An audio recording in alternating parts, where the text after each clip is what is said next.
I'd like to call our regular city council meeting. The date is August 2nd. The time is 6:03. This meeting is called to order. Madam Clerk? Mayor Ronnie Felder, Here. Chairperson Douglas Lawson, Here. Chair Pro Tem Shirley Lanier, Here. Councilperson Trodrick McCoy, Here. Councilperson Kashamba Miller Anderson, Present. Councilperson Julia Botel, Here. City Manager Jonathan Evans, Present. Interim City Clerk Tawana Smith is present, Don Wynn, City Attorney. Here. Tonight, our pledge will be presented by Supreme and Ayana Melvin. Are they present? You have a quorum, Mr. Chair. Thank you, Madam Clerk. Colleagues, if we can have a moment of silence, and we will be led with the Pledge of Allegiance by Supreme and Ayana Melvin. These are two young entrepreneurs from Riviera Beach. They're of Sincere 2000 Foundation. They lost their brother in suicide in 2018, and their foundation is a staple in talking about mental health and suicide prevention. Their mission is to raise awareness about the importance of this. Ayana is 15 years old, and she's the owner of All About Dance Company. Supreme is 13 years old, and he's the owner of Supreme Photography. They're role models in our community, and they demonstrate great leadership in our community. So Supreme and Ayana, we welcome you to the podium to lead us in the Pledge of Allegiance.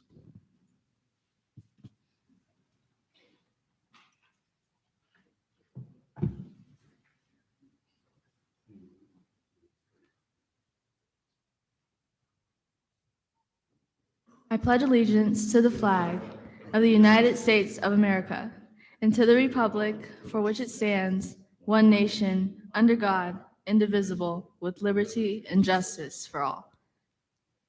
Thank you, guys.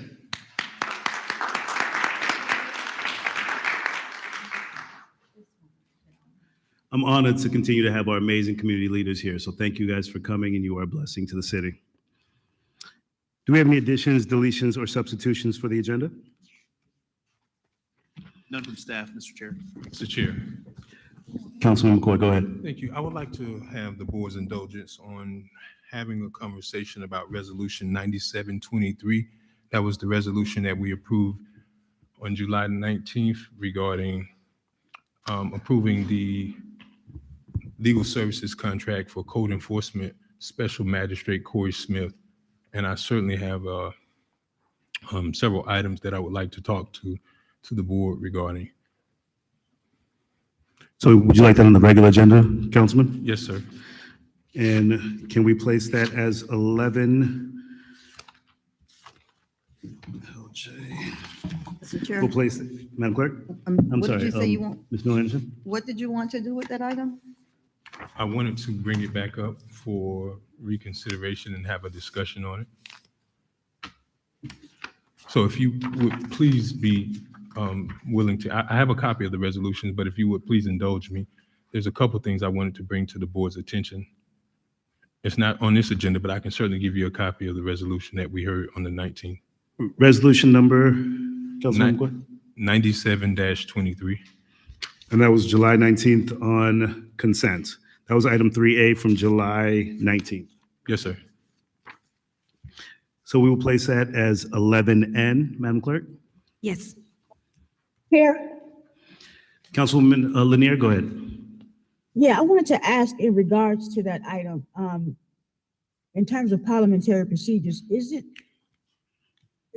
there not a notice that has to be provided in terms of a bringing back an item, or is that just done at the beginning of the meeting like this? I'm not sure how what the parliamentary procedure is for bringing an item back like that.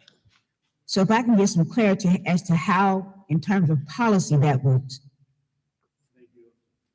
Commissioner Lanier, City Attorney or Clerk, if you could opine on Councilwoman Lanier's concern. We are adding this back on the agenda as item number 11N for discussion, correct? Correct. Clarification. Councilman McCoy, go ahead. I actually said clarification and reconsideration, but under parliamentary rules of procedure, you're allowed to bring an item back for reconsideration at the same meeting or the immediate next meeting. That is correct, Councilman McCoy. And I actually wanted either our attorney or clerk to address that, but that is correct. And do we have agreement from our city attorney? Yes, so what would happen is, once you get to the item, there would be a motion to reconsider. There would need a second. And if that motion passed, then you would go into the discussion. If you didn't get a second, or if it doesn't pass, it would not be reconsidered. Thank you, City Attorney. Councilwoman Lanier, is that sufficient to move forward? Yes, sir. Thank you, Councilwoman. Any additional deletion substitutions? Colleagues, if we can consider moving item 11K, Resolution 101-23 to consent, 11L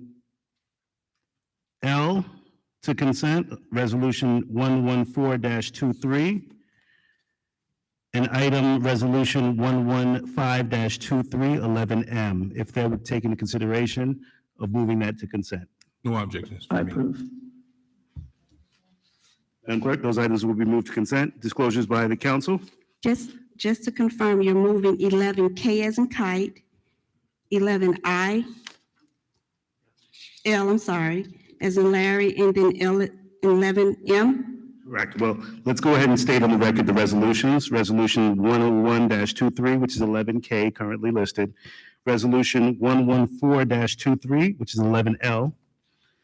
And Resolution 115-23, which is 11M. If we can move those to consent. Chair, Councilwoman Lanier, go ahead.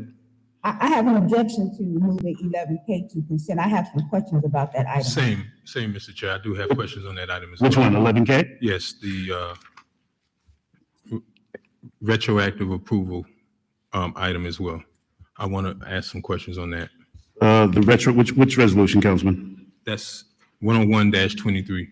So 11K, we will leave in its regular place, but we're in agreement for 11L and 11M. So I'll leave that on the regular agenda. And 11L, 11M will move to consent. Colleagues, Yes. disclosures? Motion to approve agenda with, Motion to approve the agenda with those changes and additions. Second. motion been made and properly second. Madam Clerk? Councilperson Botel, Yes. Councilperson Miller Anderson, Yes. Councilperson McCoy, Yes. Chair Pro Tem Lanier, Yes. Chairperson Lawson.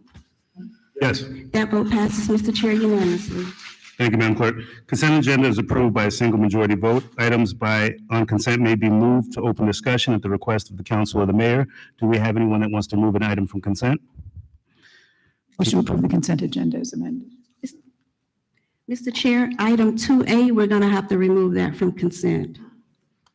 2A, we're removing from consent? Yes. Thank you, Madam Clerk. And where are we moving it to?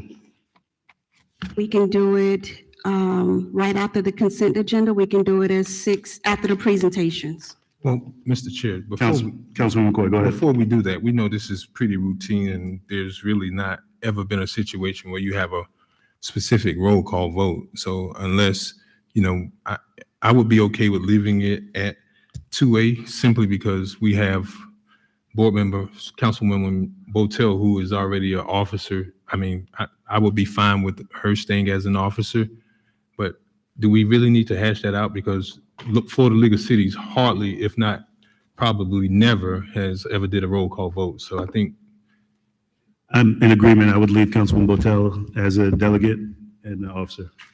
thank you. Mr. Chair, I certainly don't mind doing it. I'll be there for sure. I've just never, I think Ms. Miller Anderson was the voting delegate year before, and perhaps Mr. McCoy was the voting delegate last year. I don't mind doing it at all. So if you want to leave it on consent, I'm fine with it. Yeah, Councilman McCoy, go ahead. Sorry to put that responsibility on you, but actually there's really not a vote. It's all in favor, say aye, and then you're in the crowd of 500 elected officials. I don't really know that it matters. So we're okay with leaving it on consent? Thank you. Motion's been made. Dr. Botel, you accept? Yes. Thank you. Thank you. Do we have any public comment cards? No.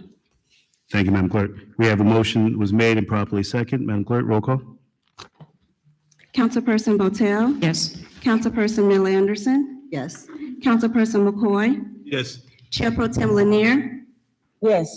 Chairperson Lawson. Yes. That vote passes, Mr. Chair, unanimously. Thank you, Madam Clerk. We've completed our consent agenda. We're moving on to awards and presentations. 6A, Madam Clerk. Presentation by Palm Beach County School Board, Ms. Kristen Garrison, Director of Planning and Intergovernmental Relations. Welcome, Ms. Kristen. Why, thank you very much. Good evening. I'm Kristen Garrison, Director of Planning and Intergovernmental Relations with the school district, and I have with me the lead architect on the West Riviera Beach Elementary Modernization Project. We're very excited to share information about that with you, as well as the coordinated planning interlocal agreement that we partner with many of our cities on. Now, I'm not familiar with the technology here, so what is the protocol? I just push the green arrow? Perfect. Thank you, Mr. Evans. Oh, so that actually, I think I was going to do the West Riviera item first, unless you prefer I do this one. Whatever your preference is. Doesn't matter. I believe he's switching it to the West Riviera first. Okay, beautiful.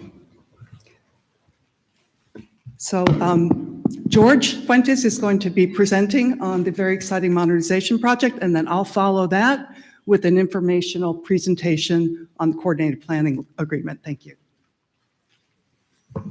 Good evening, everyone. Thank you for the time today. Again, we're here to present what's going to be done at West Riviera Elementary School at Australian Avenue and West 6th Street. We're going to modernize the campus and provide a new building on that one. I cannot seem to pass to the next slide. So this is the existing campus. As you guys can see, there's 5 current buildings on campus with most of the parking areas at the north side of the campus. So this is going to be completely reconfigured to go along with a more community-friendly and modernized campus. Next slide. So we're going to be demolishing 3 of the existing buildings on campus. This is the buildings that you see in yellow.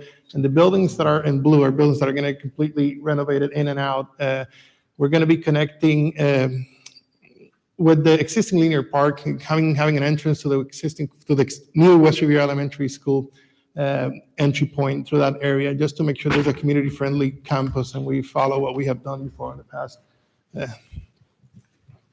So what you see on the screen, this is the new proposed master plan for the West Riviera Elementary School.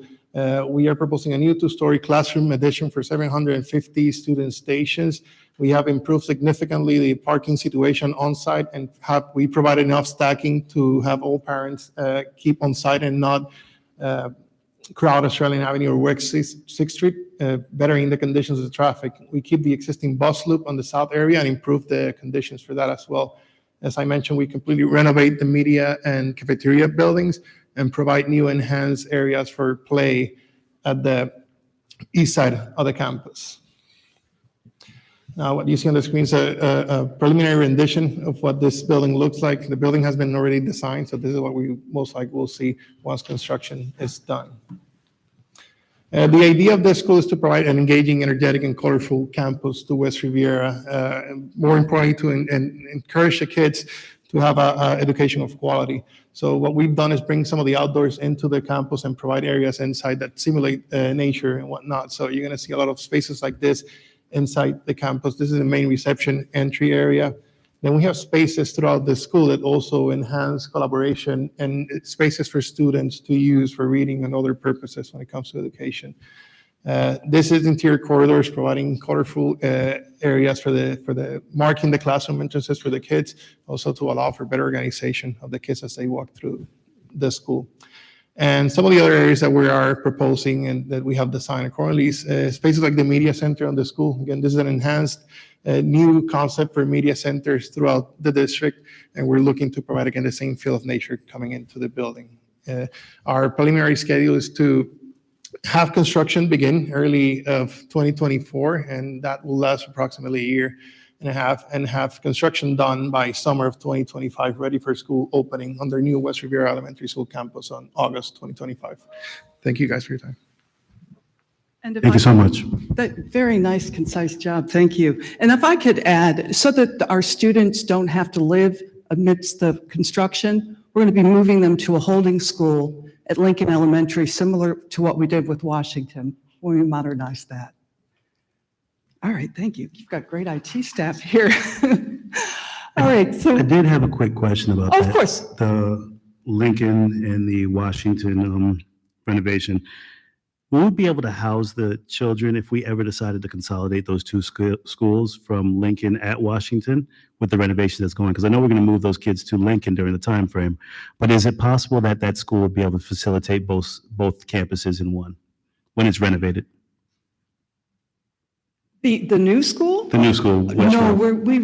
we sized it according to what we expect the enrollment to be, So you sized it as the current enrollment? what our demographers projected. Thank you. All right, so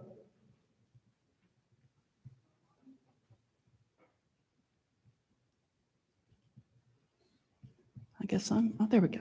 I don't know if you can see that, but to put the coordinated planning in context, there are several statutes that require most local governments in Florida to enter into an interlocal agreement that's designed to facilitate planning between local governments such as yours, the county, and the school district. And there are some statutes up there. They're hyperlinked if you want to go to the statutes, but you are required to have an intergovernmental coordination element in your comprehensive plan, which you do. There is also an interlocal agreement existing since 1993 that involves coordinated planning, and it established a forum of planning directors. And your planning chief, Mr. Sermons, participates in that planning directors forum. It's called IPARC, Interlocal Plan Amendment Review Committee, but it's essentially a group of planning directors that gets together to discuss issues of common interest and concern. And it's a great resource for us planning professionals because we get a lot of input from our colleagues throughout the county. And in 2011, we had previously had school concurrency. Have you ever heard about that? It was at one point mandated, and then it became optional. And our interlocal agreement, to which Riviera Beach was a party, expired in 2011. And with that, the League of Cities had a joint meeting with the school board, and they asked that IPARC work on an updated agreement to replace the school concurrency interlocal. So a subcommittee was set up. It included a member from the Palm Beach County City Managers Association, included planning directors from a number of our cities, and from the county and school district representatives. It actually took us 3 years to work through the coordinated planning agreement. There was a lot of compromise. For example, school districts are exempt from landscape codes, but through much discussion, we agreed to a compromise where there's some basic landscape standards that we adhere to voluntarily. So once this agreement was completed with regular input from the Planning Directors Forum, it then was adopted by the school board, the county, and most of the large cities in Palm Beach County. And these are just some of the members that were on the committee.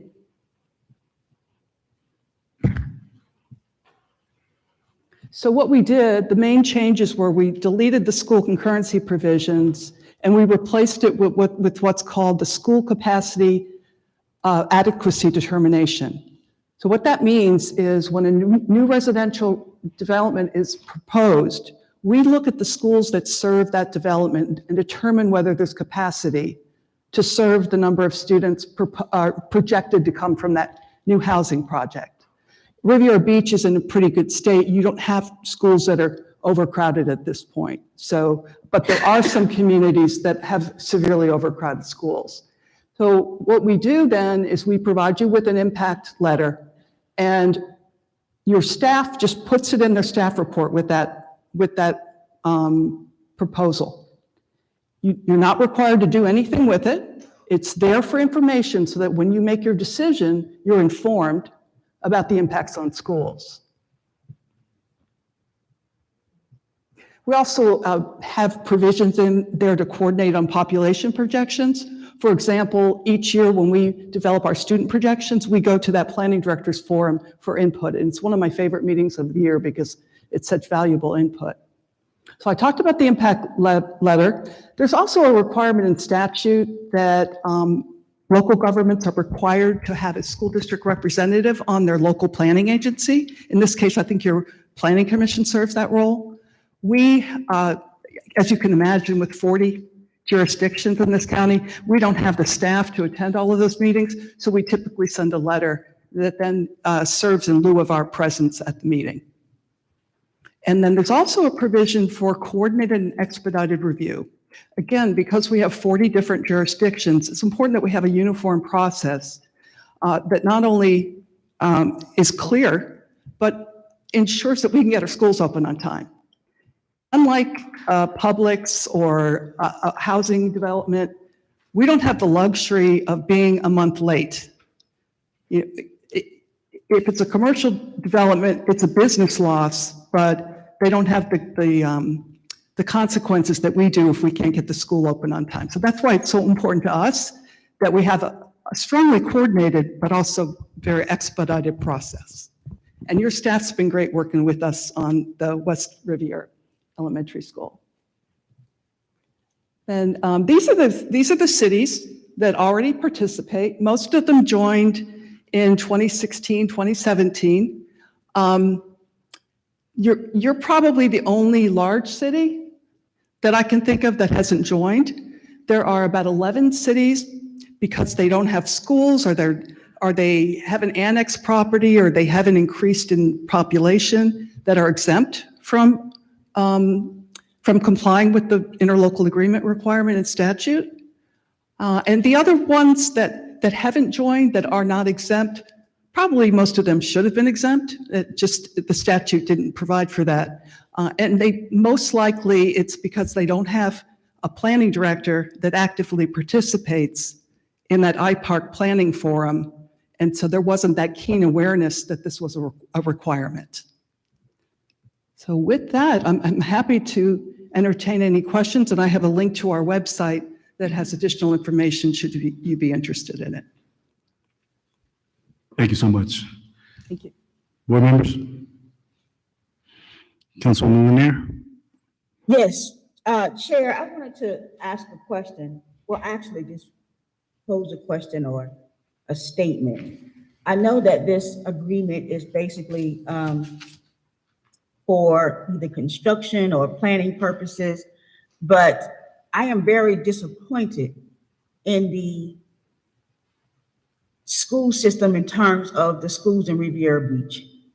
They are some of the lowest performing schools in the county. And I think that this board and the school board need to have a meeting in regards to what is going to happen with the schools in Riviera Beach. I understand that the school board has, one of the 5th largest school districts in the country, but I also understand that the city of Riviera Beach schools are consistently performing low. Not one year or this year or the next year, but consistently for years have been performing below standards. And there has to be some type of conversation between this board and the school board in regards to what is going to be done from the school board to address these issues with Riviera Beach schools. And I understand that that Ms. Garrison, that you're here for a different reason. I understand that, but I want to be clear about my position in regards to the school board and the state of the schools in Riviera Beach. And I think that something is going to happen with the school board and Riviera Beach, because what is happening is that we are looking towards development of the city. We're looking towards, developing all of our city. And when you develop a city, you want people to live in the city, and people are not going to live in a city if the schools are bad. So we are going to have to do this in conjunction with the Palm Beach County School Board. And I wanted you to take that message back to the board, to your school, to your board, from the city of Riviera Beach, that we have to come to a meeting together, because something has to be done about Riviera Beach schools. Thank you, Pro Tem Lanier, and actually, I echo the sentiments. I couldn't agree more. So if we can, Mr. Evans, set up a possible or have a discussion to look into a joint meeting with the school district. And I believe that, thank you for presenting the interlocal agreement. I think we're years behind. This should have been signed back in 2017 when it was actually brought and signed by all of these other municipalities. But we're the board that's going to get these action items done. So if we can go ahead and move forward with getting this meeting set up. And then Mr. Evans, as we spoke in the agenda review, making sure that we have some teeth in the interlocal agreement as well. Board members, any additional questions? Mr. Councilwoman Just to Botaro. add, I concur completely with what Assistant Chair, what do we call it, Co-Chair, no, Deputy Chair, Commissioner Lanier is saying about the schools. But I also have a question about whether or not there's any possibility that we could ever have a high school in Riviera Beach. I think that's got to be added to the agenda when we meet, so if we could do that. Perfect. Thank you so much for the comments and the presentation, and thank you for coming. Councilman McCoy, go ahead. Ms. Garrison, I don't know if you remember, but I shared with you that I'm on the court committee and Of course, thank you for your service. He's on the Construction Oversight Committee for the school board. I've been serving there since 2015. But I think when your architect described it, I think the state prevents schools from doing modernization and demolishing schools or buildings that aren't 20 years old. And I know certainly those buildings that's on the western part of West Riviera's campus along Australian Avenue, I don't believe meet that 20-year-old mark. And in fact, in another cap, right, I actually worked at West Riviera in 2014. Really? So I did not see that those buildings were going to remain there. Are you familiar with why those were removed? Well, we have what's called a Castaldi report, and that's named after the gentleman that came up with a formula that looks at whether it's more cost-effective to replace a building versus rebuilding it. And so in addition to that, our architects and our construction team, they look at the state of the buildings and they decide in their own minds, in addition to the state requirements, whether it's more effective to remodel. And so that's why you see the results that our architect shared with you. Well, I got to take you to challenge on that, Ms. Garrison, because I guess I'm an alumni of Washington Elementary, and I was there, and I remember they built the Media Center. Well, guess what? When we did the modernization of the Media Center, that was one of the buildings that stayed. So I'm not sure why that didn't occur in West Riviera. And in fact, right, not only that, I sat on the selection committee for Washington Elementary because I was like, wait, this is my school. So I would sure like to be a part of that discussion with selecting the architect and a CM at risk to build this school. But I just thought that was really interesting that West Riviera's had their Western, I would say relatively new buildings within the last 20 years still be removed, but Washington Elementary had to keep that same media center that has been there since I was in the 4th grade, maybe.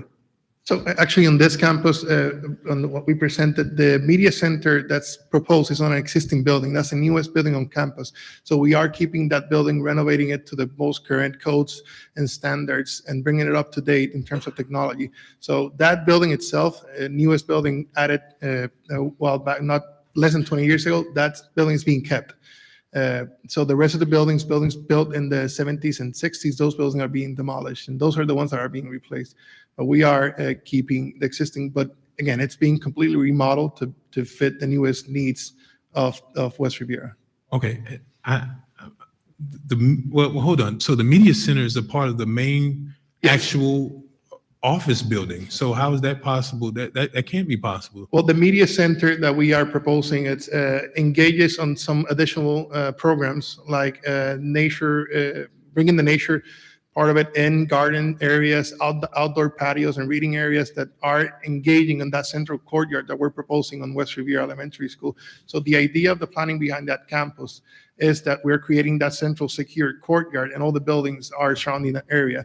But that building, given the square footage and the size and shape, was the perfect building to build the media center for that school and engage in the programs that we needed to do on that one and make it the most efficient way possible.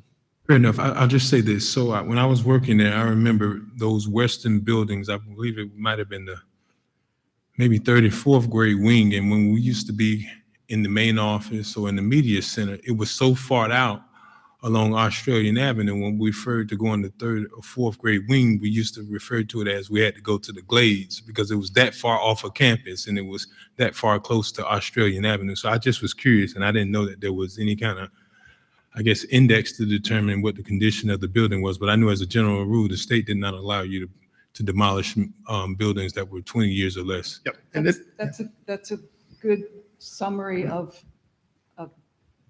what the formula results in, 20 Okay. years. All right, fair enough, thanks. Thank you, Councilman McCoy. Thank you both for the presentation. Madam Clerk? Chair, Councilwoman Lanier, go ahead. just one more thing. I wanted to make sure that the board is in agreement with meeting with the school board to board in regards to this. I mean, we have talked about this, city has talked about this, residents have talked about this, and having some discussion with the school board one-on-one about Riviera Beach and its schools. And I want to be able to move forward with that. So with the support of my colleagues, I want to make sure that the city manager moves forward with setting up a meeting of such. Thank you, Pro Temp. I believe we did say we're going to move forward with it, but colleagues, do we have any objection? Mr. Evans, if you can begin to facilitate a joint meeting with the school district. Thank you, Pro Temp. But let's talk about that, right? Because, you know, the school district has a large outfit. Would we be going out to the school district? Because they ironically have board meetings on the same night that we do. Is that right? Councilman McQuaid is right. Mr. Evans, go ahead. Mr. Chair, if I may, I would reach out to the superintendent and see if there's an ability to facilitate a meeting that maybe as part of their agenda or some of their workshops, because just like us, they do have workshop discussions. And if we can facilitate more of a collegial discussion, probably a workshop format, and whatever that is, there probably may be a situation where we would have to vacate one of our meetings, whether it be the city or CRA, to make that accommodation. But I will reach out to the superintendent and get a list of dates when that is possible. Mr. Evans, if you can just facilitate dates and times and outline to see what can fit in our schedules, and then we'll go from there. Councilman McCoy, sufficient? Mr. Chair? Thank you. Mayor, go ahead. Yeah, I just want to address Councilwoman Lanier. And meeting with some of the schools, I think also, I was at the school board. One of the things they talked about was starting a parent university. One of the biggest things in Riviera Beach is parent participation in our schools.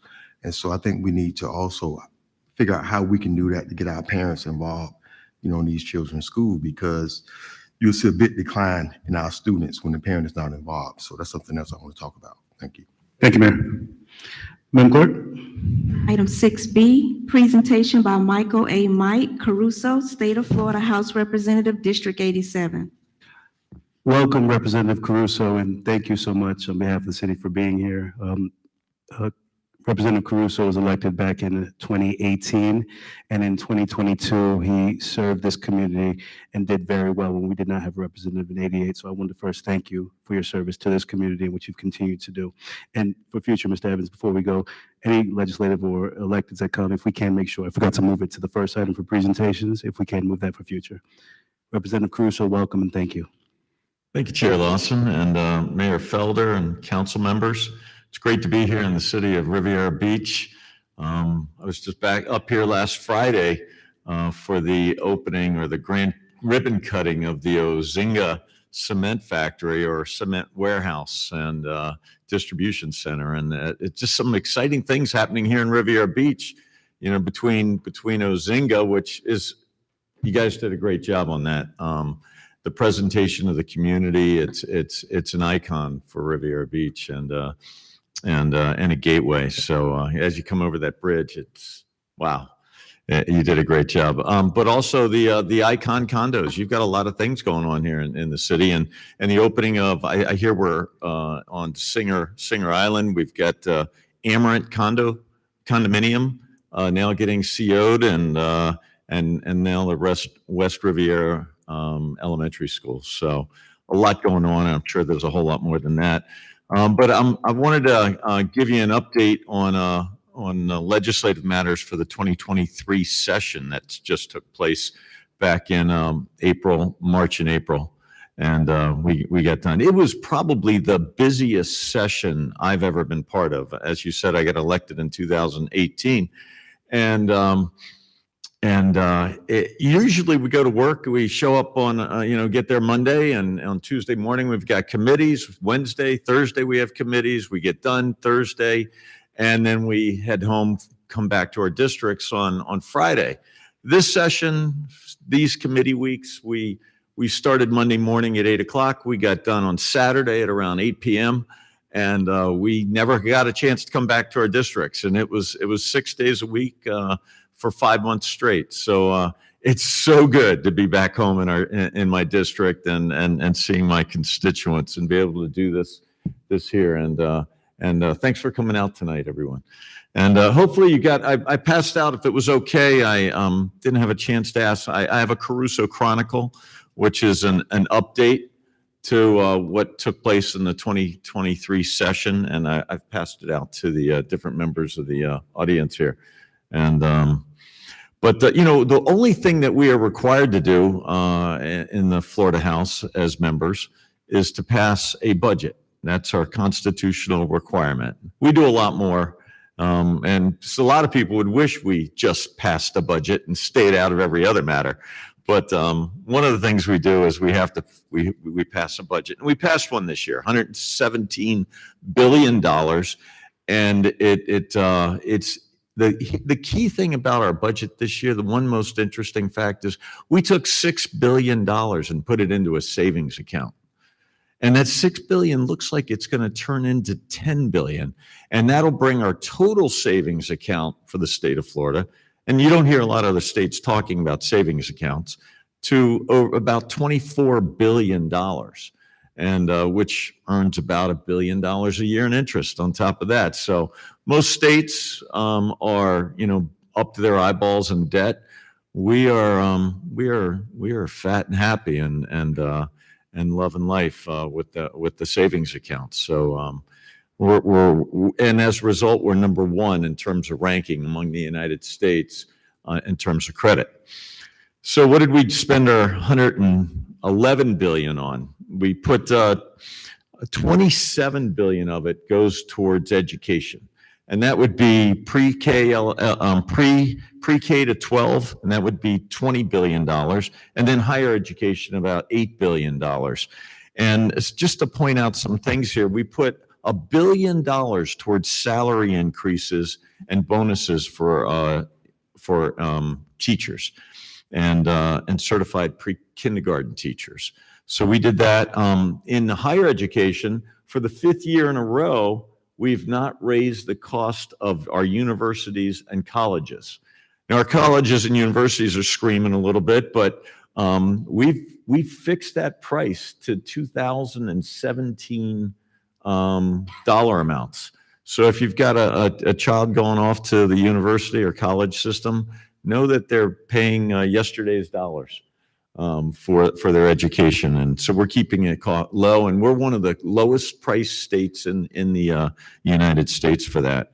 Let's see what else we got. Health and Human Services, Medicaid, $47 billion. About 40% of our budget goes straight to healthcare.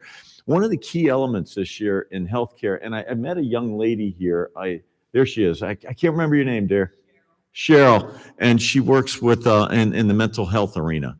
One of the things we did, and I didn't get a chance to tell you this, is that we allocated over $1 billion to treat mental health the way it should. It's certainly not enough money, but it's a start because we've never done that. And we allocated this $1 billion will go to an all-encompassing method of treating mental illness instead of just triage and Baker acting it somebody. I've met people that have been Baker acted 56 times. I met somebody 56 times Baker acted. They've got mental health issues. They need continued help, not just Baker acting. And another one 42 times. And so we have to do better than that. And I hope that the $1 billion is a start towards making that happen. Let's see what else we've got. Other bills. We did a lot with affordable housing this year. And I know that's a big area of concern. Most people are getting priced out of homes or the ability to buy a home. And this year we passed SB 102, Senate Bill 102, and it was I was proud to support that bill. It calls for about $100 billion to go towards affordable housing, and 150 this year, and 150 million to go towards the recurring funds for the next 10 years. And so we're not walking away from this. We're gonna fight for affordable housing for the next at least the next 10 years. And we also gave $100 million to the Florida's Hometown Heroes program, and to make sure that those that are firefighters and our police force can live in the communities that they work in. And I think that's important. And what a better way to learn about your community and by other than by living in the community that you serve. So that was an important thing. Another one was insurance reform. How we finally tackled the I guess the attorneys. We did tort reform. And that's probably going to have the biggest impact on insurance. And we had the infrastructure bill, which calls for the inspection and repair of buildings that are over 20 years old, 25 years old, and 30 years old if they're more than 3 miles from the ocean. And with that, we need to go back and address that. I don't know if there's enough engineers, enough inspectors, enough contractors, enough materials to fix all the buildings within the next year.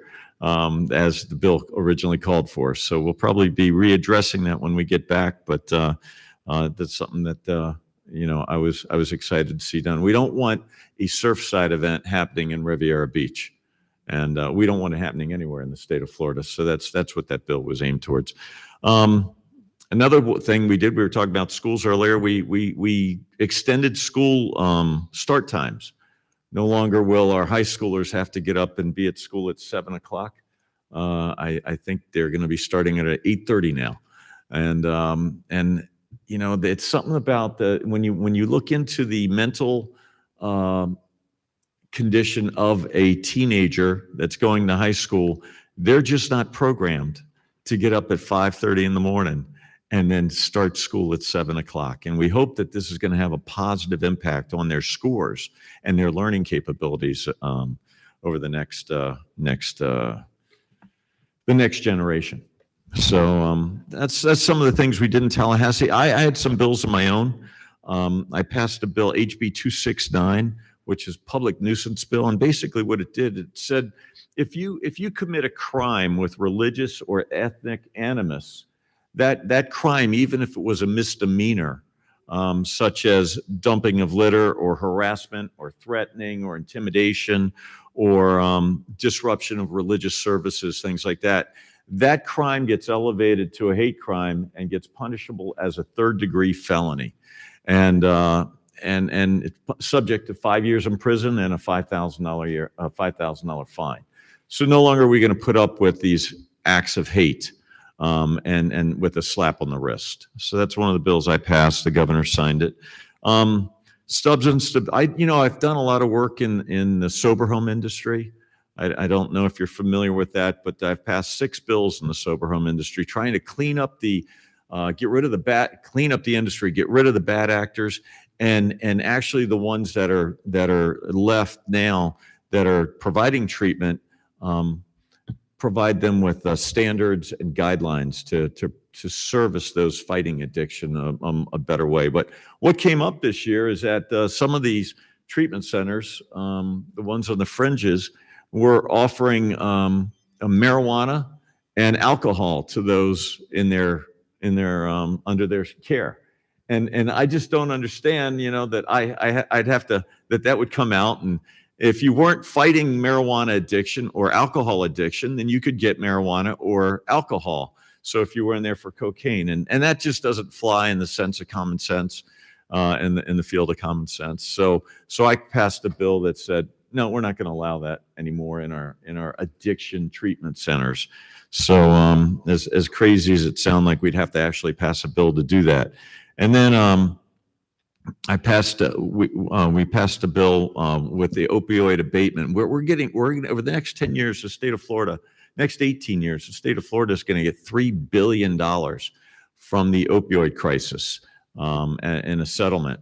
And I set up a statewide drug policy advisory council with the help of Ashley Moody, our Attorney General, in order to allocate those funds throughout the state, make sure they get into the hands of where we need it. So that's some of the bills I did. More excited about the appropriations I was able to get. I've been in an office now 5 years. I brought back about $175 million. This year, we've got about $1.7 million, I think, coming to Riviera Beach in terms of appropriations. One of them, I know Chief Coleman's excited about the Riviera Beach Mobile Command Center. I know the one that you got is kind of old. I think it's 14 or 15 years old. We're gonna be purchasing a brand spanking brand new mobile command center, which will help the chief and the assistant chief to field operations. And then we've well, not so exciting, but something that very much needed.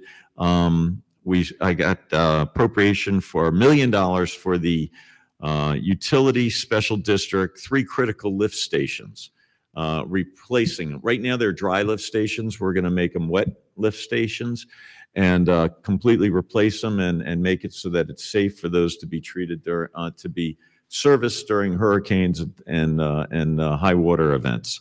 So that's some of the things I did. Other than that, I brought back another $35 million to the Palm Beach County in general, and that you're going to see it in Peanut Island restoration, $750,000. Let's see, Palm Beach County K Habitat Restoration Project, another $500,000, and Palm Beach State College, $3 million for a emergency response training center. This is going to be cool. It's the first of 3 appropriations totaling $11 million. And Palm Beach State College is going to have this training facility. It will be state of the art. There's only 2 in the country right now. This will be the 3rd one in the country. And so you will see all of these first responding personnel coming down to Palm Beach State College and Riviera Beach, Lake Worth Beach, in order to train and get trained from wherever they are in the United States. So that's very exciting.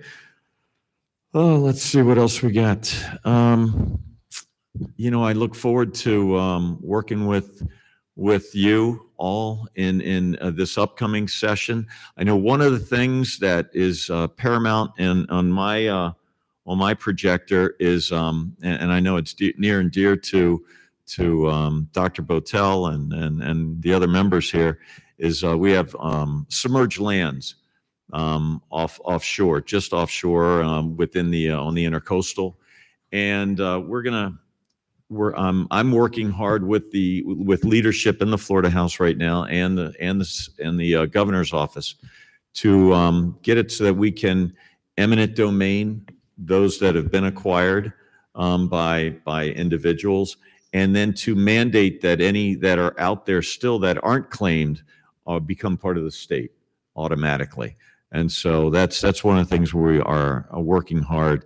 There's been some serious problems with individuals buying up these properties. They want to develop them over grass beds and sea life and just put floating houses on these pristine harbors in our intercoastal. So we're going to be working hard to do that. And I know Dr. Botel is not going to let me sleep now that she's heard that we're doing that. So that's some of the things. And I look forward to coming back and working on other appropriations with City Manager Evans and the council here to so we can come back. Let's shoot for $3 million next year.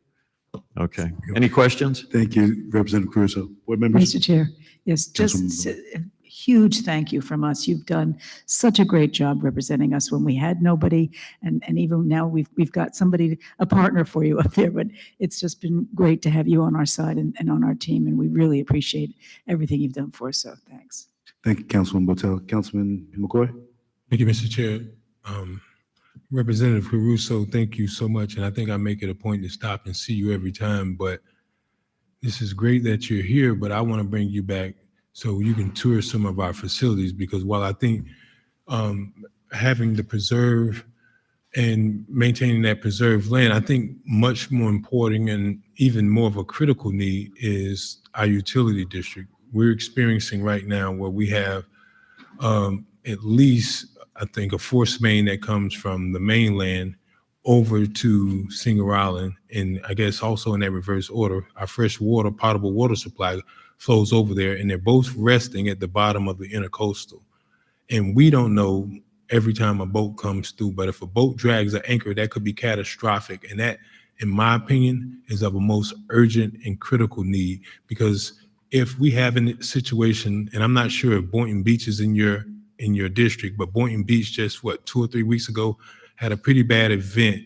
And I think right we at the have to inlet. address that. To try to clean up the intercoastal would be massive, and we certainly don't want that. I think I want to invite you, along with our utility district staff and city administration, to come and understand why that is equally as important, because, we're trying to now work through, we're in the design phase now of redoing our water treatment plant. But our water treatment plant can be really great and really new, but that's only great as the infrastructure that supports it. And we need to be able to come up with a solution. That way we don't have a catastrophic event. And Riviera Beach is known for our supreme pristine waters, especially for our diving areas. So I think that is equally as important.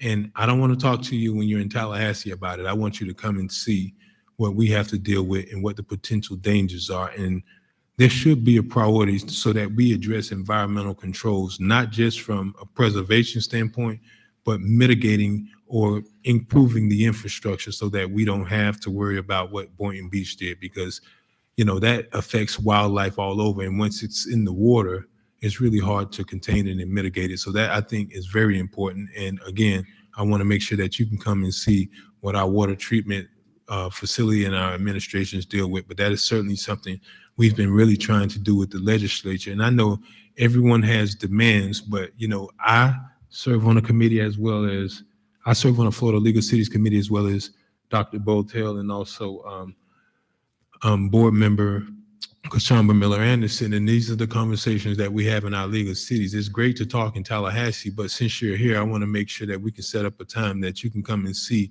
that we're dealing with aging infrastructure that might be 50 years old. And like everyone else, 50 years ago, the standard was cast iron pipes. That's right. And we can try to line those pipes and we can try to, preserve them, but certainly that is important, because that will be catastrophic for everyone. So I think that's just as equally as important. So we will be in touch to try to kind of share some of those other very critical needs that we have. Thank you, Councilman. I appreciate it. If I could, Chair. Please. Councilmember McCoy, I appreciate your comments there. The sewer line that goes from Singer Island over to Riviera Beach under the bridge there.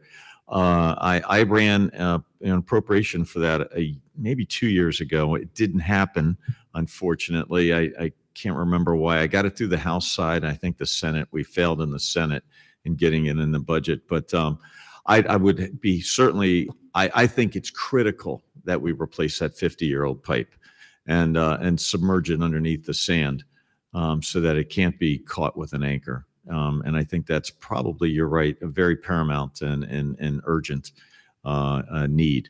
So, and I would also love to take a tour of the facilities anytime. We'll schedule that. And City Manager Evans, if you get together with Walter, my staff, this is Walter Boykis, everyone.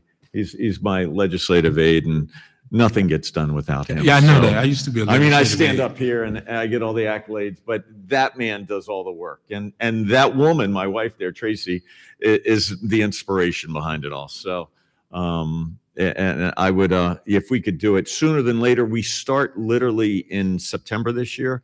And so August, this is the month to get those appropriations in, whatever they are. So send them at me. I'm excited to run them for the city of Riviera Beach. Representative, thank you so much. And Ms. Tracy, thank you for sharing him with us. We appreciate you so much. Representative Caruso, we definitely want to set up those tours. We actually have on our agenda tonight to discuss Fire Station 86, which is our Singer Island Fire Station, in addition to our water treatment. So so many facilities I'd love for you to see, as Councilman McCoy did state. So we'll definitely set that up with your legislative aid. Great. Thank you. Representative, thank you so much. Thank you for coming. Madam Clerk, 6C. A presentation of the state of Florida newly enacted legislation entitled Live Local Act. Christy Gadu of the Twissivir, Donald Gadu, and Ruben PA Law Firm. Welcome, Ms. Christie. Thank you so much, and feel free to call me Christy. And thank you, Chair, council members, Mr. Mayor, for having me here tonight. I'm here to do an overview of this new legislation. And without further ado, let's get going because there is a lot to cover, and I want to just give you an outline of where we're going. So for tonight, we're just going to do the overview of the main key points of the act, changes to the existing law and Florida statutes, some of the potential land use issues that are created by the act, and then at the end, some questions and comments. Before I do any presentation, I do like to give disclaimers. In this case, this is a brand new act, and there is obviously no case law. There's no authoritative opinions. We can all read the legislative staff analysis to maybe get a better understanding of it. But right now, we're all we know what we don't know. So, and with any kind of land use issue, every development is unique. So the application of Live Local is a big question mark at this point. But what I'm here to do tonight is to try to give you an overview of what some of the changes are that based on the plain language of the act. So just a basic overview. This act was passed pretty quickly during the session and signed by the governor. The intent behind it is to create more affordable housing so folks can live where they work. It changes a variety of laws that currently exist and creates some new ones. And for the most of the law, it became effective July 1st of this year. There are several components to this law. It's actually 50 pages worth of legislation. The ones I'm focusing on tonight for the overview that's really specific for cities are the changes to the price and rent control provisions in Florida statutes, the changes to the affordable housing inventory list that you're currently required to do, and the affordable housing land use changes. The rest of the provisions of the Act deal primarily with funding for affordable housing, creating tax exemptions, the ability to make tax donations. I'm not going to get into those provisions because they're very specific. Just try to hit the key ones. So changes to the existing law, price and rent controls. As you may know, currently there is a price control in Florida statutes that cities can't pass price control on lawful businesses unless you have a contract with them that sets forth price controls, or unless another statute allows you to create price controls. This preemption currently exists, and they just made some minor tweaks to it. The big change they made is with rent control. Currently, before Live Local, cities had the ability to do a rent control ordinance. However, it was a very high hurdle to get past because you had to do a study that showed there was a need for affordable housing. You had to then pass an ordinance to support that, and then you had to take it out to referendum. If the referendum got passed, you could have that rent control ordinance in effect for a year. But then you had to go back through that same process the following year. So it was pretty arduous process. What they did with the Live Local Act is they completely got rid of that process, and now rent control is completely preempted by the state, and cities and counties cannot pass any law that would have the effect of putting a control on rent.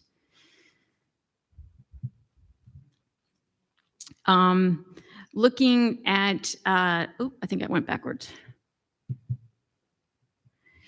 The affordable housing inventory list changes. So before Live Local, every city was supposed to adopt a affordable housing inventory list every 3 years. And essentially what this list is your surplus property that the city owns that the city council determines is appropriate for affordable housing would be put on a list that the city would have available. And if someone wanted to develop some affordable housing, they could ask for this list and look at the lands that were available on that list owned by the city. What Live Local did in this area is that it made two major changes. The first change was now that list has to include any dependent special district owned properties within your city. So if your CRA owns property outright and it's available for affordable housing as surplus, it should now go on your list.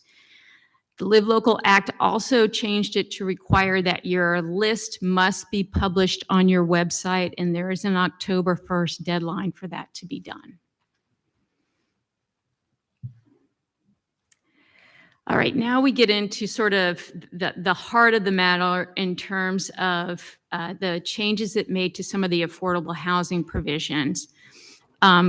Before Live Local, the current law would allow for the city council to approve affordable housing on any parcel that is zoned for residential, commercial, or industrial use, so long as the affordable housing was made up 10% of the project. Now, this law that previously existed before Live Local was just an option for you to consider. You could allow it even though your zoning may not allow for it. It was authorization that you could go beyond what your zoning would allow. With Live Local, they changed this law, and what they did is they struck out residential.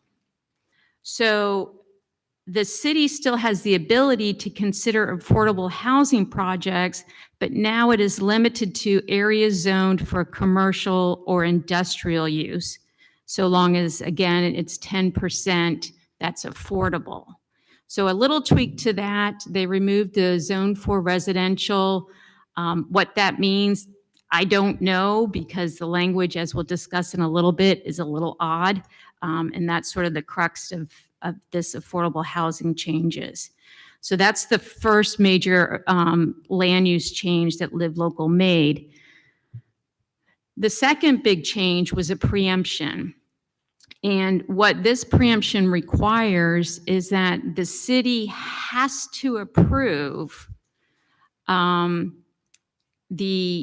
multifamily, and let me make sure that I get the language exactly right, a multifamily or mixed-use residential project as an allowable use in any area zoned for commercial, industrial, or mixed use. So that's a mouthful right there in and of itself. The proposed project has to propose 40% as a multifamily rental development, meaning that of the total project that's proposed, 40% has to be rental affordable housing units, and they have to be affordable for 30 years. So this is the language that currently is getting the most attentions, I believe, from cities and counties in terms of what does it mean by allowable uses in any area zoned for commercial, industrial, or mixed use. And like I said at the beginning, since we don't have any case law or authoritative opinions on this yet, it's not really clear what that means. What we do know is that a proposed development under this preemption of land use, it has to have 40% rental residential units that are affordable for 30 years. Now, there's another requirement that if you want to propose a mixed-use residential project, then 65% of the total square footage must be used for residential purposes.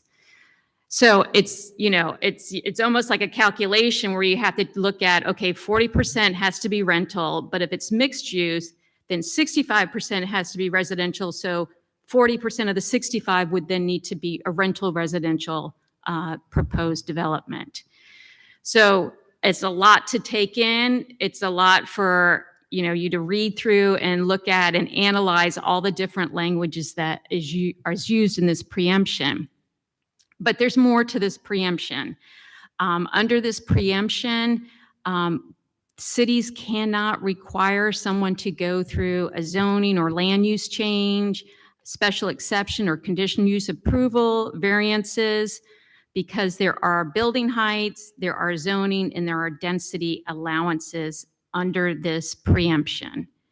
And the density allowance, it's not location dependent. If you propose a project that could work under this live local law, then density is whatever the highest density is allowed in the city for residential development. So whatever your highest density is, that's what that affordable housing project would get for its density, no matter where it is. Similarly, but a little bit different, for height. In terms of height, you're allowed to get the highest allowed height for commercial or residential within a mile, or 3 stories, whichever is higher. So their max height is location dependent. So it depends on where the project is proposed in terms of what they could get as their maximum height. Further language and restrictions through this preemption is a requirement that the project, if it ticks off and meets all of the requirements, it must be administratively approved, meaning this governing body would have no say in the project. It must be done administratively. And the requirements for that administrative approval is as long as it meets all the land development regulations for multifamily developments and is otherwise consistent with your comprehensive plan, it gets administratively approved. Now, the statute does say what the applicable LDRs, the land development regulations, would be, and that includes setbacks and parking, but obviously there's other land development regulations that are involved. Your floor area ratio coverage, your lot coverage, those types of things could still be part of the consideration of approval of a project, but that approval again would have to be administratively. An additional requirement under this preemption in the Live Local Act is that they have to meet the parking requirements unless it's located within 1/2 mile of a major transit stop. That's dependent on how your code defines a major transit stop. If it doesn't define it, then perhaps you don't have to consider a reduction in parking.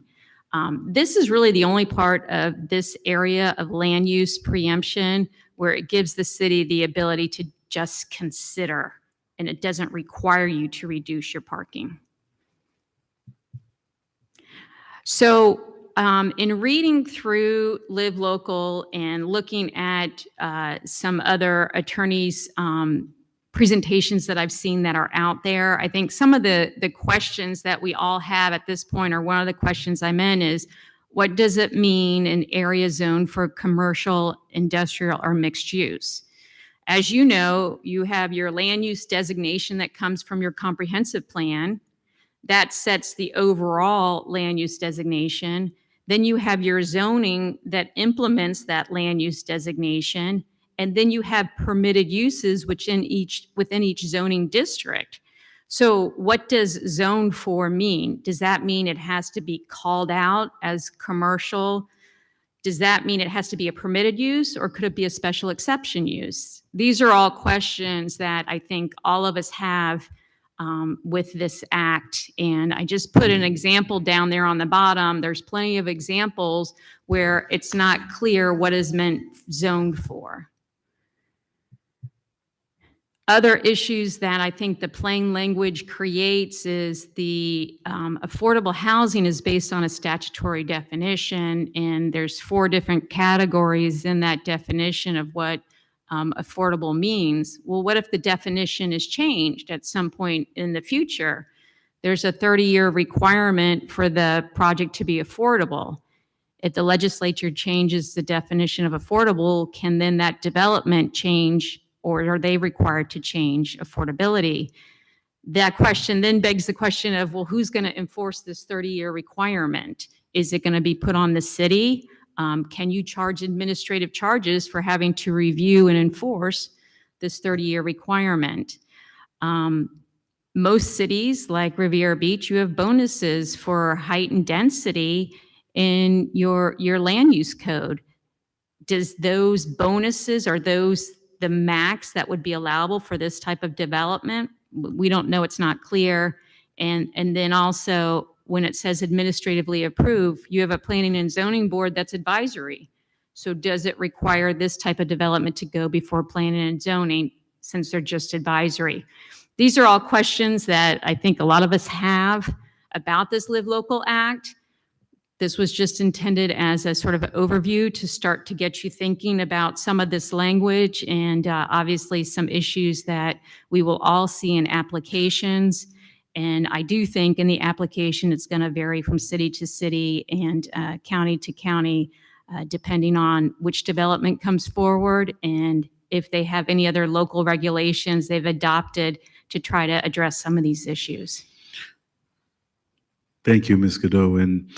And board, as we just take questions, just as a reminder, this is a presentation on Live Local Act. Mr. Evans, have we had any applications for this Live Local as of yet? Mr. Chair, if I may? Go ahead, Mr. Evans. No, we have not.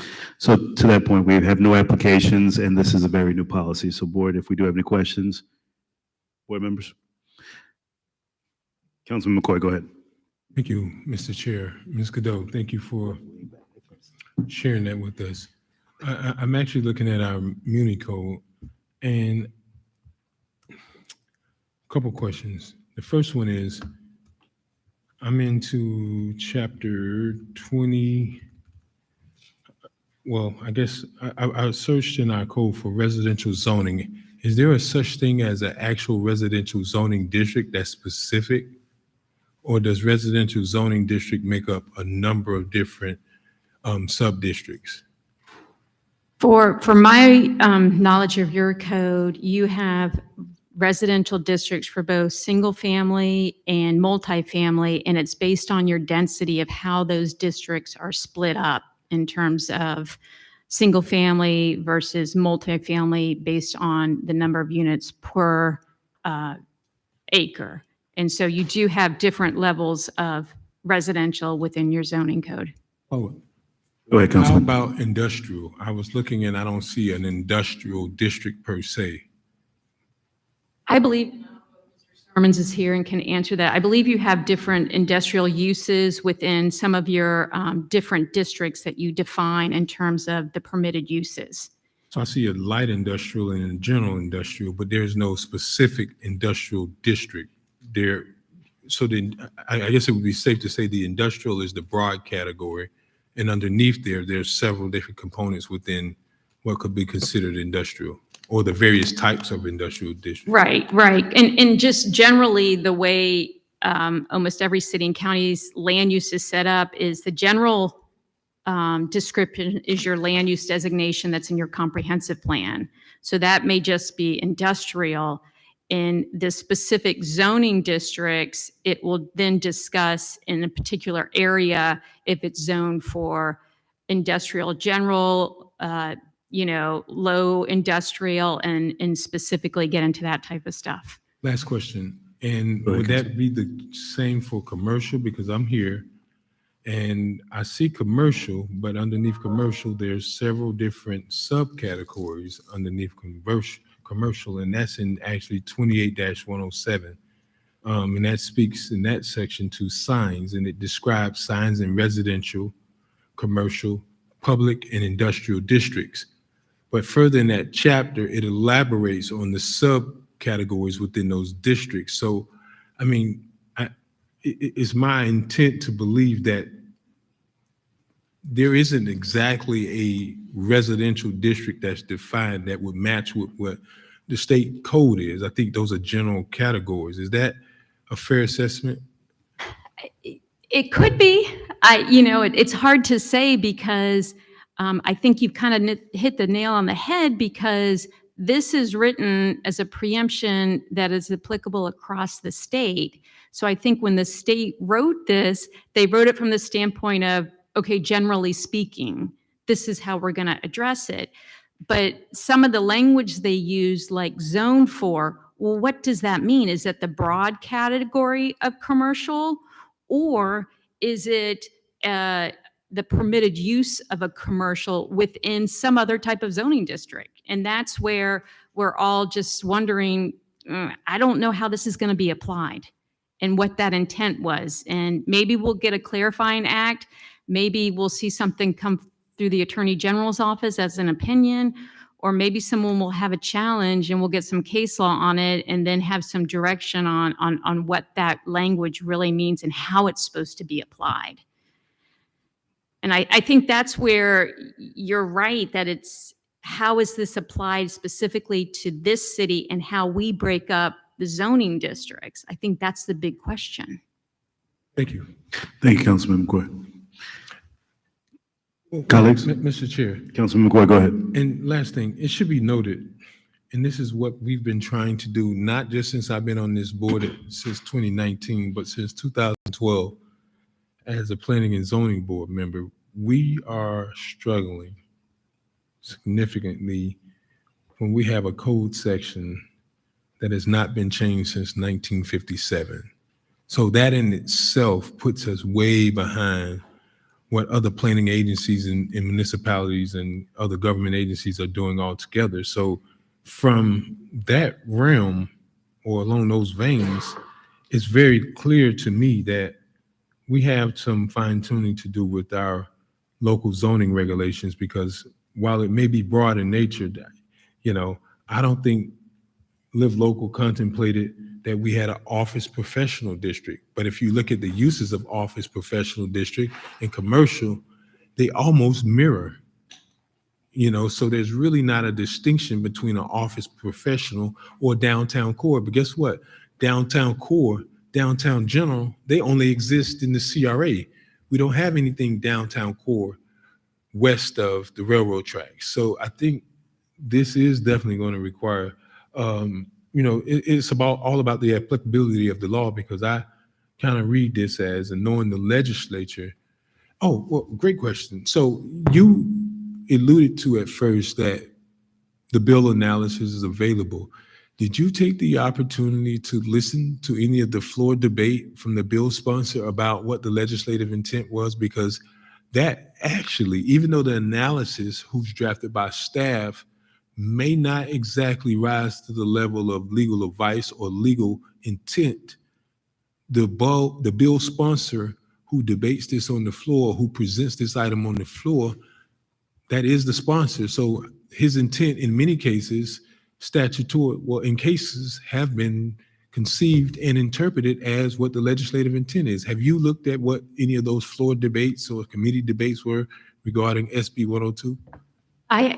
If I may, Please. Mr. Chair, I have not gone that far in my review of this. When you're reading any statute, you engage in a statutory interpretation, and the first thing you look at is the plain language. And when you look at the plain language, if there's an ambiguity, then you start looking at other sources to determine, why is that language ambiguous? I suspect we will see things come out of what they talked about in the debate, the staff analysis, but you also look at the other language that they used in this act.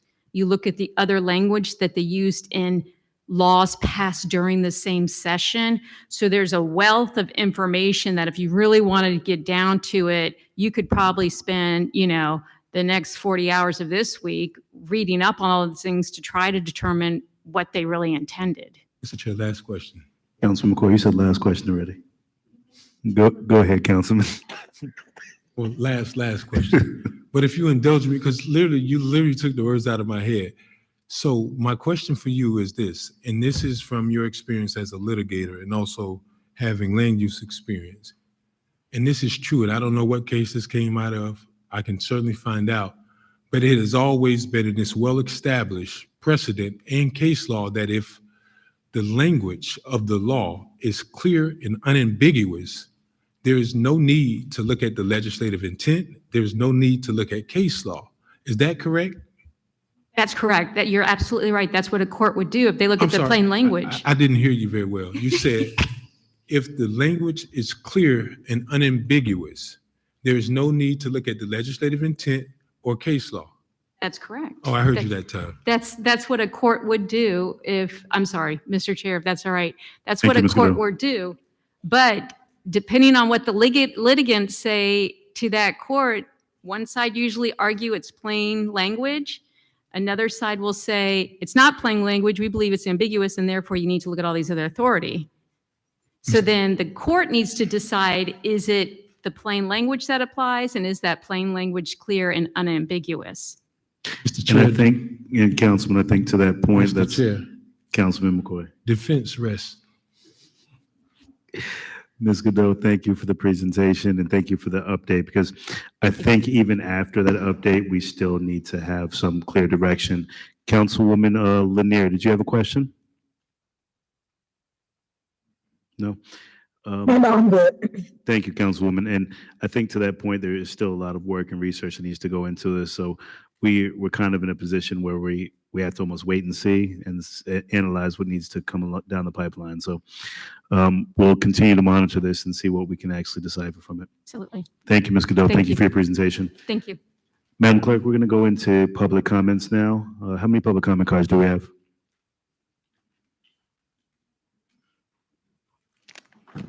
We have 6 public comment cards. And Thank you. And I will leave public comment open until 7:30. Residents, if you'd like to submit a public comment card. Madam Clerk, public comments, please. yes, we have Ms. Tanya Maxwell Carroll, Ms. Tanya? Ms. Lisa Wilcox, and Mr. Steve Wilcox. Thank you, Madam Clerk. Ms. Tanya? Next speaker?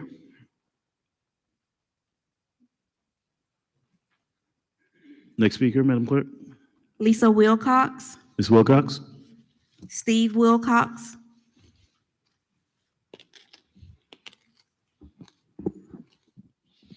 Welcome, Ms. Wilcox. Hello, sir. Lisa Wilcox, Lone Pine Estates. I just wanted to thank Ms. Kashanda Miller Anderson and Ms. Lemire for last month's meeting and the way that they responded to that. As you can imagine, it was quite a surprise to Lone Pine Estates that this situation was brought back up. The second reading was voted on and the rezoning was denied, and that was a 4-1. And so it was quite a shock, but now we know why it was a 4-1 and not a 3-2.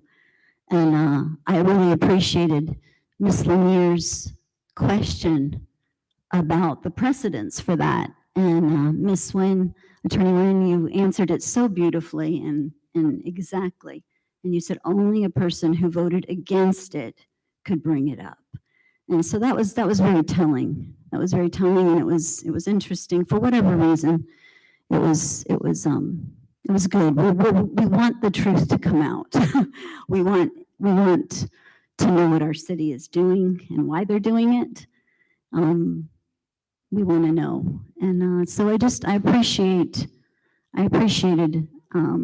that meeting. We watched it online, and we got to see some of the things I just want to read. I've been reading the Live Work Act repeatedly, going over it, and I'm sure, like they said, they're gonna get through all of the semantics of this and digest it, but it seems very plain. I think Lozman had it correct, and just very interesting. My section 7A, a county must authorize multifamily and mixed-use residential as allowable in an area zone for commercial, industrial, or mixed use. That's pretty clear. October 1st, we've already mentioned that the county wants a list by then. So there's time. We're not in a rush. That's good. 7A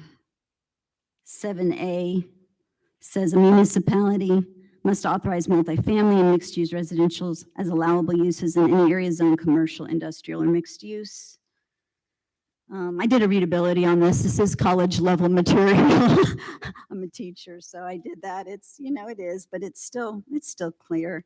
I don't know what section this is. It's page 9 on mine, H. This subsection does not apply to property defined as recreational and commercial working waterfront. Thank you for your comments, Ms. In Wilcox. any area zoned. Ms. as Wilcox, thank you for your industrial. comments, ma'am. Yes. Thank you so much. Steve Wilcox, and followed by Mr. Lloyd Brown. Steve Wilcox? No comments from Mr. Wilcox. Next speaker, ma'am. Mr. Lloyd Brown, and then Dr. Philip Dukes. My name's Lloyd Brown. I know you know that. So, I don't know if y'all ever actually go to the neighborhood. I mean, because if you did, the people come to me and they always say, what y'all doing over here? But you know what? The reason I don't show up, because they don't show up. They'll be out there telling me about, they doing this at the city. They doing that at the city. Saying, well, why don't you go over there? Oh, but they want me to go to a class reunion so we can see how everybody done age, but that ain't gonna make the city better. And then I'm gonna be honest with you, in the last 40 years I've been here, let me tell you, man, Riviera Beach ain't never been this bad. I'm gonna be honest with you. We had parks, we had things going on, and you know what? Robberies. Okay, you know why there wasn't no robberies when these black people own these stores? Because there was employment in the neighborhood. That's something y'all ain't trying to get. That was employment. But when as soon as somebody in one of the stores get killed, you say, well, they came to America because they wanted a better life. Well, I've been in America. I didn't actually just come to America. My forefathers were brought to America in the bow of a ship. And we didn't get over here and open up a grocery store. We did the fields, we were slaves. And so seem like with y'all politicians we got here, and most of you are black, seem like y'all forgot all about that. You look out for your own. I know Ms. Botel's gonna look out for her own, and if she don't, she crazy. Because I'm gonna look out for my brother and sister. I ain't got but a sister left before I look out for y'all. You look out for somebody close, and the churches too. They talk about brotherhood, the one down the street from me. But they hired some guy, talking about he brown. I ain't never seen a man hire no blacks. And so the people who patronize in this church, they steady putting money in. They got kids in these jobs too. But yet he can't hire enough to do like the people he got coming there, because there's a failure in our neighborhood. There's no more neighborhoods no more. And honestly, if y'all ain't getting paid, y'all crazy, because Riviera Beach disappearing. In Lake Park, you know what they doing? They putting all on warehouses. They don't want to be nowhere involved. They're just like a wall. Y'all understand it. On Silver Beach Road, it's bad, man. Y'all better look back, at least go back and talk to one of these old people, because they know what happened. I'm probably the oldest person in here who's been in Riviera Beach. I ain't saying I'm the oldest one in Riviera Beach, but I bet I'm the oldest one that been there for the years I've been there, and I've seen a lot of change. And it's a doggone shame. And to have black politicians, that's even in West Palm, Boca, wherever. Black politicians, they fail in us. And we sit back and go to the corner stores and enjoy life. Bye. Thank you for your comments, Mr. Brown. It's 7:30 now, and public comments are now closed. Yes, Mr. Philip Dukes. Welcome, Mr. Dukes. Good evening, Mayor, City Council, Dr. Philip Dukes. I want to thank Councilman Doug Lawson for allowing us to be a part of his back to school program. It was hot out there, but we had fun. And I want to thank Beatrice Nevels over at Stony Brook. We did a talent show over there also. And it was hot over there, but we had fun and we made some good connections. I want to thank Dr. Botel for helping us and assisting us. I want to remind you that on our next event is November the 18th. from 11 to 12 at Cunningham Park, we can work together to change our community atmosphere.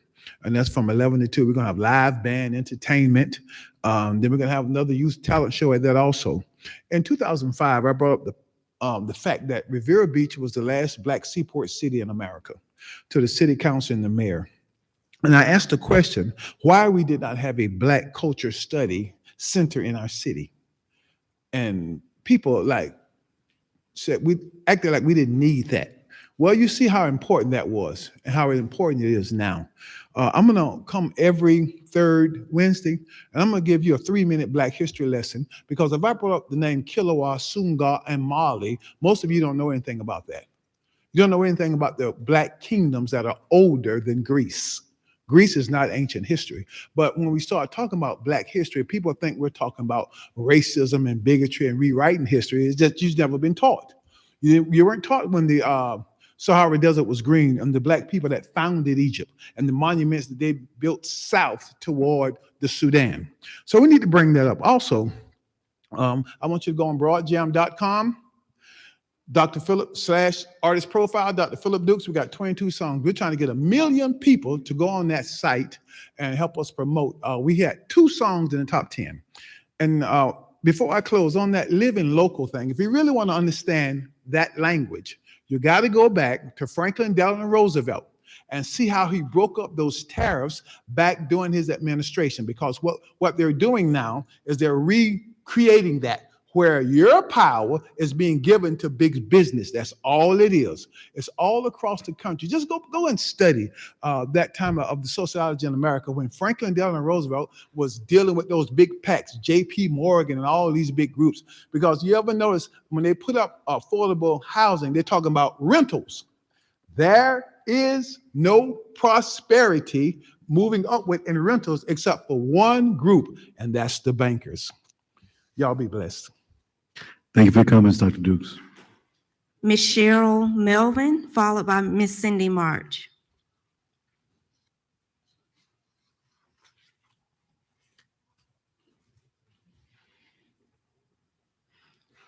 Welcome, Ms. Melvin. Thank you. My name is Cheryl Melvin with Sincere 2000 Foundation. I wanted to thank the City of Riviera Beach, Mr. Evans, Mr. Blankenship for continuous support, most importantly, Councilman Lawson, because in 2018, we lost our son to suicide. And the important thing for us is mental health awareness and suicide prevention. We want to make sure that we educate the community on the importance of mental health awareness and suicide prevention and the intervention. We have different programs that we've tried to bring to the City of Riviera Beach called the Be Nice program. The acronyms for that is for you to notice, to identify, to challenge, and to empower.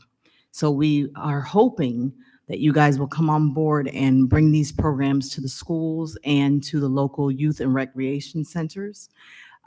We have a lot of events. We just had the back to school event where we had serviced over 2,000 children and their parents.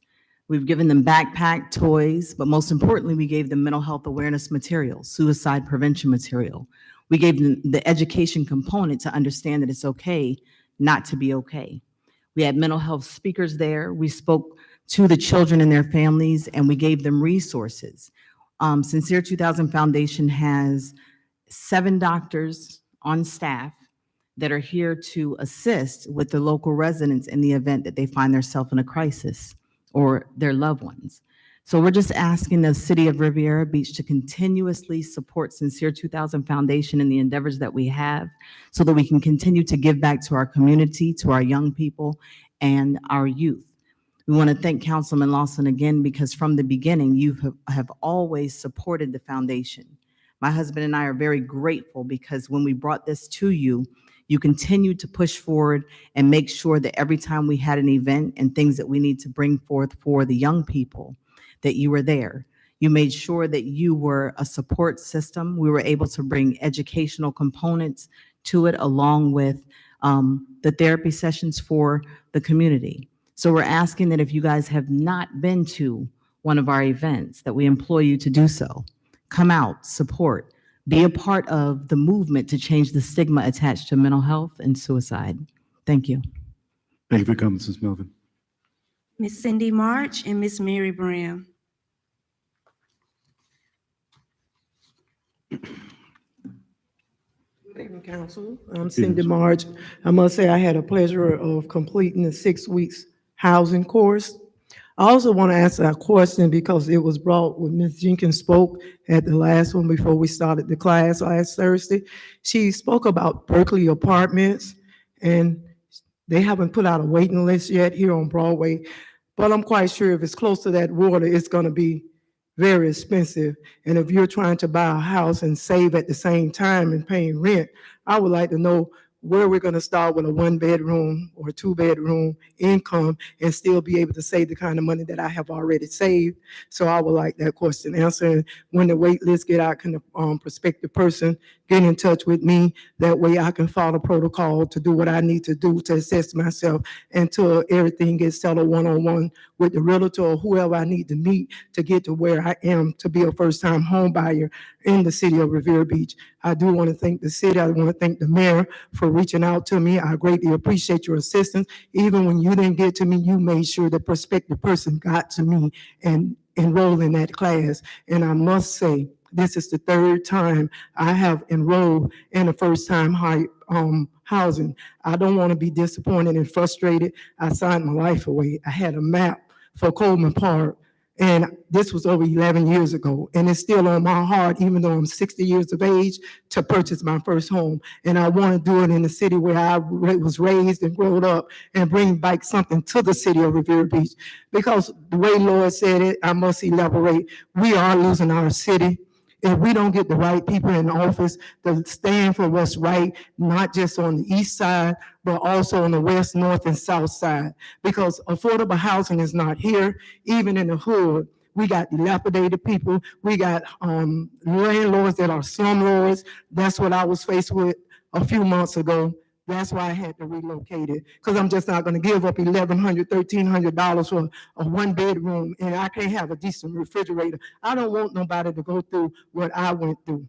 On the other hand, you all did the evaluation for everything. I would like to know, did you all do it, well, the audit for everything, I'm sorry. Have you all did the evaluation on the employees for the city of Riviera Beach as well as the mayor? I would like to know for public records, what was his evaluation, where we stand, not the mayor, but where we stand with our city manager with his evaluation, whether it's satisfactory, was it outstanding? As a taxpayers, as a residents, we need to know where we stand with our city manager. That way we know whether we need to move forward with this person, whether they're in contract or out of contract, because you all are closing down a lot of things for our youth, and we're losing a lot of our youth. I read where it was 2 shootings just this week in the city of Riviera Beach. And I must say, I don't know the chief of police, but he's doing an excellent job. Thank you for your comments, Ms. March, and congrats on completing the course. You're welcome. Madam Clerk? Ms. Mary Brown and then Ms. Doretta Polk. Ms. Graham, Ms. Polk?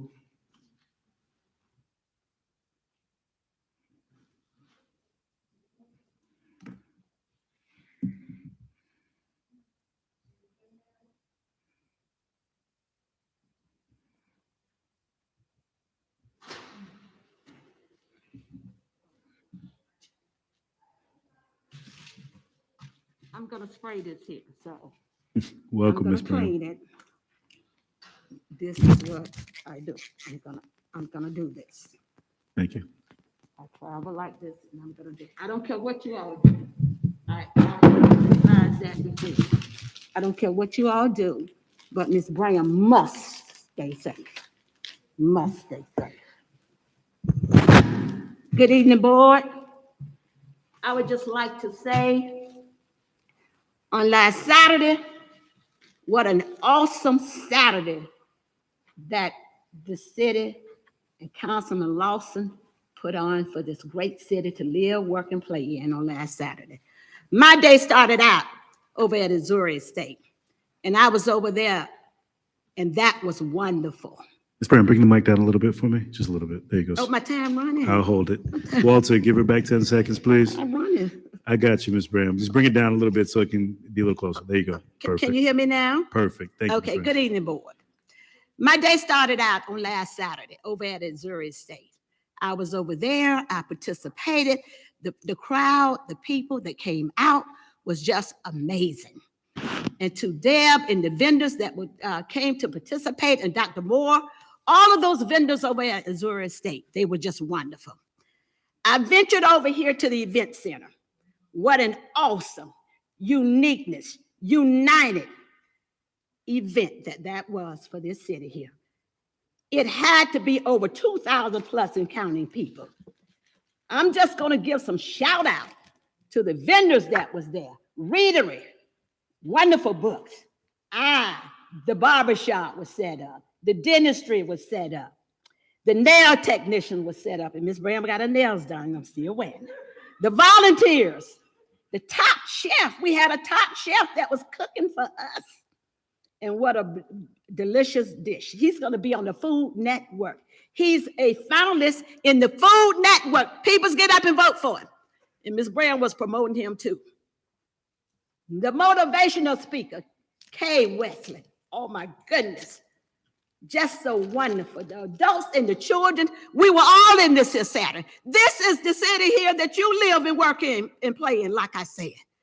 And why can't the board, we as a city, get together and have one big event like that? Other cities does it. They puts us on the map. This was more than wonderful. Absolutely. Kudos to you, Chair Lawson. This is what we have been saying. Stop doing all these little knick-knack little things here and everybody work together. We can be great because that's who we are.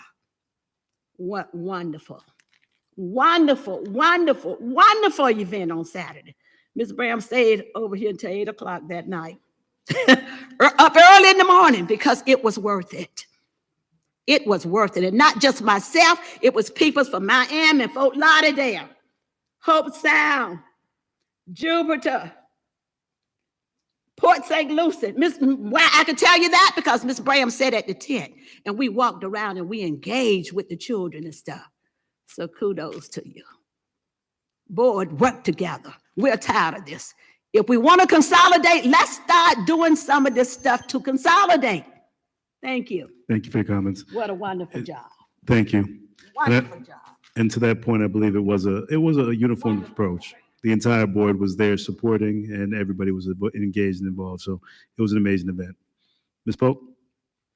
Just a moment. Please do not start my time. I'm sorry. Mr. Evans, we need to really bring back this COVID prevention with the sanitation, please. We do. COVID is going higher and higher now. I thank you. Welcome, Ms. Polk. Thank you very much. Well, I did not attend those two events, but I heard it was fantastic. Kudos to both of you and also Mrs. Graham. It was fantastic. There's a lot of need for our children here in Riviera Beach. But I was able to attend the Right to Read, hosted by the city of Riviera Beach and our own Councilwoman Kashamba Miller Anderson. It was awesome. The disparity that I learned from our children to Caucasian, Asian, and also Hispanic, our percentage is very low in passing these standard tests. I applaud her, Mrs. Kashamba Miller Anderson, for bringing that out, because a lot of these things I didn't even know. Then we have our very own Mr. William Wiley, who's an educator, who also, what he does, he's having free tutoring for our children. And I hope that went well, because parents, if you can't afford it, come out to the opportunities that are provided. It's a lot of great things going on in Riviera Beach. A lot of our leadership, as I see it, is fantastic. Fantastic. We need to also let our children know that they are valued. They are valued. If they need tutoring, my daughter needed it. After the passing of my husband, he was a whiz in math. I wasn't. I had to get her tutoring, and I had to pay for it. You have all of these resources that you don't have to pay for. Take advantage of it, parents. Take advantage of everything. Also, the mental health, as Ms. Maven said, take advantage of everything. Because this is a city that is moving, and I feel this city is moving in definitely right direction. Now, as far as our state-of-the-art fire station, 88, I saw in the news they had a little problem with the traffic. So maybe what you need to do, maybe Chief Dirk, talk to Chief Coleman there, and then you may need to have some policemen out there. Because I live, I have to go around to H Avenue to get from where I'm at on 20th, and some of them don't even stop then. And people need to know that could be your family, your loved ones, that the fire, EMT, paramedics have to come and save. If people realize that, and kindness, it goes a long way. And I thank you very much. Thank you, Ms. Pope. Mr. Evans, do you want to address any of the comments from public comment? Yes, Mr. Chair, very briefly. Thank you. With respect to the question on Berkeley Landing, that is a rental product that's provided, and we are not coordinating any information or not coordinating the leasing up of those particular units. But I'm sure that when those are available, there will be some notification to the city and the CRA, and then we'll, of course, make sure we disseminate that. And I believe they have a program that if folks are residents there, a portion of the rent is set aside for the purposes of helping facilitate home ownership. And the property, it's on a sliding scale, so based on your income will determine in some units how much you do effectively pay. So I did want to communicate that. With respect to the microphones, if persons would just refrain from touching the microphones, the microphone is very intuitive, and Walter back there will adjust the microphone accordingly. When we spray things on the microphones, that's effectively what happened to why we have new microphones, is because they get damaged with the different chemicals in the spray. So we're just asking persons, if you just start your communication, Walter will adjust the microphone accordingly. You don't have to touch the microphone or the podium or what have you, and we'll be able to effectively resolve that. And so with respect to Fire Station 88, the board knows that we did run our first call out of that particular station. Crews are operating out of that particular space. There was a discussion with Chief Curd about the ability to put some additional signage out there that says traffic patterns have changed. It is, a part of persons getting used to us activating or coming out of that particular intersection. But the firefighters that were running some of the calls that day said that there wasn't any issues with regards to them heading eastbound onto to Blue Heron. So I know the fire chief has had conversations with me, and I think there may be subsequent conversations that happened with Chief Coleman. And that's my remarks, Mr. Chair. Thank you, Mr. Evans. Madam Clerk? Item 9A, ordinance on first reading. Ordinance number 4235, an ordinance of the City Council of the City of Riviera Beach, Palm Beach County, Florida, amending Chapter 10 of the city's Code of Ordinances entitled Licensing and Business Regulations, Article V, entitled Business Tax Receipts, Section 10-150, entitled Clarifications and Rate Structure, by increasing business tax receipt rates by 5% for all business tax receipts, providing for conflicts, severability, and codification, and providing for effective date. Mr. Chair, we do not have any public comment cards on this item. The acceptance of public comment cards are now closed. Thank you. Motion to approve ordinance number 4235. Second. Thank you. Motion made, properly second. Mr. Evans? Mr. Chair, members of the board, if I can have the Director of Development Services, Mr. Clarence Sermons, to make this presentation. Thank you, Mr. Manager. Good evening, Mr. Chair, members of council, honorable mayor, and Madam Attorney. Again, for the record, I am Clarence Sermons, Director of Development Services. As you have heard, the item before you now is an ordinance for City Council to consider making changes to our rate schedule for business tax receipt purposes. For the staff presentation on this item, I will yield the floor to Operations Manager, Ms. Grace Joyce. Thank you, Director Sermons. Good evening, Madam Chair and council members, City Manager. My name is Grace Joyce. I'm the Operations Manager for the Development Services. And the item before you tonight is to discuss the opportunity to increase the business tax receipt fees. The state statute, Florida State Statute 205, allows for business tax receipt fees to be increased every 2 years at a rate of no more than 5%. The city has not opted to increase business tax receipts since 2015. Business tax receipts are unique in that they can be used for a multitude of things that building permit fees cannot be used for, which would include any type of general fund items. It's used to support businesses, could be used to support business attraction. We look at the business tax receipt fee as the support for the community based on people who are coming into the community to utilize the businesses may not be residents, so they don't participate in the improvements that are needed to the roadways and lighting and other types of programming that a city might actually put into place. So based on that, we are looking to increase the business tax receipt by 5% as required or allowed by state statute. If you decide to approve that, it would result in a net gain of about $55,000 a year. Question, Mr. Chair.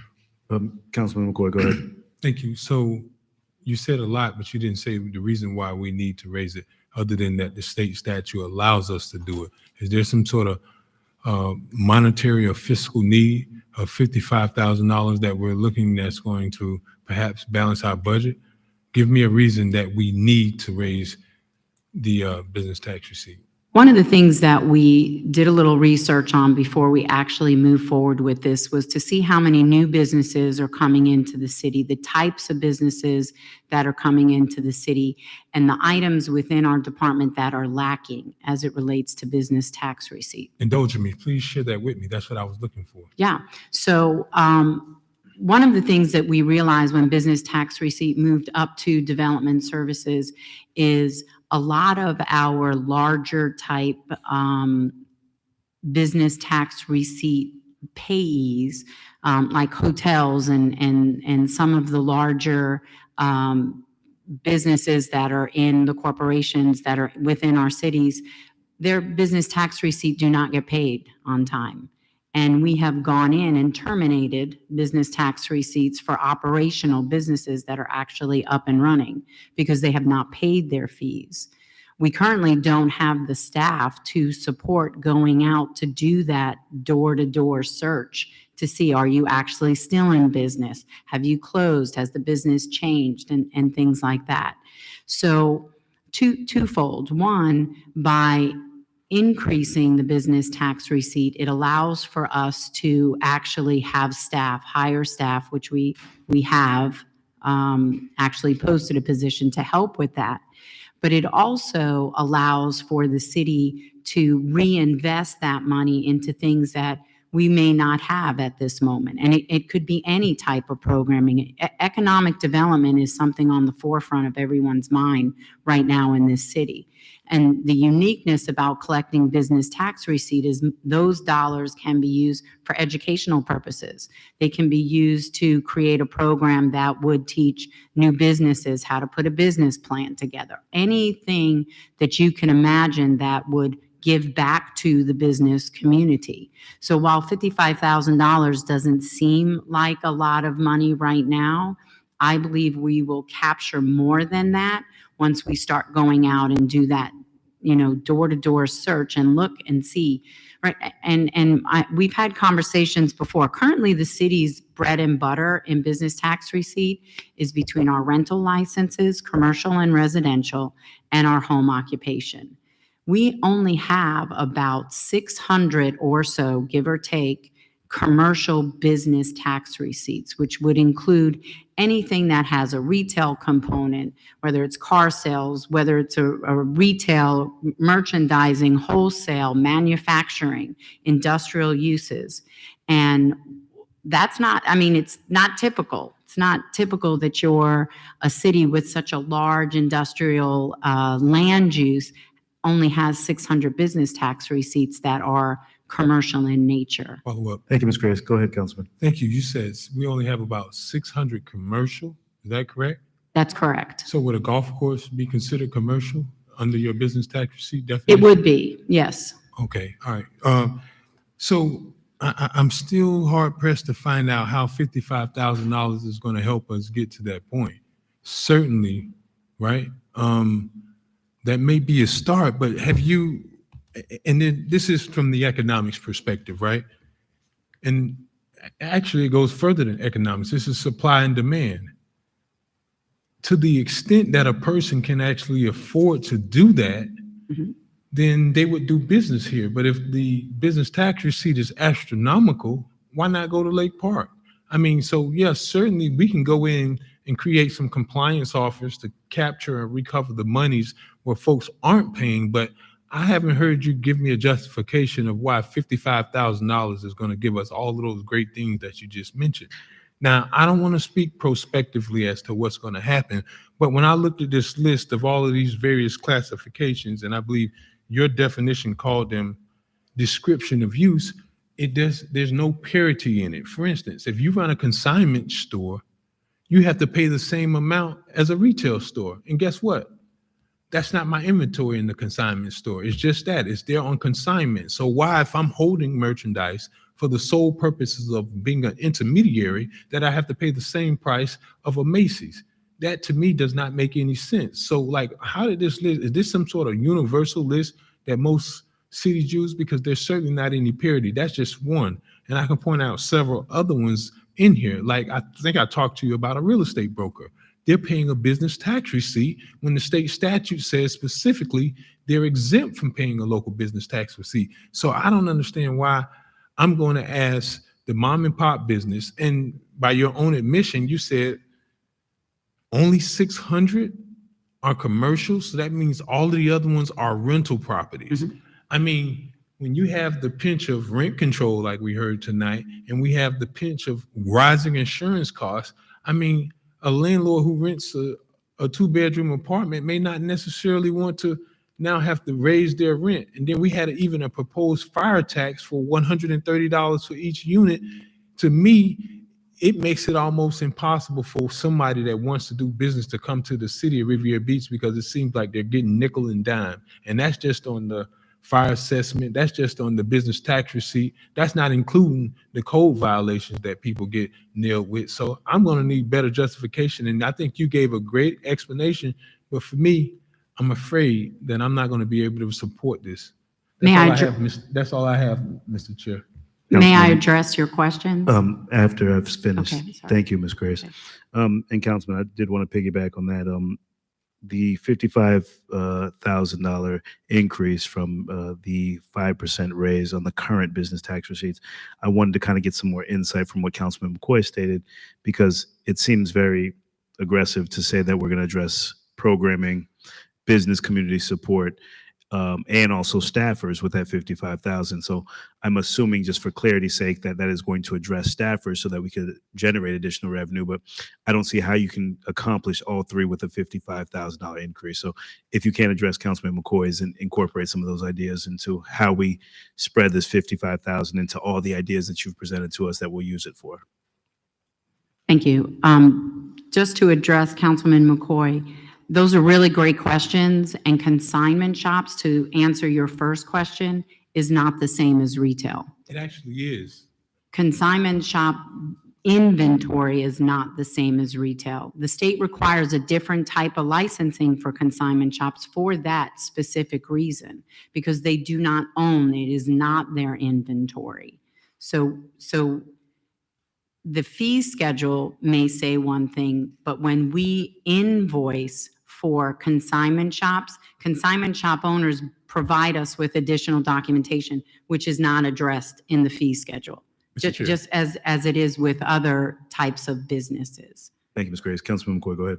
Well, I've seen that, but if what you're saying is true, that means your list here is fundamentally flawed, because I'm looking at line 266 of Exhibit A that says merchant, thrift shop, consign merchandise, value of inventory, $30,000. That fee currently is $141.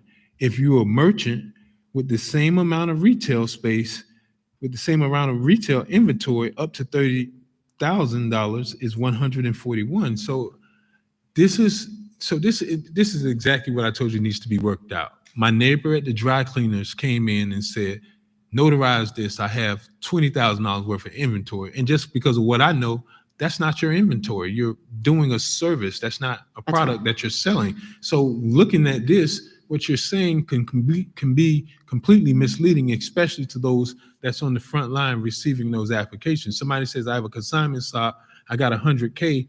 That's no different than treating them like Publix grocery store.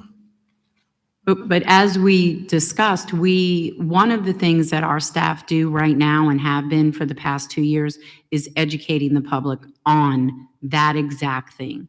The fee schedule that's in front of you is not all encompassing. It is. It is a very. I resent that comment because the ordinance says we're adopting Exhibit A. Exhibit A lays out everything. And if you're saying to me that it's not encompassing, I think you're just being disingenuous. Once we adopt this ordinance, by reference, it says everything in Exhibit A is going to be adopted. There is language also in Article 10 of our code relating to business tax receipt that states that not every single category is covered within the fee schedule, and that the fees would be similar to categories that are similar in such. Because there are, like, for example, there are cities that have fee schedules that have 1,000 or more fees associated with it. Now, the fee schedule that's before you is something that was inherited to development services, and I don't disagree. We do need to clean up a lot of things, but there's also misinterpretation on folks who read different things. And one item relating to real estate brokers. And we've had discussion about this, and the real estate broker, the individual is exempt, but the office is not. And it's very clear in the state statute as it relates to real estate agents and brokers. So that was a clarification. But, I have so much respect for you, and I understand you're a consummate professional, and I really believe it. Every time I contact you, you give me a perspective that I never heard. But the problem why I contact you, Ms. Grace, you know why?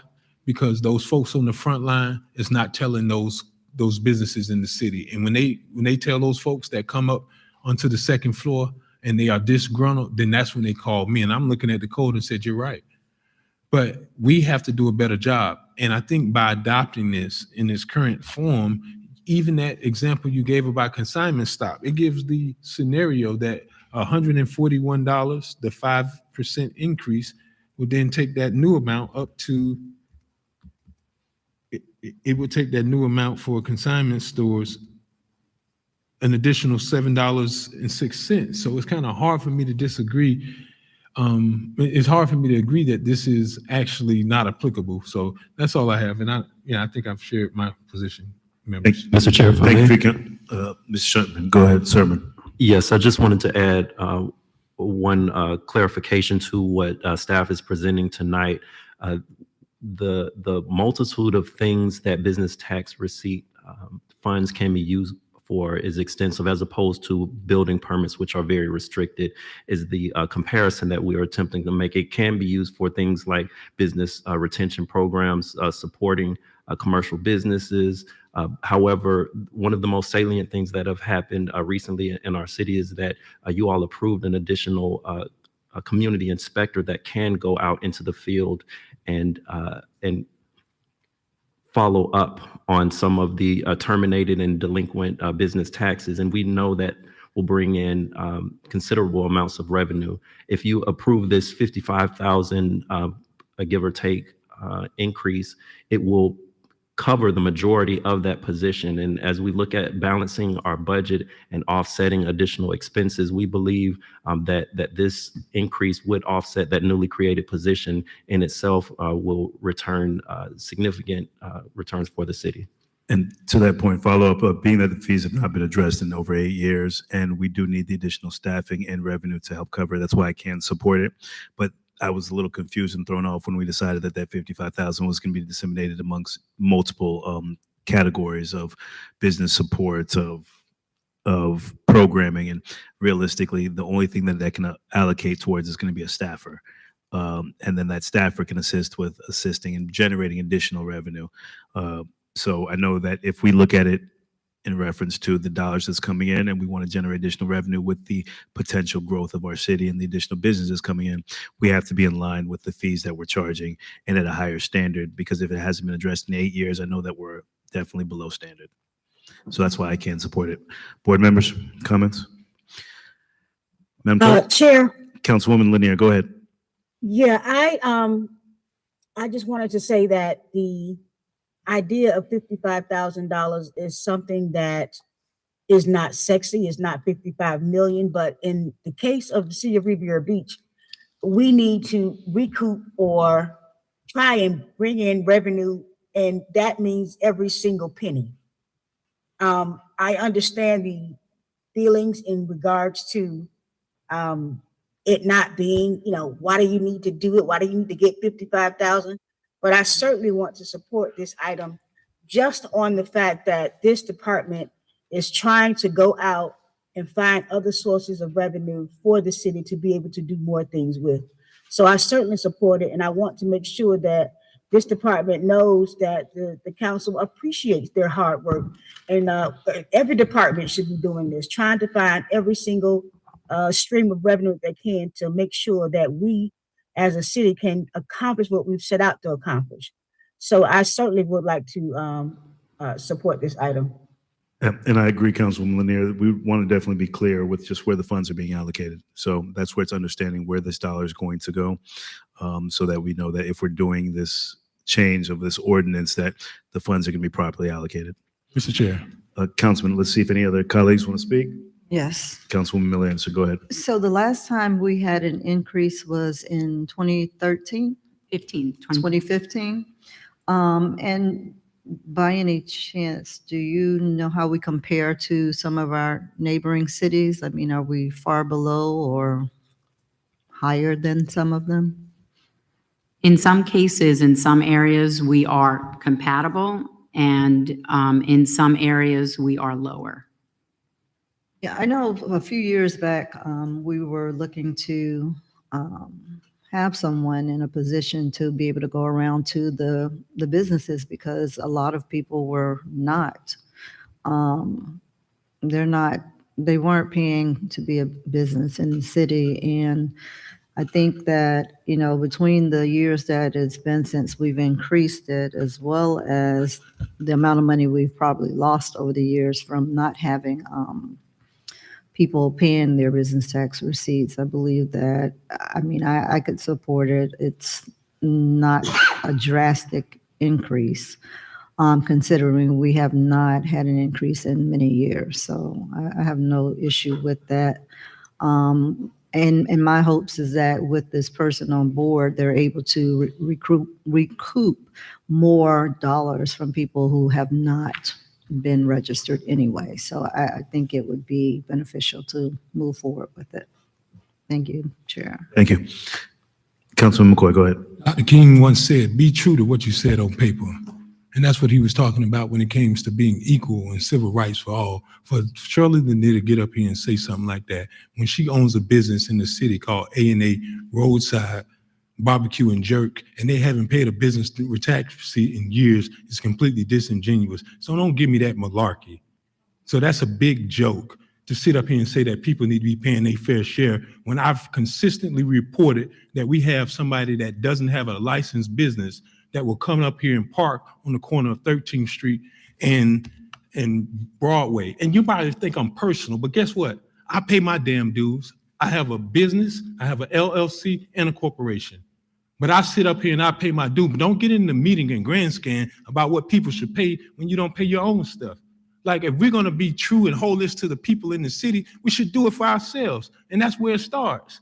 Like, I don't appreciate for somebody to sit up here. And even so, I even think that this is such a nuisance, right? When we have barbecue stands that open up without a business tax receipt on the corner, they create a further nuisance, because once we see one person come over here and open up a business, now all of a sudden we got used cars that's being sold on public streets. So if you're going to be true all the way. And don't get up here and grandstand. I think certainly staff has good intention, but I don't believe what they were saying was actually accurate, because what this actual resolution says, whereas the city of Riviera Beach has exercised its authority to collect such local business taxes through the city of Riviera Beach Code of Ordinances, whereas the general revenues from local business tax help the city to maintain a diversified revenue base and are utilized for essential municipal services that benefit both businesses and residents, such as police, fire, code enforcement, zoning, roads, parks, and open spaces. So this is not about going back into, and that's what you're saying to me. What you're saying to me is not what's included in this resolution, Ms. Grace. So if you have some other idea, this clearly says this goes for code enforcement, zoning, roads, parks, and open spaces. May I address? Please, Ms. Grace, go ahead. The statement that's in there are just items that they can. It is not allocated as a finite use. Business tax receipt dollars they're like general fund dollars. They can be allocated for many different things. Those are just items that they typically are used for. Thank you, Ms. Grace. Councilman McCoy? Thank you. Thank you. Board members? Chair? Councilwoman Pro Temp, go ahead. Yes, I'd just like to say that that A&A Roadside Barbecue, I no longer own that business. About 3 years ago, I sold that business. So Mr. McCoy needs to update his records. Second of all, Mr. McCoy, whenever he doesn't understand something, he verbally assaults the staff and others because he doesn't understand it. So I just want to make sure that the statements that I'm making I'm making it for the betterment and for the progress of the city of Riviera Beach. I don't want to get into petty personal differences. That has wasted enough time as it is. I want to move this city forward to be able to accomplish the things that we say that we're going to accomplish. Thank you for your comments, Pro Temp. Mr. Chair, can I respond? Is it in reference to the item, Councilman? No, it's in reference to Sunbiz and the official records of. Can you save those for your public Thank you. comments? I will. Councilman? Thank you. Thank you, sir. For your general comments, I mean. If there's no other comments about ordinance 4235, Madam Clerk? Councilperson Botel? Yes. Councilperson Mella Anderson? Yes. Councilperson McCoy? No. Chair Pro Tem Lanier? Yes. Chairperson Lawson? Yes. That vote passes with Councilperson McCoy dissenting. Thank you. And Councilman McCoy, you can reserve your time for, I'm sorry. Chair Lawson, you voted no? No, yes. Yes. I said yes. Yeah, he said yes. And Councilman McCoy, I you can, said that. yes. Councilman McCoy, if you want to reserve your comments for the end of the meeting or take your time sooner. Thank you, Councilman McCoy. 11A? 11A, Resolution Number 109-23, a resolution of the City Council of the City of Riviera Beach, Palm Beach County, Florida, authorizing the city manager to move forward with funding, design, procurement, construction of Riviera Beach Fire Station 86, Singer Island, and relocation of the existing water tank at the existing location at 5010 /5020 North Ocean Drive and providing an effective date. Mr. Chair, we do have public comment cards on this item. The acceptance of public comment cards are now closed. Thank you, ma'am. Resolution number 109-23. Second. Motion been made and properly seconded. Mr. Evans? Mr. Chair and members of the board, at this time, I'd ask the Fire Chief, Mr. John Kurd, and Mr. Randy Sherman to make this presentation. This presentation is born out of the budget workshop discussion that we had with the board concerning Fire Station 86, and staff has brought this item back for your consideration. So Chief Kurd and Mr. Sherman and Mr. Bailey, I didn't see him in the back as well. I was going to ask if Mr. Bailey was presenting because I saw him on the item. Come on up, Mr. Bailey.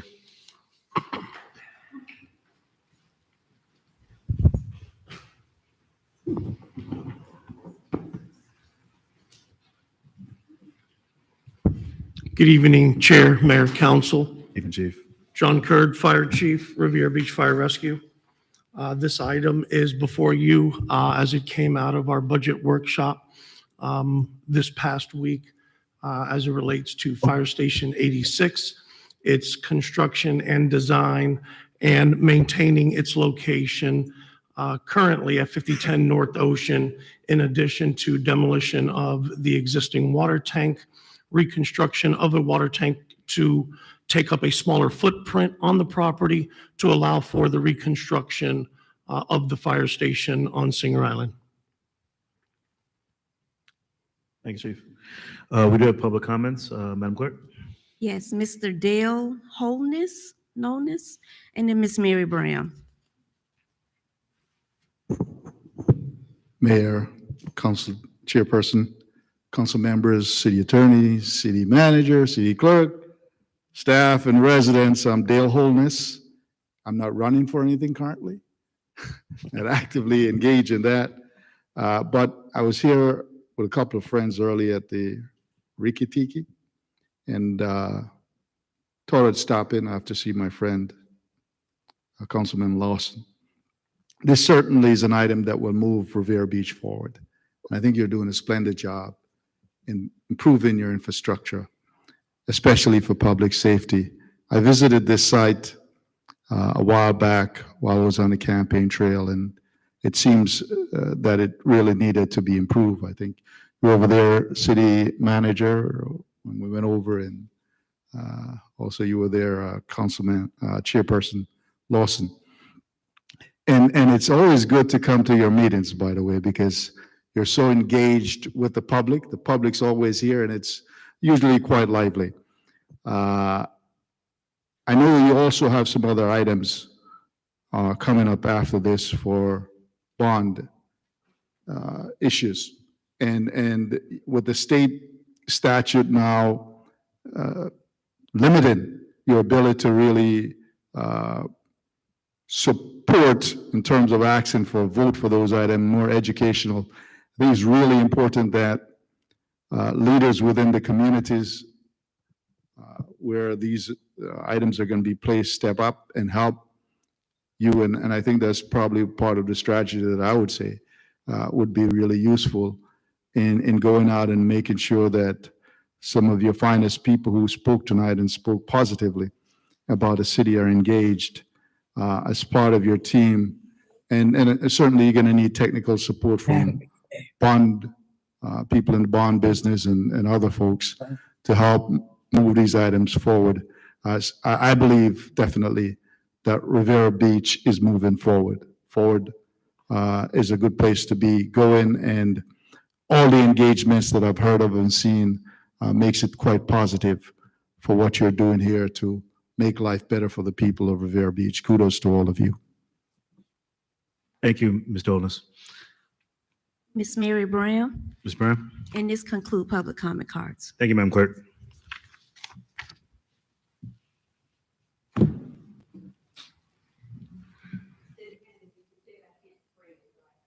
So I'm just gonna stand here and talk, okay? Thank you, Ms. Brown. Thank you. Mayor Brown, Riviera Beach. Apparently 2 years ago, I was in here, and when this came up about that fire station over on the island there, they did not want it. They said that when it was anticipated on moving it and getting it built, they were in opposition because it was going to affect their quality of life. I was in here, and they came out in opposition against the fire station because we were going to move it in another location. And they was adamant about not putting it, disturbing their tranquility of life. Now, I'm going to say something because it's going to be held in the city here. We know that all of our buildings are detrimental. Moving forward here, the first thing that was on the agenda was a water plant. Second was the police department.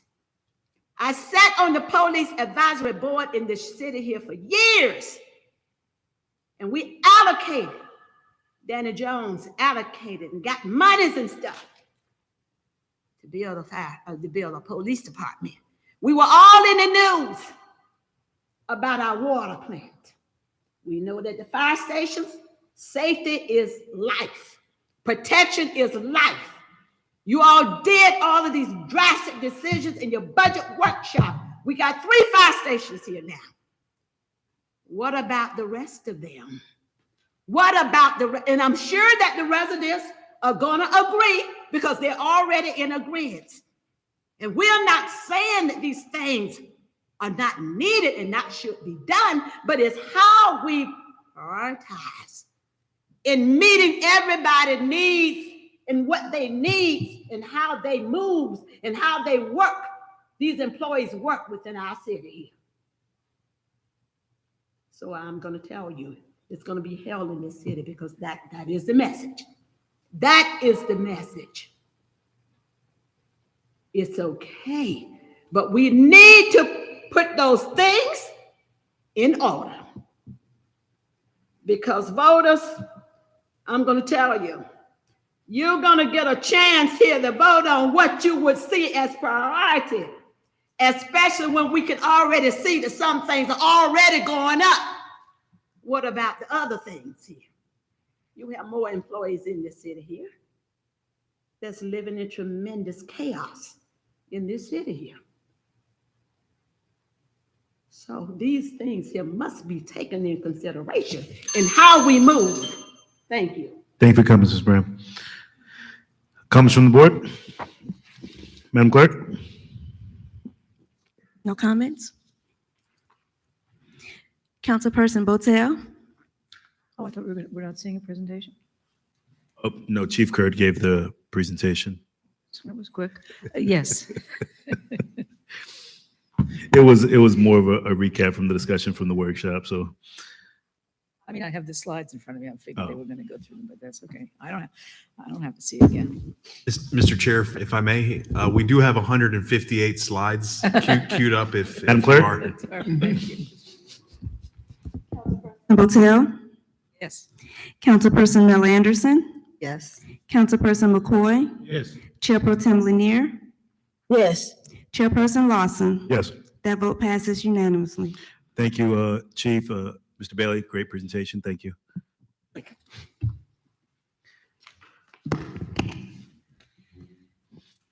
Madam Clerk, 11B.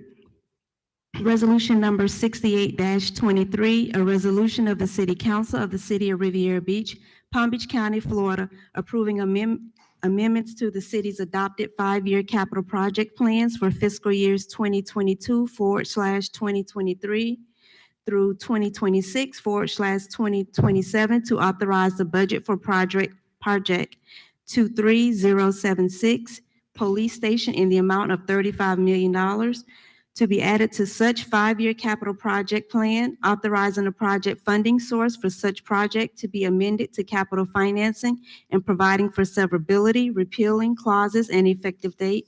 Mr. Chair, we do have one public comment card on this item, and the acceptance of public comment cards are now closed. Thank you, Madam Clerk.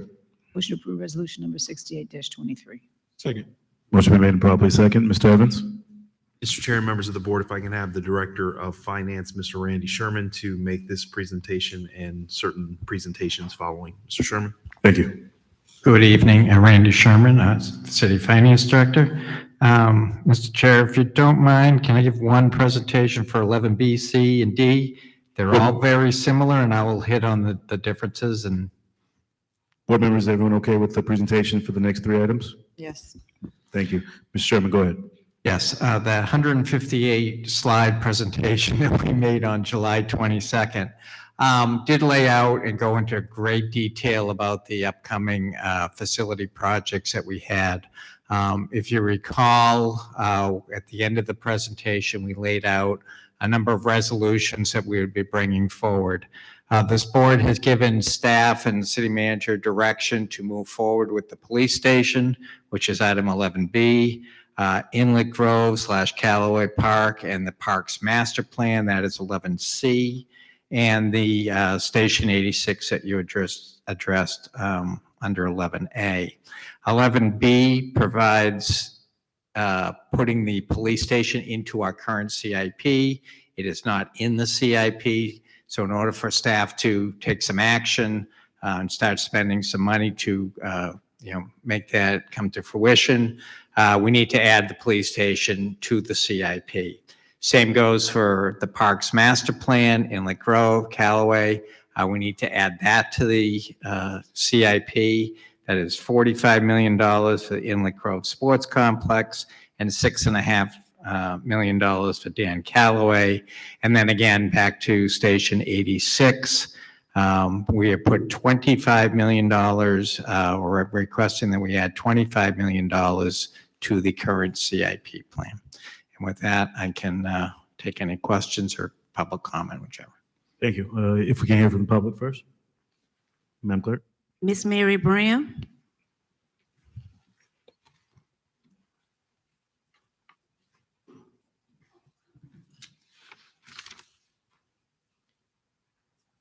Riviera Brown, Riviera Beach. As I stated before, we want this police department built, and it should have been priority in the beginning. But since we are in this moment here, and we know all of our buildings here are devastated. See, 13th Street there is what we had allocated for the people to go in there while we built the police station here. But everything, including the kitchen sink, is over on 13th Street, except for the workers and the people that reside in the police department. I can stand here and talk about it because I served on that board there. And I know exactly what we were trying to do way before now. So if anything else is to be built, we want this police department built. We want our water plant to move, because these were first things when Mr. Evans entered back into the city here. This is what the residents said. This is what we said. In order to make our city here better, do the capital projects that was detrimental. We know that all of our buildings were bad, including the fire department. But some was just more horrendous than others. Our police have had to suffer in those buildings for up to years. And you mean to tell me that you did not take into consideration to make that one of your top priorities? And we was on national news for our water. And you all did not take those into consideration. Shame on you. And I'm sure the residents are saying that too, because they were talking about these things on Saturday. So I hear them. I hear the disgruntlement. But we're seeing something coming out of the ground. But that's not all that should have come out of the ground. And if these things are to be put in our CIP, then let's do it. Let's make these things here top priority so that the residents can see too that they're getting the bang for their bucks too as well too. Water is life. Safety networks all in our city is life to us. And we cannot just continuously to hop and build the same things over and over without building something else to Thank you for give to comments, the Ms. Brown. residents for their usage. Thank you. Thank you. And to echo Ms. Graham's comments, I think we're excited to move this forward, move it higher on our capital improvement plans. Chief, we're getting it built for you, so call them off and we're going to do it. So, board members, any questions? Mr. Chair, Councilman McCoy, go ahead. thank you.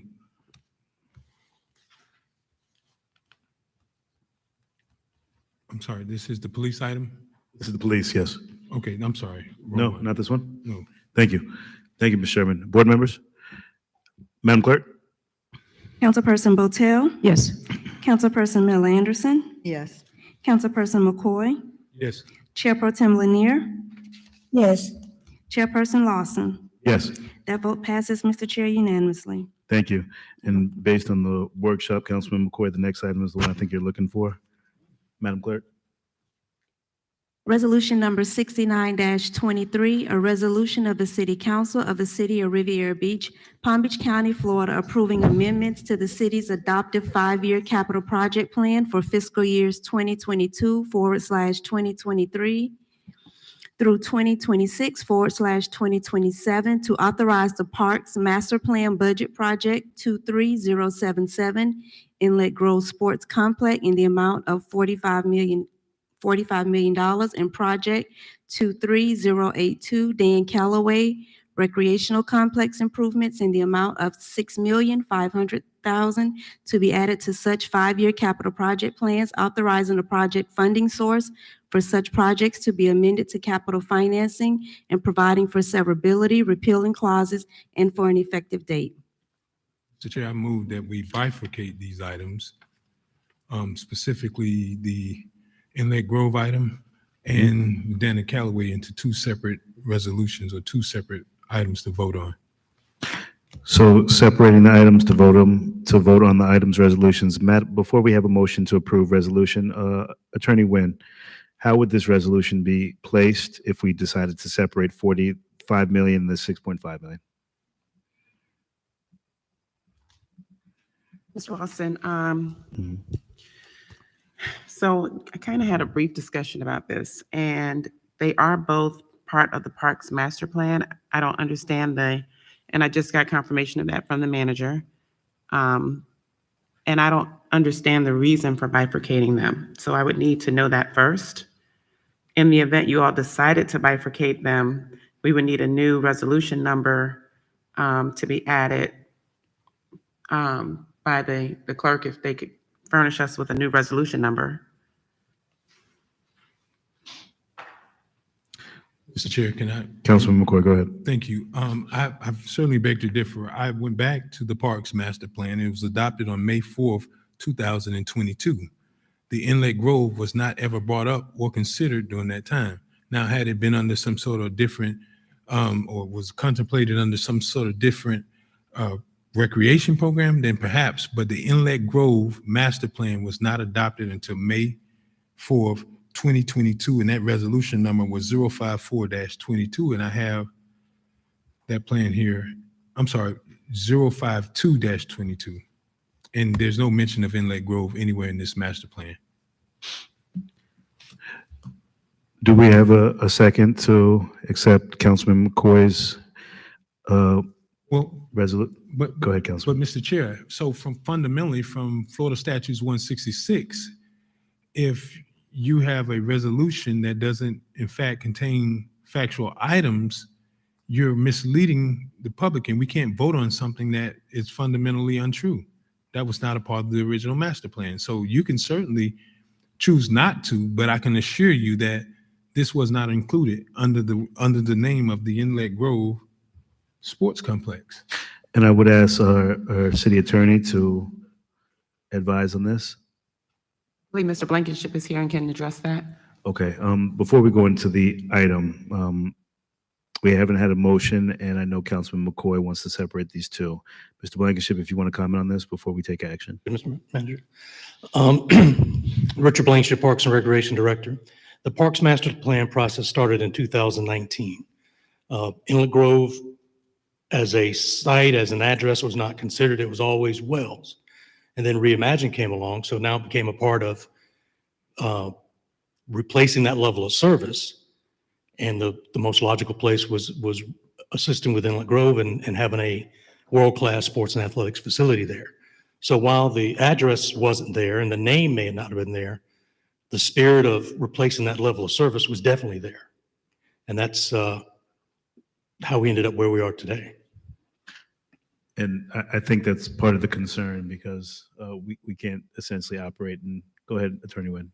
Perfect. You were saying exactly what I was saying. Yeah, We can't operate in the spirit. We have to operate in the spirit of the law, because I went back to May 4th, and that resolution that was approved by the city council was resolution 052-22, and that didn't encompass. Now, what you have before us here today specifically says, and I'll be quick, approving amendments to the city's adopted 5-year capital plan for fiscal years 2022/2023 through 2026/2027 to authorize the Parks Master Plan budget for Project 23077 Inlet Grove Sports Complex in the amount of $45 million. And I submit to you today, Mr. Blankenship, that was not a part of what we adopted on May 4 of 2022. So that's all I'm simply asking, that can be separated, because now you run afoul with state statute by putting something in a resolution title that is factually untrue. And to that, oh, I'm sorry, go ahead, Councilman. And I'm not asking for something hard. Let's just separate it out. If you want to operate it into the CIP, let's just do it as a separate item. But it's more or less misleading to suggest that Inlet Grove Sports Complex was in that master plan, and it was not. Nor was that project number. And that's all I'm saying. And that shouldn't be very difficult. I don't even know why that would be so contentious. And I guess to that point, I'm going to also make sure that when we get to 11F and address the ballot initiative, to make sure that we have the clear language when we talk about the master plan and the parks, because I want to understand how this is going to impact with us separating these items. But I would actually agree with Councilman McCoy based upon we operate in the law that we have to separate these items and not in the spirit of it. Chair? Councilwoman Lanier, go ahead. I'm kind of confused as to what we are asking here. I wanted to, as I look at this item and it talks about the Inlet Grove Sports Complex and it talks about the parks master plan budget, what was discussed? I mean, when you guys met on the 22nd, I saw some of the meeting. What was discussed in regards, and I'm asking this of Mr. Sherman, what was discussed in regards to the Parks Master Plan budget? Mr. Chairman. Please, Mr. Sherman, go ahead. Yeah, on July 22nd, we did present this as one item, that these would be combined. But I do understand the concerns. And if I may make a suggestion, because we're going to use these resolutions to do bonding, to do some borrowing, I would suggest you pick one or the other for tonight. Vote on that. We'll fix this resolution for whichever one you decide to remove, and we'll just bring back a brand new resolution at the next city council. It's not going to cause us any delays, so. I would, because the language has to be ready by December, we have some time. I actually believe we should bring back both the resolution and the bond for both items and bring it back properly for the next meeting, because I would be in complete agreement with Councilman McCoy's sentiments. So I don't want to just vote on one. I would actually recommend we bring them both back. Councilman McCoy? Let's just strike what was not adopted a part of the master plan. Let's just strike the Inlet Grove and bring that back separately. But we have another item coming about. Yeah, and again, I don't care which one you do, but my preference would be to have a nice, clean resolution. Either way. But the resolution is being used for the bond. So the sentiments of reason, if we strike this here, we're still going to have to take action on 11F, which is in reference to this Correct. resolution. I So it's agree. going to convolute the situation if we strike one here, and that changes the language where we're adopting a $55 million bond, which is not going to be accurate now. So it's going to change the language on both. I agree. Everything to do with the parks to this item, we would pull all Right, three so of them. that's why I'm saying pull both we'd until all our next pull, meeting and bring correct. back the proper language for both would be my recommendation. But Madam Attorney Nguyen. Yeah, I think the practical effect of separating them out is that you would then have two parks bond questions. You And would. so I think that's what Mr. Sherman is You trying would. to avoid.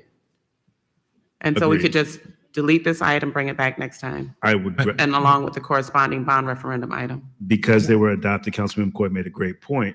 But the concern that I have is a corresponding bond item that we're going to be adopting tonight is not going to be in line with this resolution. So we don't want to have multiple items that's going to be addressed on the ballot where we have two separate parks items. That's going to convolute the situation, but we have to just have the proper language. Councilman McCoy, you had a comment?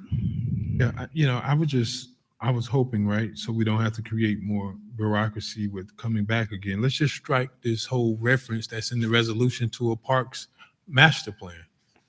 I mean, that You could do that. If we just strike that It's a out better of there, then solution. we don't have to change the other item. And I'm afraid, Richard, I love what you guys do, but I'm just gonna be down on it because I have some reservations about the Inlet Grove. So if we just go in and take out specifically Inlet Grove Sports Complex, then I can support it. To that point, if we take out or strike Inlet Grove Sports Complex, are we leaving in Dan Callaway Recreational Complex? Mr. Chair. Councilwoman I'm Motel. sorry, the recommendation, I think, needs to, it's different language. Mr. Sherman, can you recommend other language besides taking out, not necessarily taking out the Inlet Grove Sports, but taking out the reference to the capital? Is that the objection that Mr. McCoy is making, that that the Inlet Grove was not originally referenced in the, so can we not remove that reference to the capital projects plan and leave the Inlet Grove and leave the Callaway in there? So I understand that there's multiple recommendations on the table, so let's make a decision with how we're going to proceed, because I would recommend staff just brings it back the proper way with the clear direction of what the expectation is. And if I may add, Mr. Chair, City Manager also made the suggestion, if you'd like yet another alternative, is amend the Parks Master Plan and put the Inlet Grove project in the Parks Master Plan. And Mr. Chair, if I may. Please, Mr. Evans. The purpose for that is because when we do go out and have conversations with the community, there's a slate of things that are incorporated in the Parks Master Plan. And as you're aware, the Parks Master Plan in its entirety is about $100 million worth of capital projects. And so invariably what we would like to do is work through that list, taking, one bite of those larger items and then subsequently moving through. So that would be a priority for parks and recreational amenities and investments moving forward. And so that's why that Parks Master Plan is a important element and component of the marketing and communications, because I know people are going to look at, okay, if they fund these projects, which projects are still left unfunded? And then invariably that's the document that should guide investments for parks and recreation moving forward for capital facilities. Correct. So do we want staff to clean this up, board members? How would we like to proceed? So what happens, I'm sorry, Chair. Go ahead, Councilwoman Lanier. So what happens, Mr. Sherman, if we move forward with this resolution the way that it stands? If we move forward with the way that the resolution currently stands, again, I think despite the fact that the name Inlet Grove is not necessarily in the plan, the concept of large recreational parks, whether it be at Wells or another location, matches up with the actions that you took back in April when you relocated Barracuda Bay over to Inlet Grove. So I don't get tied up with the titles, and what we're calling specific things.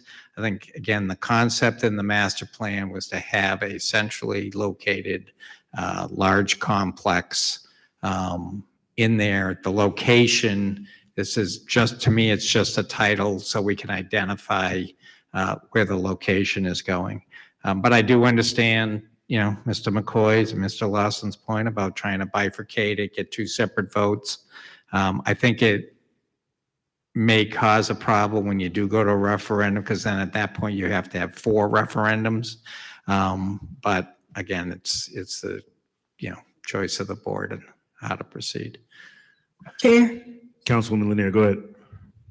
So what happens if you just amend the master plan to be able to include that language? That was the recommendation you just made, Mr. Evans? Mr. Chair, Go ahead. it was definitely another option for the board to consider, but I do want to, add on to Mr. Sherman's comment. Invariably, we have to have the support of the elected body, and if there is any ambiguity or confusion that the board would like for clarity to be provided, we don't want a situation where the board votes in opposition of certain items from a procedural standpoint, because it doesn't bow well as we get ready to have these community conversations. And so if there is, some modifications that the board would consider, certainly staff will move in whichever direction. So you have a multitude of different options to get us from point A to point B, but we do want to make sure that the board is in support and it's not supported just based on a procedural item. What would the timeline be on updating the master plan, Mr. Evans? If I may, Mr. Evans, we did that already. We've already amended it to include Inlet Grove. So it's in the, I'm sorry? We amended the master plan to include Inlet Grove versus Wells Recreation Complex. Now, But that was, I guess, Councilman McCoy? Mr. Chair, if I may, not the resolution, that the working document that we have, they've made the changes. That's how we were able to get the actual renderings that have been shared, but the actual document in itself, the resolution that was referenced, that has not been modified. So in order to spin up and bring that back before your consideration, that work is pretty much close to done and probably could be available at your next regular meeting. Thank you, Mr. Evans. So Chair, Pro Temp, go ahead. so if Inlet Grove is already a part of the master plan, then what's the problem here? Mr. Chair, if I may. Mr. Evans, go ahead.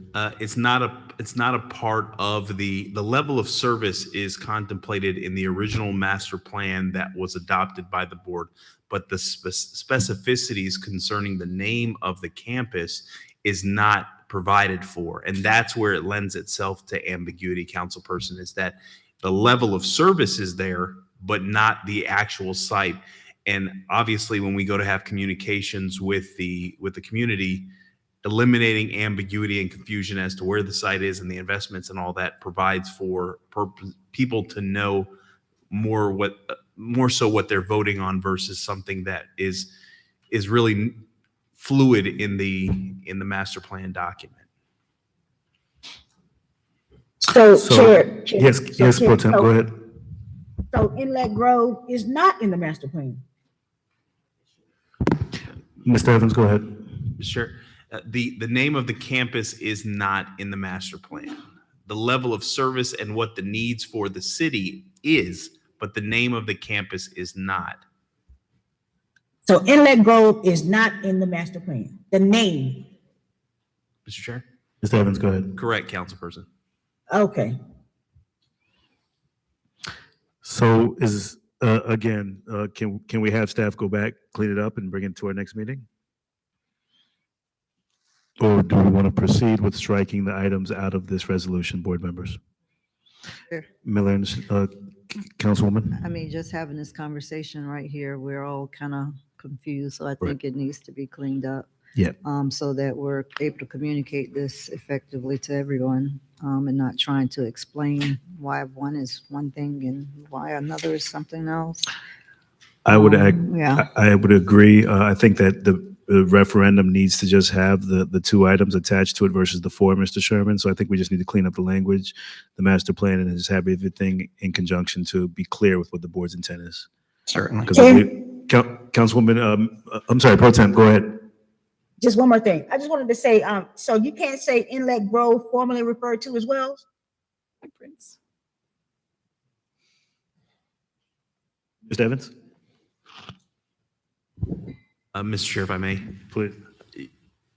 you could say, you could amend the Parks and Recreation Master Plan to include the Inlet Grove campus and the level of services that's called out in the master plan document. That is something that the board could conceivably do. But I think the discussion with board members is that, there's still some confusion because invariably there's other moving parts to this particular item. Okay. Agreed. So we're gonna, so board members, are we okay with removing item from agenda and bringing this back at our next meeting? Will that be enough time to have everything updated, Mr. Evans? Mr. Chair, if I may? Please. Yes. Board members? Yes. Which ones? I'm sorry? Which ones, 11C and what else? What, 11C and the ballot initiative, which would be 11F.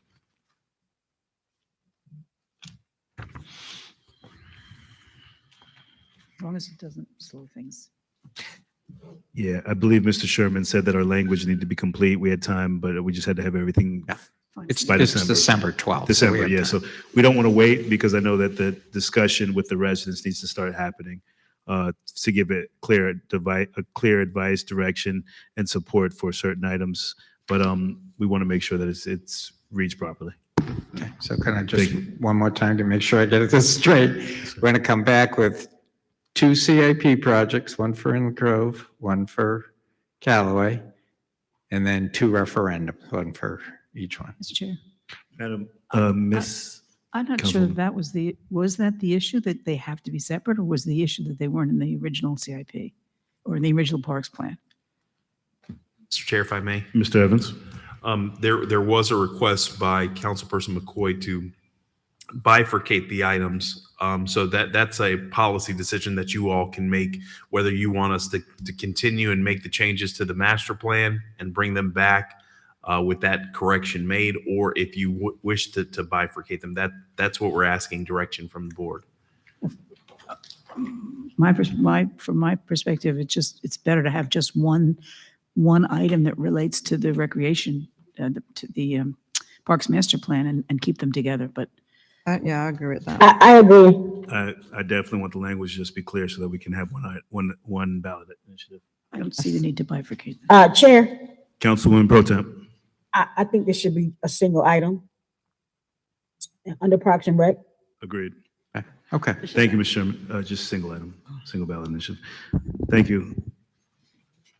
11D. Sorry, Mr. Chair. Sorry, Mr. Evans. So we're going to delete that item For tonight. for tonight. We're going to delete item 11C and the adjacent item 11F from tonight's meeting. 11D, Madam Clerk. It's 11D, resolution number 113-23, a resolution of the City Council of the City of Riviera Beach, Palm Beach County, Florida, approving amendments to the city's adopted 5-year capital project plan for fiscal years 2022/2023 through 2026/2027 to authorize the budget for Project 23083, Fire Station 86, in the amount of $25 million to be added to such 5-year capital projects plan, authorizing the project funding source for such project to be amended to capital financing, and providing for severability, repealing clauses, and effective date. Motion for resolution number 113-23. Second. Motion been made and properly second. Mr. Sherman, I believe you may give a presentation on this item already. It was included in the first presentation. Board members, question? Mr. Chair. Councilman McCoy, go ahead. Thank you, Mr. Chair. Mr. Sherman, this resolution calls for authorizing the project funding source for such projects to be amended to capital financing. Can you explain what that capital financing is? What is being recommended is to put out for the bond referendum, which again, we talked about on July 22nd, putting these 3 projects on the March ballot. Mr. Sherman, have you provided us what our bond capacity is? Our current bonding capacity for non-ad valorem is $52 million. So if the referendum fails on anyone, we could then jump over and use the non-ad valorem revenue. Okay. And what's our bonding capacity on the non-ad valorem? That is the non-ad valorem. On the ad valorem, using bond referendums, we don't have a capacity on that. It's whatever the voters vote. Well, surely we do. I mean, we have to have some sort of capacity before it affects our Fitch ratings. Because it's tax-backed, it's the strongest security that you can have. And because, again, you have certain statutory abilities to collect those taxes, their perspective on that is far different than the non-ad valorem, because the non-ad valorem, again, is reliant on, making sure you're collecting that every year. So certainly with us relying on ad valorem, we're going to certainly have to have a conversation about increasing our millage rate. Is that correct? It's actually a separate millage rate. So you will see a millage rate on your tax bill for operations, and then you would actually see one on there for the debt. And again, as your value, because that's a fixed dollar amount every year, as your taxable values go up, that millage rate will actually go down. Okay, thank you. Thank you, Councilman McCoy. Board members? Councilwoman Lanier, you had a question? No. Okay, thank you. Madam Clerk? Councilperson Botel? Yes. Councilperson Mel Anderson? Yes. Councilperson McCoy? Yes. Councilperson Lanier? Yes. Chairperson Lawson? Yes. That vote passes unanimously, Mr. Chair. Thank you, Madam Clerk. Do we have a public comment card on 11D? 11D, we're on D. We're on E now. We were on D, Ms. Brown. Nope, 11E? Yes. Resolution number 70-23, a resolution of the City of Riviera Beach, Palm Beach County, Florida, authorizing and directing the Director of Finance and Administrative Services to proceed towards the issuance of the city's general obligation bonds, public improvement revenue bonds, or other debt obligations in one or more series in an aggregate principal amount not to exceed $35 million as approved by the electorate of the city, or in accordance with the city's debt management policy to finance the acquisition, construction, development, and equipping of a police station in the city, declaring the official intent of the city to reimburse itself for certain capital expenditures of such acquisition, construction, development, and equipping by incurring debt, authorizing the officials of the city to do all things necessary or advisable in connection therewith, and providing for severability, repealing clauses, and effective date. Mr. Chair, we do have public comment card on this item. The acceptance of public comment card are now closed. Thank you, Madam Clerk. Motion to adopt. Motion to approve resolution 70-23. We have a motion been made and properly seconded. Mr. Evans? Mr. Chair, members of the board, if I can have the Director of Finance, Mr. Randy Sherman, to make this presentation. And again, Mr. Chair, if I could deal with, I know we're going to pull 11F off. If I can deal up with 11E and 11G to get, one presentation. Please. Board members, we're okay with that, correct? Yes. Thank you. Go ahead, Mr. Sherman. 11E and 11G are reimbursement resolutions. If you recall, when we did the fire stations, you also adopted a reimbursement resolution. What these resolutions do is they make the declaration that we will be issuing debt in the future, and then anything that we spend between now and the point where we actually issue the debt, we will be able to actually reimburse ourselves. So the 11E is for the police station, and 11G is for Station 86.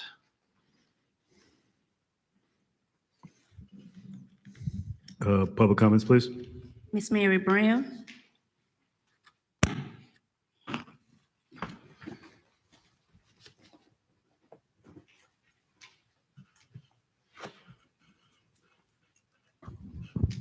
Riviera Beach, since these are all incorporated under the same items here, The fire department, Chief Curd, no offense to the chief of the fire department, but they said that they could not tolerate hearing the fire bells over there and the sirens. It interrupted their tranquility of life. So how he's gonna maneuver that when they did not want to hear those things over there, but that's on him. Okay. 11E here. Residents, you will get your choice here. You will get your chance to vote on the necessities of this city here and constructing new facilities that are so detrimental needed within this city here. So you would have that chance to vote. And I know, I know that you're gonna vote on these things here because our city has gone from 1962 to where we are now. And everything has a life to it. So some things we must move that are detrimental. Cities does use bonding. This is basically what they do with their huge capital projects. In the last election, it was bondings on there from the various municipalities. And the voters voted overwhelmingly for them because they needed things, the capital projects that was done in their city too. So hopefully that we will do this. And on that recreation note, the Aquat over there in Callaway, I was here when that presentation was done. And it did leave some wiggle room in there because over at that complex center, it is an aquat where the water comes up, and we did say that we wanted that built out.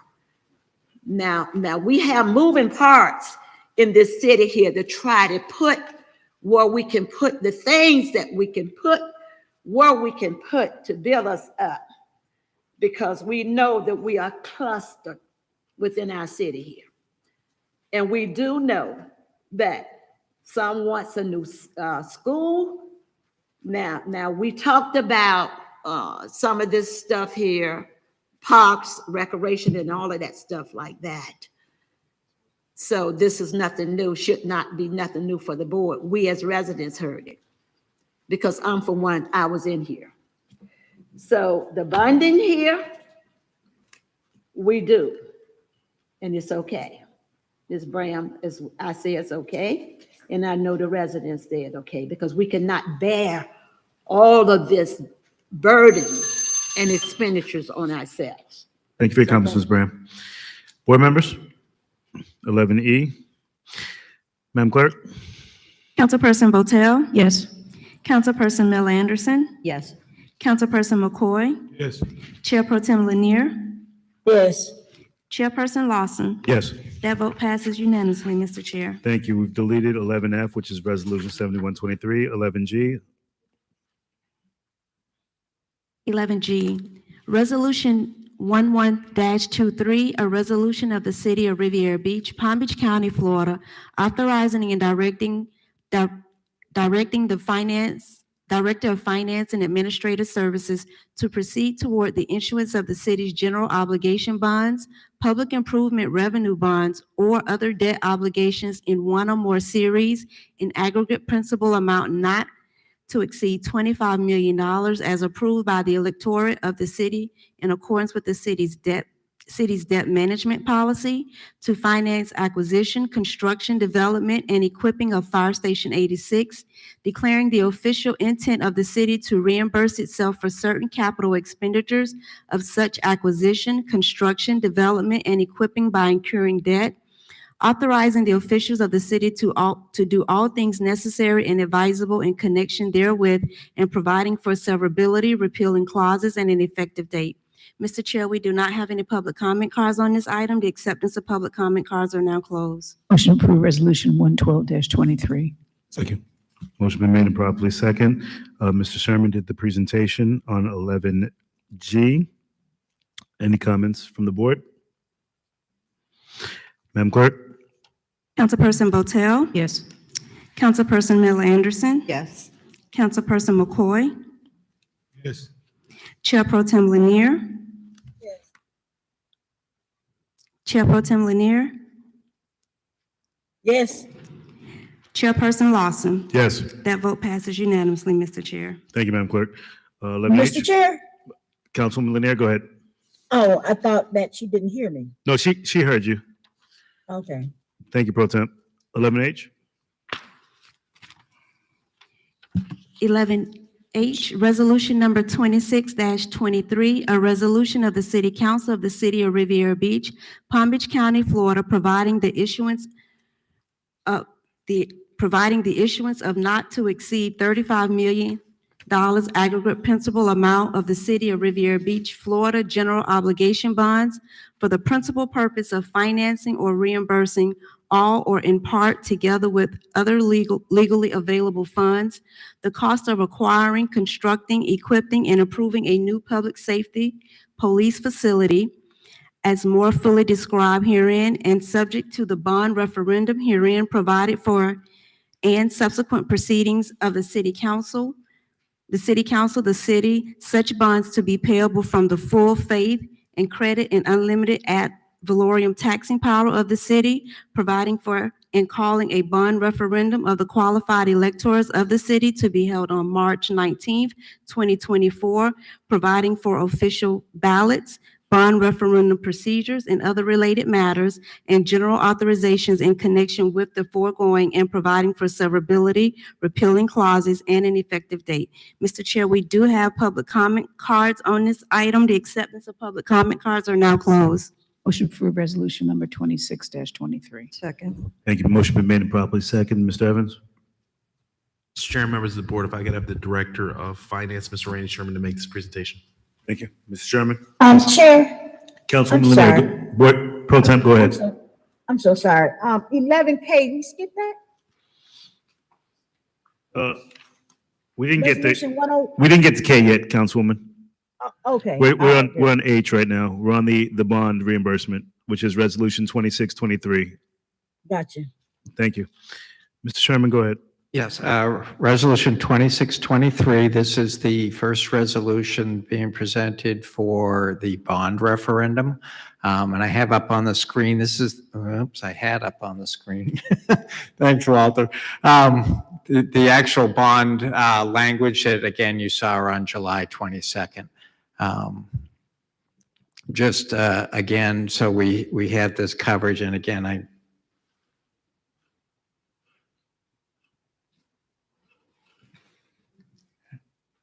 Good. Okay. Again, because this is going to public referendum, I did want to put the numbers back up for those who missed the meeting on the 22nd. So the $35 million ends up being about $2.6 million a year in debt service. With today's valuation, that ends up being 0.3564 mils. $100,000 home, that's $35.64 a year. And then the medium home of $142,173, that would make this show up again as $50.67.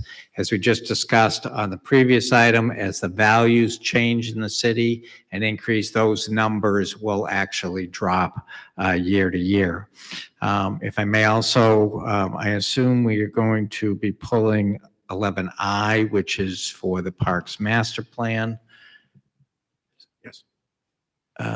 So I'll skip that discussion right now. Yeah.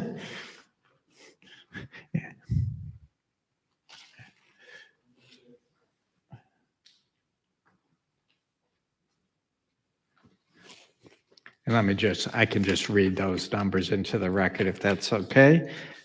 For the Station 86, that would be $25 million, which is about $1,875,000 a year in debt service. Millage rate would actually be 0.4000. So that's $40 for a home valued with a taxable value of $100,000. And for the median taxable value of the 142,173, that's $56.87. And that'll cover the Station 86. So again, 11H is for the referendum question be added to the March 24 ballot for $35 million for the police station. And item 11J is $25 million for Station 86 to be placed on the ballot again in March of 2024.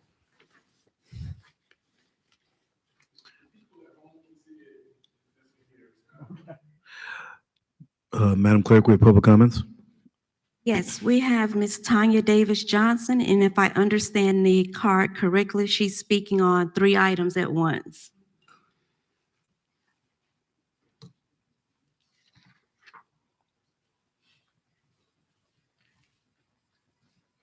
Welcome, Ms. Tanya. Good evening, Mr. Chair, members of the board.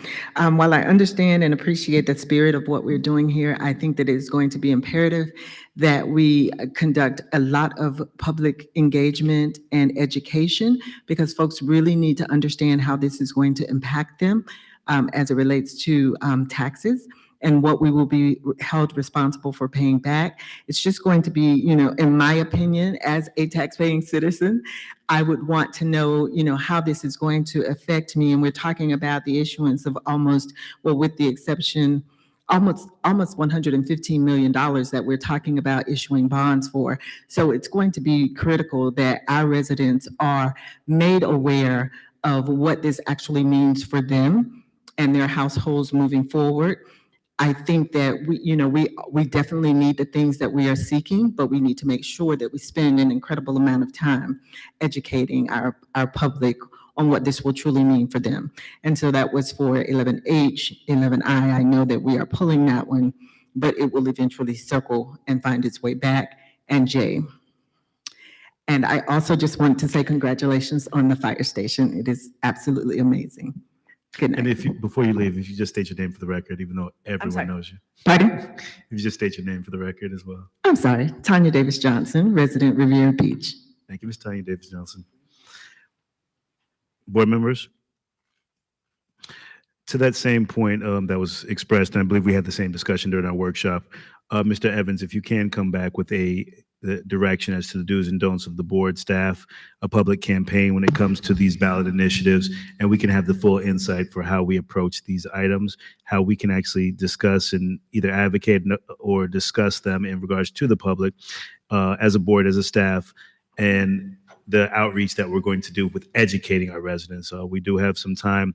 We're going to bring back the initiative for the parks, but we want to make sure that we get the messaging out to our residents. Mr. Chair, if I may? Please. Certainly, legal will be providing a memorandum of do's and don'ts for staff and the elected officials.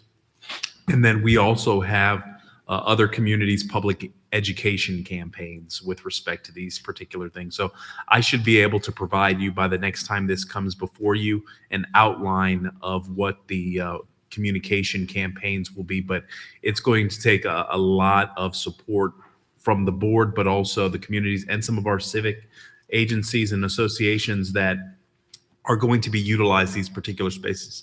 But I certainly agree with the speaker that it is imperative that we have a strong informational campaign for the residents and what the impact's going to be. Thank you so much, Mr. Evans. Board members? Madam Clerk? Councilperson Botel? Yes. Councilperson Miller Anderson? Yes. Councilperson McCoy? Yes. Chair Pro Tem Lanier? Yes. Chairperson Lawson? Yes. That vote passes, Mr. Chair, unanimously. Thank you. We deleted 11I, which is Resolution 2723, to be brought back at a later date. 11J, please.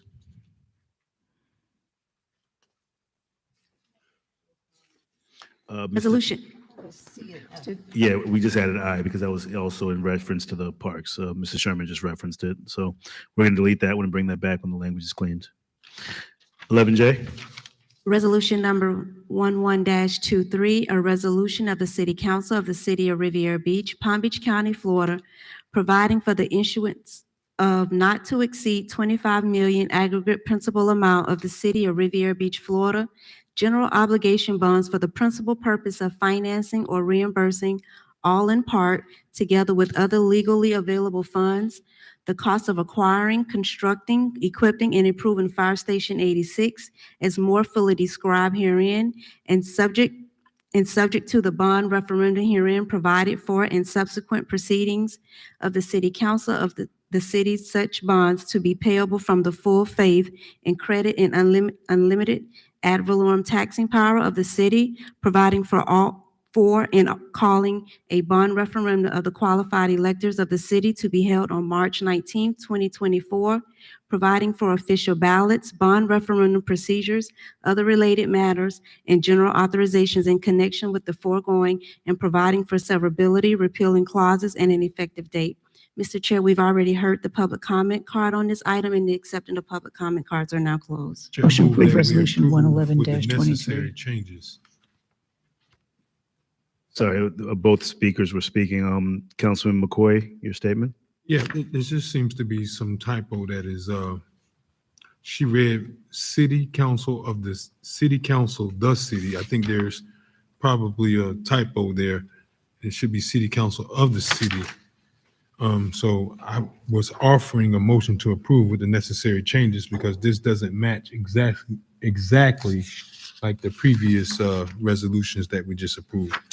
And to that point, that language, I'm reading where it says the proceedings of the city council, the city of the city. So the language does not match. I agree. So with the necessary changes, Councilman McCoy, is the motion you're making? Thank you. So moved. Second. Thank you. Motion been made and properly seconded with the proper changes. Mr. Evans? Mr. Chair, members of the board, if I could have the Director of Finance, Mr. Randy Sherman, to make this presentation. And Mr. Sherman, did you incorporate? Yes, Mr. Sherman did make this presentation. Board members, questions for Mr. Sherman? No. Madam Clerk? Councilperson Botel? Yes. Councilperson Mill Anderson? Yes. Councilperson McCoy? Yes. Chair Pro Tem Lanier? Yes. Chairperson Lawson? Yes. That vote passes unanimously, Mr. Chair. 11K? Resolution number 101-23, a resolution of the City Council of the City of Riviera Beach, Palm Beach County, Florida, authorizing a one-time payment of $11,283.75 to Angelette Green for providing labor relations investigation services during the months of November 2022 through April 2023, further authorizing the Director of Finance and Administrative Services to make payment from account number 1011-5101-531000. Mr. Chair, we do not have any public comment cards on this item. The acceptance of public comment cards are now closed. Motion to approve Resolution number 101-23. Second. Mr. Evans? Mr. Chair, members of the board, if I could have the Deputy City Manager, Ms. Elizabeth McBride, to make this presentation. Welcome, Ms. McBride. Good evening, sir. Okay. Mr. Chair, Madam Chair Pro Tem, and members of the council, with me is Tanisha Boynton, a Senior Procurement Specialist who prepared this item for me.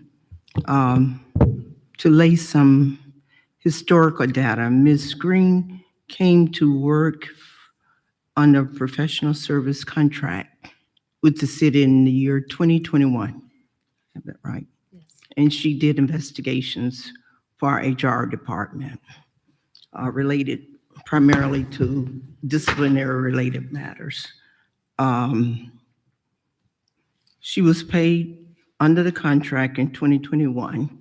Apparently, upon the expiration of that contract during the year of 2022, somehow the contract never got executed due to changes, from what I could tell in reviewing, changes in the leadership in HR. I think Dr. Riccio left around November, December. Ms. Eureka Young left either in February 2023 or March 2023. I think I became aware of the issue of the monies owed in March 2023. Okay. We have been working since then to address the matter, for the most part. And there were several ways we discussed. Now, clearly, but the matter is here before you tonight, because once we discussed it, and with advice even from legal it was recommended the manager could not backdate a contract. So it had to come to the council for approval. So that's how come I say we're here to get a housekeeping matter addressed. Thank you, Ms. McBride. Mhm. Councilman McCoy, Councilman Lanier both had concerns. Councilman McCoy? Ms. McBride, Yes, sir. thank you, Mr. Chair. Ms. Thank you. McBride, Yes, sir. the manager does not have that authority to backdate. I reviewed our code. What gives us the authority to backdate? Pardon me? So you started off by saying that the manager does not have, We were told that. I didn't say I was of that view. I said we were told that the manager couldn't backdate a contract. That would have been never the way I would have pursued the backdate of a contract anyway. I think the question was, does any of us have the ability to backdate a contract? Because he asked, do we have the ability, because he reviewed the policy? Put it like this. that's not my question. That's Sorry, not your Councilman. question. Go ahead, Councilman. Thank you. If you could just allow me to ask the question. You said you were told that the manager did not have the authority to backdate the contract. Is that what we were told? Yes. Okay. Okay. Were you provided with some sort of authoritative reference, some code section? Well, basically, listen, Ms. legally. I reclaim my time. Okay. My question is, were you provided with some sort of legal authority or authoritative reference that prevents the manager from backdating the contract? No, I was Okay. just informed. And whomever you spoke to, did they give you the belief through some sort of authoritative source or reference or code section that gives us the authority to backdate? May I speak from my Yes. experiences? Yes, ma'am. Okay. That terminology might be misphased. In my many years of practicing even as a lawyer, many times we would hire lawyers to engage in litigation before us, but contracts by which we hired them might not have gone down to the governing body to approve till after they began their services. So the term of the contract might be different from the actual date the body might vote upon it. Does that make sense? Legally, the only time you shouldn't backdate a contract, from what I could recall, is for fraudulent purposes, but you shouldn't enter any contract period for fraudulent purposes. Do you know if Florida statute speaks to this? Okay, sir. Do you say no? I don't. Okay. Specifically, I thought this was called out in Okay. Florida statutes. Could you speak louder? So I can. I thought this was specifically called out in statute that a payment of an initial or supplemental claim or portion of such claim made 90 days after the insurer, I'm sorry, that's reply, that pertains to insurers, but I'm trying to find out what gives us the authority that the manager wouldn't have. Well, ultimately, you are the body with the authority to contract. If you look on the state statute, contract, sue, be sued, you are the body. Yeah. Okay, and you certainly have much more power than a manager in making certain decisions. We have much more power than who? The city manager Okay, makes certain decisions. all right, but this person, did they exceed the manager's threshold amount in payments? I'm not quite Okay, so I guess no, I'm trying the to. amount being sought is $11,000. Correct. So is that the total amount that this person was paid for the entirety of her time here at the city of Riviera Beach? No, that's for the services rendered. All her other time has been paid for. Right. And what was that amount? You want to? Chair, Council, for the term that we had a contract in place with Ms. Green, we paid them for December 2021. She was paid $18,157.50. During January 2022 up until October 31st of 2022, she was paid $17,246.25. And both of those times, that was during under the city manager's award authority. So the purpose of this agenda is actually to pay Ms. Green for the services that she rendered to us during the month of November up until April 2023. So that's what we're seeking approval to, for the city council, is to go ahead and pay her the remaining balance owed to her. And I'm sorry, I want to make sure I got this. The first payment was $18,157. And then the Yes, sir. second payment was $17,246. Yes, sir. Okay, so that amount is $35,000. So that seems to be way above the manager's authority. Well, the way the contract was executed, it was kind of off. The initial agreement was from January 10th, 2021, and it expired December 31st, 2021. So during that original contract term period, we paid her $18,157.50. January 1st of 2022 is when we continued to receive services after contract expiration through October 31st of 2022. And that total amount that we had paid her at during that period was $17,246.25. Okay, so you're the senior procurement specialist but I guess I'm trying to understand, regardless of when those occurred, these payments have exceeded the manager's authority. And I'm trying to find out, why wasn't an item brought back to the board prior to that occurring? Well, If you're aware, or if you know. And if I could back up, right? I think, was this contract administered through procurement? It was a professional services agreement. During the time I wasn't here, but I'm going to assume that procurement may have been involved in the execution of the initial, but I have to go back and confirm. From my review, I think procurement was involved. Even in 2022, the records show the former procurement director and Dr. Riccio, I could see where they were working on documents, trying to get it done. Hey, but okay, so you have the contract with you? What, the one I'm talking about from Correct. 2022? No, but we can provide that to you. Right, but I'm trying to figure out who had the responsibility of bringing this back to us before it exceeded the manager's authority. Was it procurement, or was it the management, city manager's office? No, it would be HR, the unit, who has the contract. Oh, so it's safe to say that each department manages their own professional services contract? Seems reasonable to me. Right, but yes, but at some point it has to cross the managers. It just doesn't go from HR to finance, does it? No, I'm saying the unit must manage their contract as for the performance of the services.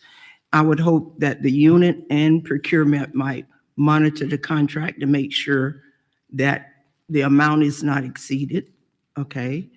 Well, that's why I asked, was procurement involved with this? For January 22 to October 2022, we did not have an executed contract in place with Ms. Green, but we were processing invoices for the services that she was rendering during that period of time. You seem to be a specialist in procurement. Isn't that fundamentally against the provisions that we set forth in our procurement code? No, not technically, it's not, because again, we are able to receive professional services, and the city manager has up to $24,999 that he can spend with non-contracted vendors, as long as we have the supporting documents as far as the rates and the scope of work in which they're going to be performing. So we don't necessarily have to enter into a specific professional service contract, because a PO can be issued, and that is also considered a contract document. If that's true, that you can do up to $24,999, so that does not apply to professional services? Is that what I'm hearing you say? No, that's not what I'm saying. What I'm saying is that if the city manager's award authority is $24,999. Anything above that, which is $25,000, requires city council's approval. So the city manager can authorize the departments in procurement to seek out services that's within his award authority. Right, but this is And my, we don't necessarily have to enter into a two-party executed professional service agreement to make that happen. but when I asked the question about what has been paid, you gave me 18,157 and then 17,246. The 18,000 was under the initial contract. Right, This- so I'm sorry. So the $25,000 is aggregate. It's not like you get $18,000 every fiscal year. It's an aggregate amount. So you can't say in 2019, I'm gonna pay someone 18,000 and then 2022, I'm gonna pay them 25,000 evenly. That's the aggregate amount. Wouldn't you agree that's what the code is? Well, I've read the code, and no disrespect, it's not clear that it's aggregate or if it's defined as an annual amount. Ms. McBride, I'll defer to them to clarify that for me because under procurement, it's based on fiscal year, other places, and based on my experience. Speaking of the code So- section, I'm speaking specifically of the code that limits the manager's authority. Does that limit it to just the fiscal year, or does that encompass the aggregate amount? And as based on my knowledge, it does not state either. It just says that he has. Right, but if it doesn't say either, you can't assume that it says for 1 month, 2 months, fiscal year, or for 5 years. I think it's pretty plain language, and it's clear that the authority is 25,000. I mean, I'm trying to figure out where the failure occurs at. Is it with, did this get away from us and we realized that we, for some reason, did not recognize this in time and this person had accumulated above that? Because clearly they accumulated $35,000 worth of invoices that were paid. And I'm trying to figure out, where do we as a board need to recommend the staff where to increase our process or safeguard so that this doesn't occur? So that's why I'm asking these questions. I understand, sir. I'm gonna. Mr. Chair, if I may. Mr. Evans, go ahead. With respect to the manager's purchasing authority in every municipality that I'm aware of, it is considered in fiscal years. That's when the authority, whatever the manager's purchasing authority is for that particular fiscal year. It runs concurrent with the budget. That's commonplace in virtually every municipality. I've never seen a situation whereby it's called out in an aggregate form for the life of the agreement with said person or individual or company for services. It's seen as fiscal years. Yeah, but would not it have been an easier option to bring an item before the board to select someone? Mr. Chair, if I may. Mr. Evans, go ahead. And I have to defer to Deputy City Manager McBride with respect to, as she had oversight over human resources, that particular moment, when those services were procured, it was for the purposes of assisting because there were some vacancies in the human resources department. And I know it was a situation where during this time, until the bandwidth was built up in staff, it was to help facilitate that. There is no time as it relates to this particular arrangement where it exceeded the $25,000 per fiscal year. The issue that's before you this evening is the situation where $11,000 has been billed and there's no contract that can govern resolving those particular issues. And so that's why staff is bringing this item forward to seek authorization from the board to pay for services that were rendered. Chair, follow up. So that's why I'm confused. The first date she gave me, January 10th, 2021, was the first time that this person started working for us, and they accumulated $18,157. The second time was January 1st, 2022, and they accumulated $17,246 in invoices. So with that being the case, that fiscal year would have ended September 30th, 2022. We're now in August of 2023. Why does this now need to come to us if what Mr. Manager is saying is true? We're into a whole new fiscal year and he can certainly make this $11,000 payment. Ms. McCorm, we would accept a motion if you That's not what you're trying to That's say? not the question that I'm asking, Ms. McBride. Okay.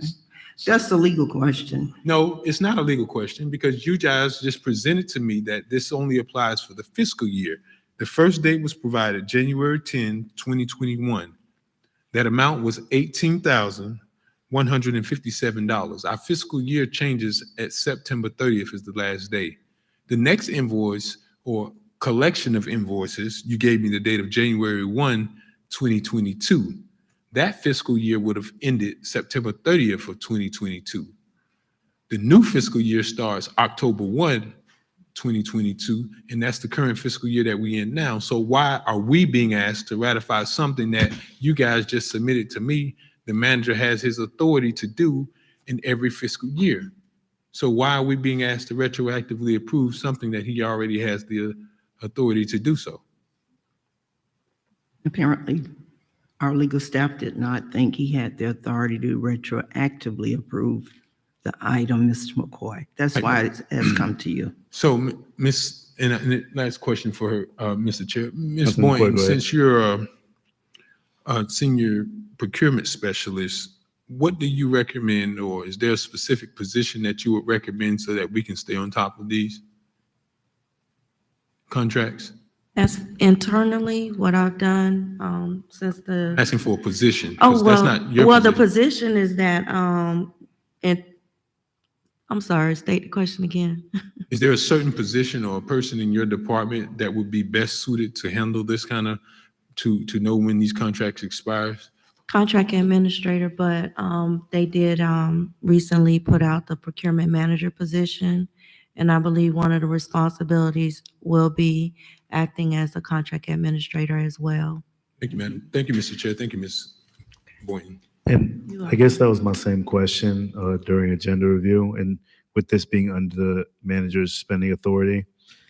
And also, Ms. Boyd did state that non-contracted vendors can actually be procured and paid through Mr. Evans. I still don't understand, why is this before us? Chair, We were advised. Yes, that- Councilwoman Pro Temp. the reason why I brought this up in terms of looking closer at it was that this has happened before, that we are in a position where a year or two has passed, there is no contract. The people haven't been paid, and that's not fair to them. And if you don't want to do business with the people, then you end the contract. But it seems that we are continuously not renewing contracts, people working, thinking they're going to get paid, and we're a whole year out and no contract is in place, but we're sitting here trying to figure out how to pay them. Now, I don't understand either why the manager did not pay this, but it goes to the point of, I know that these departments don't have a whole lot of professional services contracts. It's not like a law department would, but if you have, 2 or 3 professional services contracts, I don't see what the problem is of not being able to keep up with it. It's a situation where we are being put in a position to approve something that should have been approved a year and a half ago. And then 2, the people have worked and have not gotten paid. That is just not fair, and it's not fair to us to come back after a year and a half and say, well, we didn't have a contract in place, but we were still paying them, and now they need to get paid. And I mean, this same thing has happened. This happened with the young lady from the urban farm, working out of contract, owed money. We just cannot continue to do this. So I'm gonna have to agree with the fact that what do we need to put in place to ensure that this doesn't happen? Because it's not like it's something that happened like infrequently. This has been happening. So we need to have something in place to make sure that we don't see stuff like this again. $11,000. And the person still hasn't gotten paid. So I need to get some answers from the city manager, the law department, in terms of what the city needs to do. If they have a contract and people are owed money and they don't have a contract with them, I mean, what do we need to put in place to make sure this doesn't happen again? That's my only question here. Thank you, Pro Temp. Ms. Boyd? Yes, Since I've been working in the procurement department, we have established an active contract log. We have been working with the departments to reach out to them to let them know and be proactive in letting them know that their contracts are due to expire. We're sending out notices, trying to send those out within 180 days to allow time for processing to address these issues. As far as prompt payment, I have sent out emails to the departments to try to facilitate that, to cut down the issue with that. We are also running reports internally with our requisitions to make sure that we are not exceeding the city manager's award authority, and also verifying that the amount awarded on contract are within the limits. We are advising the departments that if they're close to exceeding that amount, that they need to come before city council to request additional funds. So again, I have been working with the procurement department to work on changing our way of doing business as it pertains to contract monitoring, management, and also ensuring vendors are being paid timely. We just, we ask the departments to provide that information, to reach out to us to let us know what's going on so we can assist them with those type of items and those things. Thank you, Ms. Boyd. Councilwoman Pro Tem, go ahead. Yeah, I just wanted to say as well, I think that, the issue in terms of what policy is in place to make sure that this doesn't happen, because we understand that, HR directors change, procurement directors change, that, but there needs to be some type of consistency, that there is a policy that people follow. I understand the young lady is saying that, we try and let them know that, their contract, but is that a policy? Is that something that the next person will come in and know to do? May I? Please, Ms. Boyd, go ahead. I am working with Ms. McBride and the procurement department staff to develop internal manuals and policies and procedures to tighten up on the areas in which we need to improve on. It's a growing situation, and as I become informed of issues that we're having, I'm immediately addressing those as I'm informed. So we're just doing the best that we can and using all avenues to try to improve our way of doing business and handling our vendor relationships. Thank you, Ms. Boyd. You're welcome. Board members, any additional comments? Madam Clerk? Mr. Chair, if I may, this motion was made by Dr. Botel and second by Mr. McCoy, and I would like to ask if they would mind amending this motion to include an effective date. I'm fine with that. Thank you. Councilperson Botel? Yes. Whoa. You can't ask us to include an effective date and then call the roll, because I don't even know what that means. So we need some clarification, Mr. Chair. Effective date as of, at effective date, I'm sorry, can you explain? Yes, so typically at the end of the resolution, it would say, "and providing for an effective date." If you notice on this particular resolution, that was not added on there. And so in speaking with our legal counsel, it was just best to add that on here. So it's the language in the resolution that you want to add into the reading of it? to Just at say, the "And very last effective date as sentence. of, okay. Mr. Chair, Councilman McCoy, go ahead.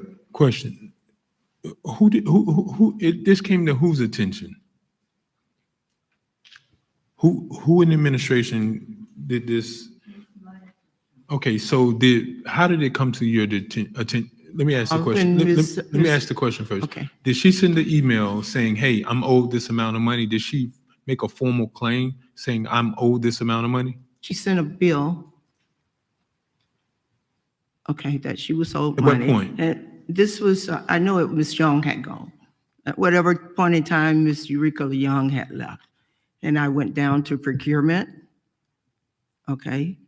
Okay. Yes. Okay. Well, I'm in members. Let's do this. Let's consider this as a claim, pre-suit claim, and because we want to resolve it. But I would much rather us approve the payment of this and we receive whatever claim she made as a pre-suit claim, because that gives me latitude to say, okay, I'm voting to approve this so that we don't get sued. But I'm not voting to ratify something that staff has Okay. made error or oversight on. If they're sending us a letter saying they weren't paid, I will receive that as we want to get paid or we will take legal action. That I'm comfortable with. I'm not comfortable with ratifying an error that staff made. So maybe, let me add the first caveat, she sent me a bill in May. It was like a pre-suit letter, giving us so much time to That's justifiable. get this addressed, okay? That's justifiable. All And right. I think for us, we need to vote on making sure that we're good stewards and we're fair with people that actually earned this money as opposed to ratifying staff's oversight. And to follow up on that, Councilman, we definitely need to be good stewards, but we have to make sure that staff corrects these oversights. Because obviously this is the oversight that Ms. Boyd did address that they're currently working on, but I think that we can't be the community that's looked at as we're not paying our bills, we're not following through with our contracts, we're not doing the certain things, because these are just pretty much errors that shouldn't be happening. Not in this organization, and not where the community is looking at this board as if we're causing an issue or problem, and staff is putting us in a position to have to ratify issues that they've brought to us. So we need staff to correct this. Mr. Chair. Mr. Mayor, please. Yes. How many more of these cases may come before the board? Mr. Mayor, we have no answer.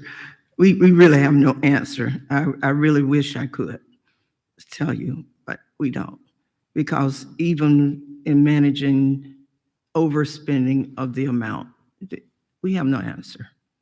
Okay. Thank you, Mayor. Mr. Chair. Mr. Councilman, go ahead. I would be open to, if necessary, modifying, saying we're authorized the payment in light of a claim letter that we received. Okay. That would be my modification. And can do it effective today. Councilwoman Botel, you made the motion. Yes, do you want me to change it to include severability, repealing clauses, and an effective date? The typical tagline that's on all the others, is that what you were asking to? Councilwoman, I'm sorry, the clerk asked to include the effective date. Is that all she's asking for? I mean, I'm asking for her clarification because they typically say providing for severability, repealing clauses, and an effective date. Is that what she wants? Initially, yes, but Mr. McCoy just offered up, Is asking you, Madam Yes. Clerk. So that's what you're looking for. Yes. And then Councilman McCoy is asking for some additional language to be edited or amended. Well, I'm fine with adding the additional language and the language that the clerk is asking for. Okay. And Councilman McCoy, you made that request, so your second stands. I would be in agreement with that. So if we can state for the record, either, Madam Clerk, do you understand the language that we need to amend for adding the effective date? And that adding the language of receipts of not demand letter. Claim letter.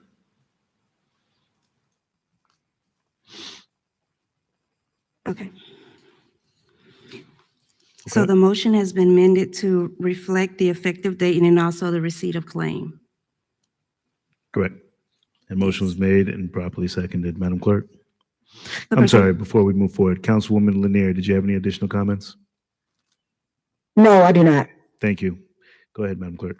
Councilperson I'm sorry. Botel? Yes. Councilwoman Miller Anderson has unreadiness. I know Dr. Botel asked about that specific language that's written at the end of all of those other resolutions. I know Ms. Smith just said the effective date, but is it going to include all of the other words before that? Where it says, foregoing and provided for severability, repealing clauses, and effective date, all of that? Or just effective date? No, just providing for an effective date. Those only related to the bond resolutions. Okay. Thank you. Madam Clerk? Councilperson Botel? Yes. Councilperson Miller Anderson? Yes. Councilperson McCoy? Yes. Councilperson Lanier, Chair Pro Tem Lanier? No. Chairperson Lawson? Yes. That vote passes 4-1 with Councilperson Lanier dissenting. Thank you, Madam Clerk. Councilman McCoy added 11N, Resolution 9723. This has been passed to the record. Before we go into the resolution, we have 10 minutes. Can we have a motion to extend meeting to finish the agenda? Motion to finish the agenda. Thank you. This is very urgent, and I think this goes to the same. Hold on, we got a motion to extend. Do we have a second? Second. Thank you. Motion been made, properly second. Madam Clerk, let's extend the agenda. Councilperson Botel, Yes. Councilperson Mel Anderson, Yes. Councilperson McCoy, Yes. Chair Pro Tem Lanier, I'm sorry, I was distracted. What are we voting on? We're voting to extend the meeting to close the agenda. We added one item. Yes, yes, yes. Thank you, Councilwoman. Chairperson Lawson. Yes, That vote passes. thank you. 11N, Councilman McCoy. Thank you, members. And Chair Pro Tem, I had a resolution here, but I didn't know you weren't going to be here. But members, this is very important. There are two significant items, and they stem from the same conversation we just had about the previous resolution about contracts expiring and no one actually being in place to bring that back to the board. And this, members, please understand me. Aside from whatever differences we may have politically, this has far-reaching implications, and I wanted to bring this before you. This is Resolution 97-23, and I'll be brief as possible, but I think it's going to require some explanation.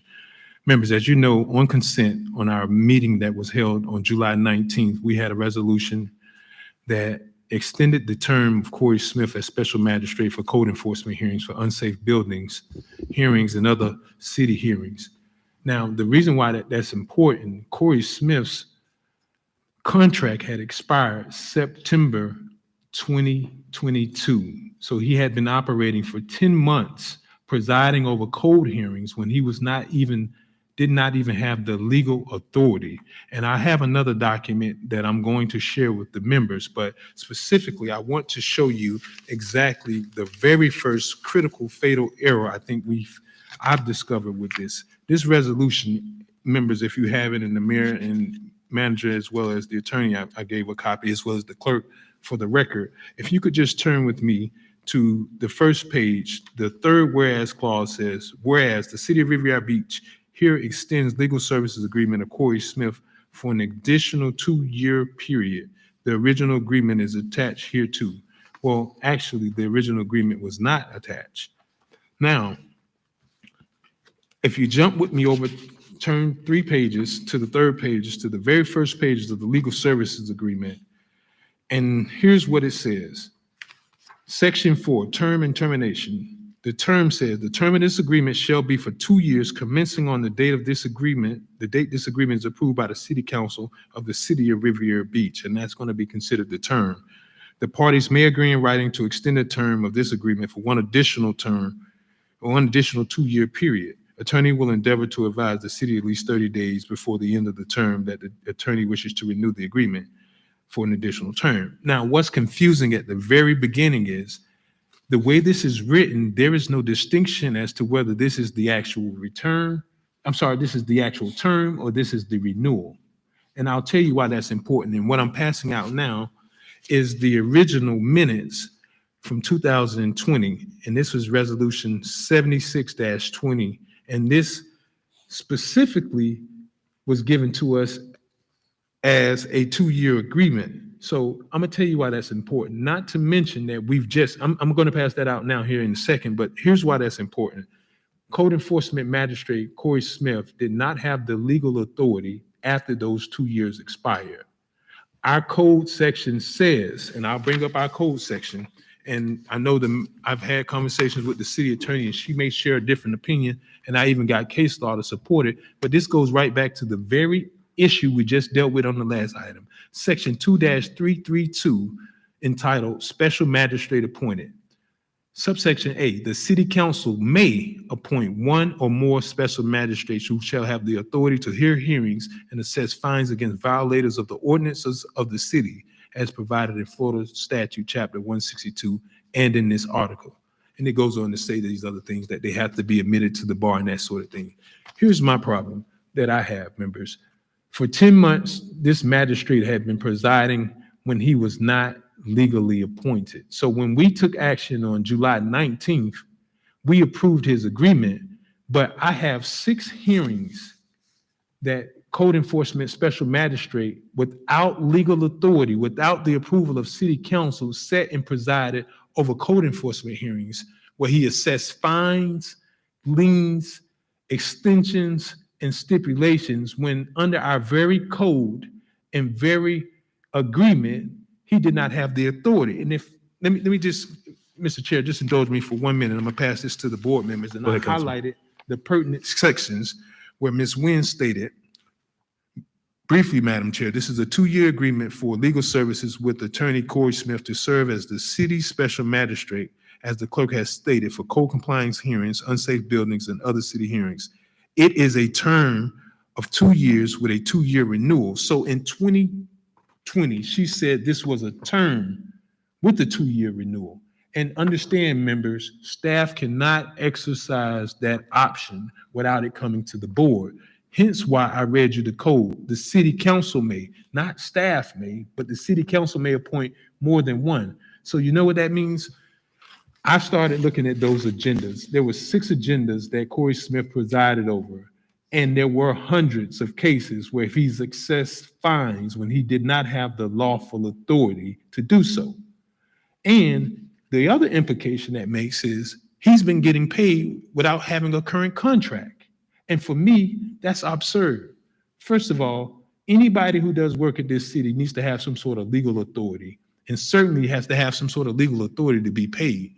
I mean, we experienced this years ago when somebody walked off with $1 million check, and this was what, 20 years ago when the mayor, Michael Brown, was here, that somebody had a check. So here's what I want to share with you, members. I'm going to share with this. And then also, I think this was also said, and ironically, we were in virtual during that time. We were all from home, and I went back and I reviewed it. Ms. Nguyen added, it is a term for 2 years with a 2-year renewal. Mr. Smith, Attorney Smith, has been our special magistrate since 2014. And members, when our term is up here, it's up. We don't have the ability to come back and do a vote or anything like that. So what I'm saying is, I think it is fundamentally a travesty and a miscarriage of justice that we have a presiding code enforcement magistrate to sit and issue fines and fees and liens against residents when he wasn't even properly appointed by the city council. So I'm gonna pass this out, and I go on to say, and let me pass this out, and then you guys can get a little bit more perspective of where I'm going with this. 1 second, Mr. Chair.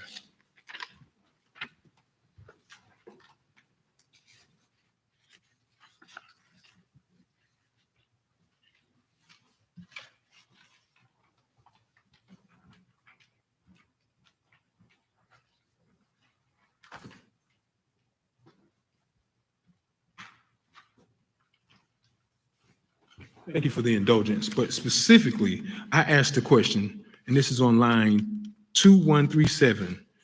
Chairperson Botel says, any comments? Mr. McCoy, I'm recognized. Mr. McCoy, thank you. Madam Chair, thank you. Ms. Nguyen, so we no longer have the agreement with Ms. St. Juice. Ms. Nguyen says, yes, we have both, Mr. McCoy. We may have the opportunity for zoning hearings, and Ms. Juice has expertise in that. Well, guess what, members? We found out Ms. Juice did not have expertise in zoning. And we have a current lawsuit right now because one of the parties raised that she was not qualified to preside over zoning variances, and they're suing the city on that in a writ of cert. And also discussed it at a workshop that we all heard maybe back in October or December. We've been amending our code compliance ordinance, which may result in additional cases, as well as our nuisance abatement cases, of chronic nuisance ordinance. So we have a need for 2 special magistrates. And then we all voted on it unanimously. So here's why that's important. Did he have a 2-year renewal back in 2020? Or does he have a 2-year renewal back in 2022? Also in that paperclip copy, what I provided to you was his agreement. And let's keep in mind what I'm going to tell you about this agreement. If you turn to that 3rd page, legal services agreement, this specifically says the term of this agreement shall be for 2 years, commencing the date the agreement is approved by City Council of the City of Riviera Beach. But members, I remind you, we didn't approve his agreement until July 19th. So from September 16th, 2022, all the way up until July 19th, 2023, he's been operating without a contract. Not to mention he's been getting paid, but he did not have the legal authority because our code says only the city council can appoint a special code enforcement magistrate. And Ms. Nguyen shared with me, and I'm not sure if I'm privileged to even read this on the record because this is, maybe she's going to say this is attorney-client privilege, but I also have a copy of it. And here's what's very interesting, and I'm going to share this. There's this suggestion that there was no foul because case law has recognized that de facto judges and de facto members, their actions can't be undone. But I want to give my residents the benefit of the doubt. I hope, members, you ever walked into a code enforcement magistrate hearing, and these are the vulnerable, these are the least of these. These are the folks, the senior citizens who can't even pay, who live on a $1,500 Social Security check that now has to come into compliance with all of these various violations. But she provided me a case law, and I'm gonna read this to you and provide it to you all at the same time. Here you are, Mr. Mayor. And I can tell you why that won't hold water, because this case law is completely inapplicable to the situation we have here. Page 2, please.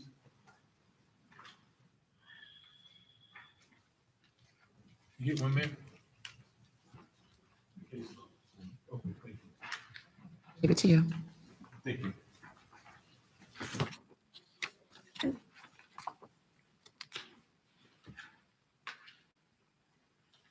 Members, that highlighted section, relevant Florida case law is clear that a technical deficiency in the appointment of an officer/judge does not invalidate previous decisions that an officer/judge has made.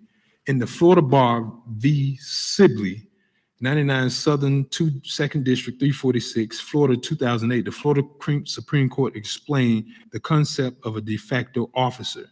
Well, I also pulled that case, and let me tell you what that is, and I can certainly share it with you. Sibley was an attorney that was seemingly disciplined by the Florida Bar, and she raised the question that the Supreme Court justices did not have the authority. And you know what the technical deficiency she raised before the Supreme Court? That 2 of the Supreme Court justices never were administered the oath of office. That's not the situation that we have here.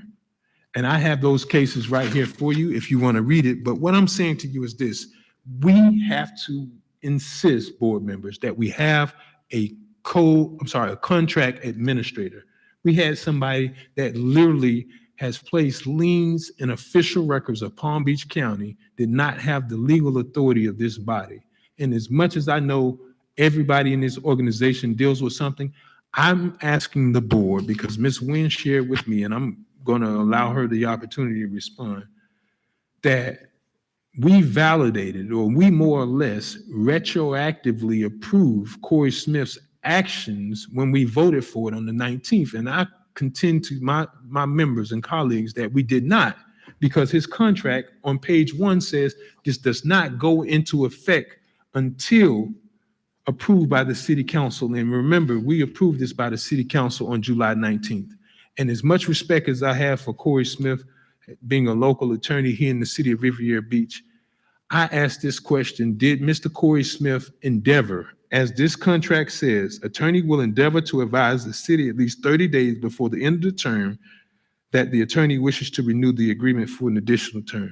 There is no reason. Oh, wait a minute. It gets even more interesting, members. Please, you got to hear this part. And let me tell you something. These senior citizens would never challenge this. And let me tell you why, and what every code enforcement meeting starts off as. You're not going to believe how he starts off our code enforcement meetings. Please, members, please indulge me, because I think I will certainly have your support on this. Here you are, Mr. Mayor.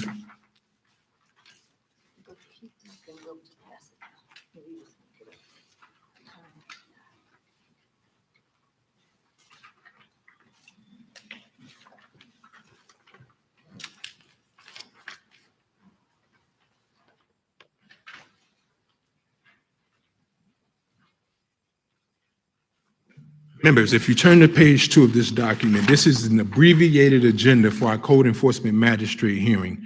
And this is the June 15th. And this is how Corey Smith starts off his meeting. Good morning. Today is June 15, 2023. This code compliance hearing is called pursuant to Chapter 162, Part 1 Florida statutes. My name is Corey M. Smith. I am the special magistrate appointed by the city of Riviera Beach to act as an impartial hearing officer for the city's code compliant cases. Members, if there was a senior citizen that came into a code enforcement magistrate meeting in this room and heard Corey Smith start off his conversation, why in God's name would they ever have the belief that he was not duly appointed when he starts off every single meeting? And if you don't believe me, I've captured all 6 code enforcement magistrate hearing meetings that he's presided over, and he basically reinforces something that is factually untrue. He was not appointed, and his appointment had ended September 16th of 2022. And now we as a board field calls day in, day out, certainly on the west side, of folks that are struggling with code enforcement hearings. And if we had an officer presiding over a hearing that was not duly appointed by the city, we took an oath to uphold the code of ordinances within our city of Riviera Beach. And I would certainly submit to you, this has given me heartburn since July 19th. And I could not wait to get back before you to share with you guys this contract administrator is not only needed, but we need to do right by the people. If this person, that's like I'm putting on Officer Sergeant Fashaw's uniform and going out and making arrests. I've never been licensed as a law enforcement officer, so that's not a legal arrest. And his contract does not provide for holdover provisions. It does not provide for an automatic extension. The extension that's called out here only can be exercised by the city council. Members, I'm really looking for us to make it right for these residents by reversing out Corey Smith's contract so we can reset and see exactly how many that are affected. I gave you guys the abbreviated version of what those are, but 6 hearings were held. There is a July 20th hearing that he was appointed to, but I can just give you a real quick one. The June 15th hearing, there were 25 cases heard. The May 25th case, the May 25th code enforcement hearing, there were 50 cases heard, and 2 of the cases ended up in foreclosure cases. The February 16th code enforcement magistrate hearing, the number of cases that was heard, 28 cases. November 17th, 2022, we've had 45 cases heard.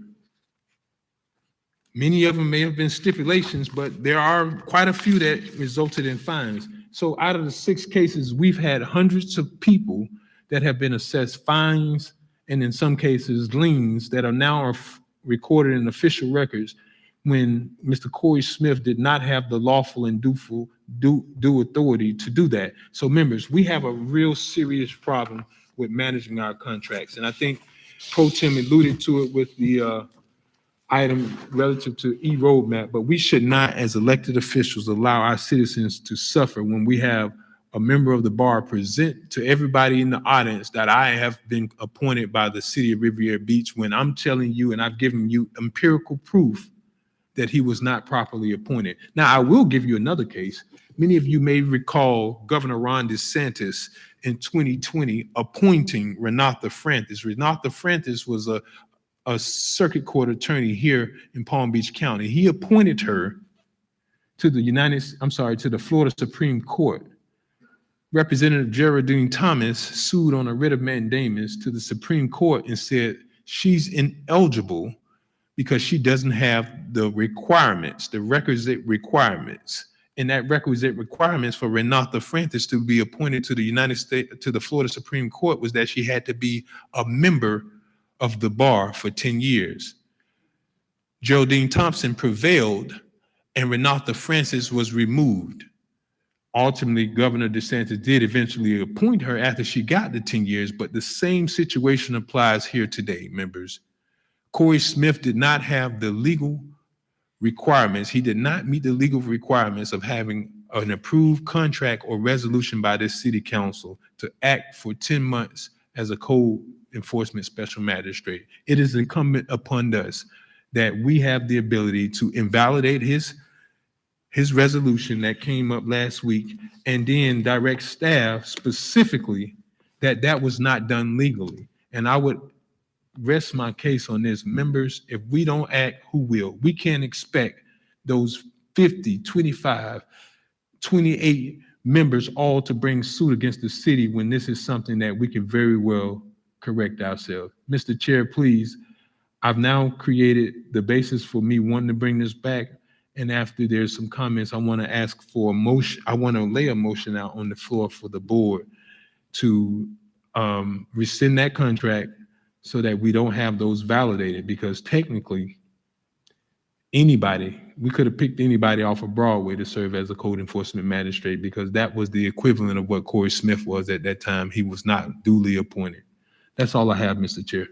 Thank you, Councilman McCoy, for the presentation. And Attorney Nguyen, before you respond to any of the comments, Mr. Evans, based on these two items and a few other items we've seen, somebody filling the role of contract administrator is going to be vital. I know that's something we've talked about and that you're working on, but our mayor asked how many more of these cases are coming, and Ms. McBride said she doesn't know. So I'm truly concerned, because in addition to reversing this contract, Councilman McCoy, have we identified the fact that we may have to possibly invalidate all of the fines that we've imposed on every resident that Corey Smith has overseen, and then reverse actions that we've taken, which can cost us thousands, if not hundreds of thousands of dollars of money that's either been collected and properties that need to go back to residents if anything action is taken. So this is serious implications as to a lack of quality service.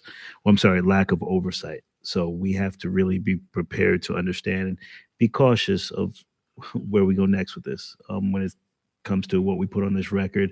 And if we have to have a discussion in closed session, then we may need to identify what we're going to do next. Because based upon a lot of what Councilman McCoy just presented is news to me.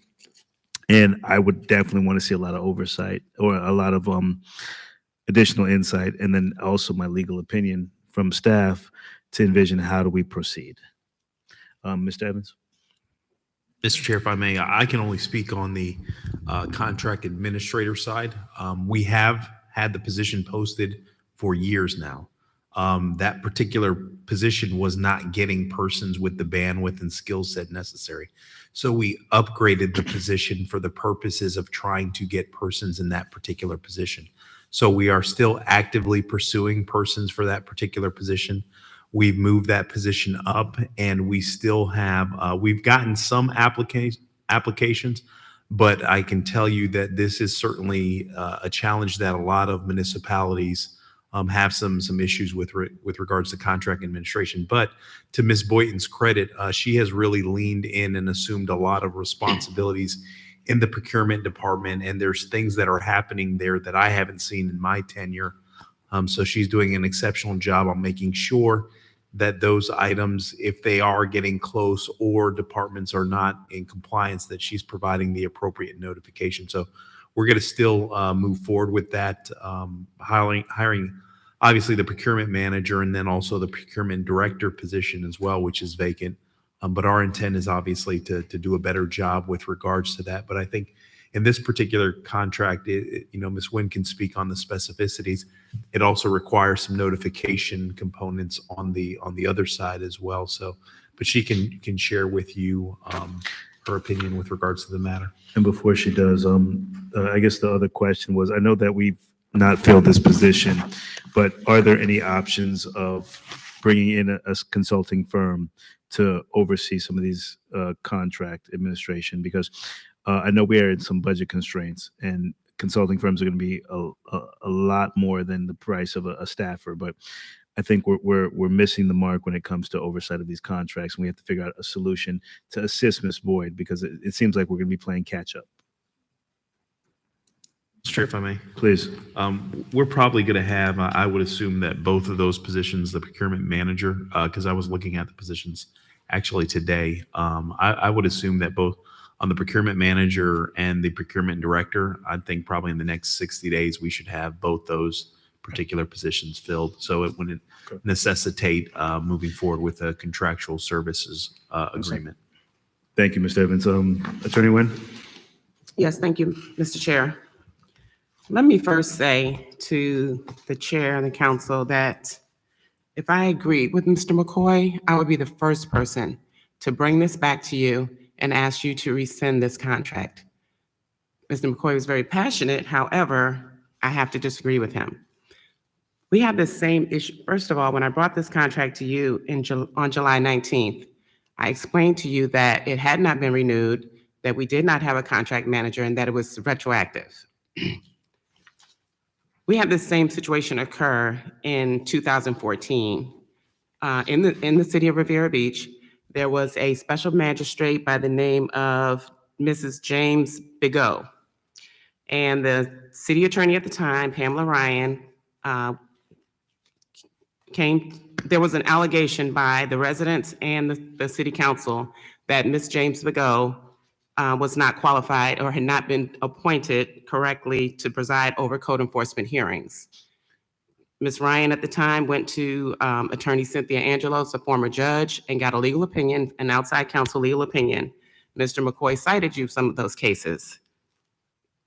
The bottom line in the memo that you have before you is that you all, first of all, Mr. Corey Smith is an attorney licensed by the Florida Bar, so it's not the same as picking up someone off Broadway to serve in this position. He was appointed by the council. He has been appointed, I believe, since 2014, if I'm not mistaken. And all of these cases in the memo that you have before you say that it's a technicality. It does not go to the merits of him serving as the special magistrate. There's a doctrine called the de facto doctrine, and it means that it can cure a defect in a technicality. And that's exactly what happened in the case with Ms. Bigot. She had been serving as the special magistrate for the city from 2008 to 2014. They wanted to invalidate all of those hearings and throw all of those hearings out. And the opinion rendered at that time under these cases stated that it was not necessary to do that. Mr. McCoy pointed out that the contract says that the attorney, meaning Mr. Smith, will endeavor to advise the city 30 days before the end of the contract that whether or not he wishes to renew the agreement. Endeavor means attempt to. It doesn't mean that you have to. But I contacted Mr. Smith, as I do every time this contract is up, asked him, do you wish to continue as a special magistrate for the city? He said yes. Therefore, there was an offer and acceptance on both sides. He agreed. We asked him to serve. He agreed to serve. He served, and we pay him. That's how it works. There's nothing untoward. The thought that we would go back and throw out 6 months of code enforcement cases is just not supported by law. Oh, well, Mr. Chair, Councilman McCoy, go ahead. two things. That contract, or that resolution that we approved does not provide anywhere in there to be retroactive, Ms. Nguyen, and if I'm mistaken, please point to it. No, you are correct, but I came to you and specifically asked you all to retroactively approve the contract, and you did that. Well, wait, when did you come to us? Because it was on consent. It doesn't matter whether it's on consent or not, Mr. McCoy, you still voted for it. It was a 5-0 vote. You knew it was consent. Hold on, wait a minute. Not to mention that we do have agenda review and it was explained to everyone. Wait a minute, Ms. Nguyen. It was not retroactive. In fact, the contract, his legal services agreement says this shall go in effect on when the city council approve it. It did not provide for retroactive provisions. And to the other point, you said he contacted you and you accepted. Our code says nobody but the city council has that authority to do that. You don't have the authority to do that. If he were to say no, I wouldn't bring it before you. He said, yes, I'd like to serve. I brought it before you. You accepted it. That's how it works. Yeah, but excuse me, I'm sorry, Mr. McCoy, for interrupting you. At the time, Mr. Lawson even said, why does this even come back to us? We should make these have automatic renewals. Let's not talk about what he said or conversation. That was at the meeting. No, that was on consent. No, he still made I believe, Mr. Lawson, you can correct me, that you made the statement, I took down a note, that these should always, maybe you did say it in agenda review. In private conversation. No, it's not, sir. because we've already had this in an open meeting. There's no longer a sunshine violation. There's no attorney-client privilege. Well, And I have the minutes here Chair, from the point of July order, Chair. Point of order. 19th meeting. That was approved on consent. Nobody asked any questions. I have that then, minutes. then perhaps it was an agenda review. But then that's not right before us because that's some conversation that he had seeking advice. And how is that even relevant to today? He wasn't seeking advice. So Councilman McCoy, and Attorney Nguyen and Madam Pro Temp, I do understand your acknowledge there. So I think the passion from Councilman McCoy in addressing this concern is that, number one, of course, contract administrator is something, Mr. Evans, we haven't addressed, and he's had listed, but we haven't been able to fill. But that's still the fact that we have some a disagreement with one of our board members, and our city attorney says that she disagrees with that. The discussion is that Councilman McCoy's brought this item back before the board for additional discussion. I do believe that you reserved your time to make a motion. I do believe this is something that we need to look a little bit deeper into and to identify, because we've, as the remaining board, have had the last probably about 10 minutes to review what Councilman McCoy has given to us. And I think we as a board would want the opportunity to actually review the documentation and have a sit down with our attorney, have discussion before we actually make a motion or vote to do any action items. I would want to definitely see and dive a little deeper into figuring out what's going on here. Councilman, well, Yeah. actually, hold on, before we come back to Councilman McCoy, Councilwoman Lanier, go ahead. This is a technical issue, legal issue. It's a contract issue. So tonight to bring this back and to try and pull this contract because of what Mr. McCoy says, I can't go by that, because we pay a city attorney, we pay an attorney to give us legal advice. And that city attorney has told us that what she did was legal. We are the city council, and the special magistrate serves at the pleasure of the city council, which means that we could also cure it. So we're in a situation now where it's a legal discussion. I am going to side with the city attorney because that's what she's here for. And I think that if we want to move this any further, this is something that has to be done in a closed executive session, because this is a legal issue. I would be in agreement with that. Board members, any other comments before we go back to Councilman McCoy? Councilman McCoy, go ahead. Well, first of all, this is not something that you can take into closed executive session, because closed executive session is limited under statute for very specific reasons, and this is not litigation.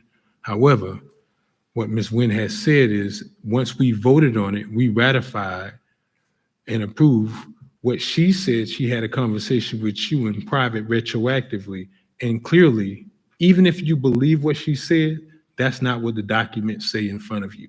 So let's err on the side of caution, because if we don't do this today, you're disenfranchising hundreds of people who have now had an unlawful magistrate preside over their hearing. So all I'm simply saying is if you don't do it today, there's not another opportunity to do this. So members, even if you undo what you did on the 19th, there's always an opportunity to come back and bring another 2-year agreement with Mr. Corey Smith. I'm just afraid that if you let this pass today, you're now essentially ratifying hundreds of cases of fines and liens being placed on people's property, when we all can agree that City Council did not approve him operating from September 16th all the way up to July 19th. And that in myself is a travesty. And to that point, give me 1 minute, Council Pro Temp. Okay. To that point, I did agree that bringing this resolution and having this discussion based on our charter, we're allowed to bring this back the meeting after it's been approved for further discussion, because taking the action tonight based on your resolution would be getting some more insight and bringing this item back before the board with more discussion.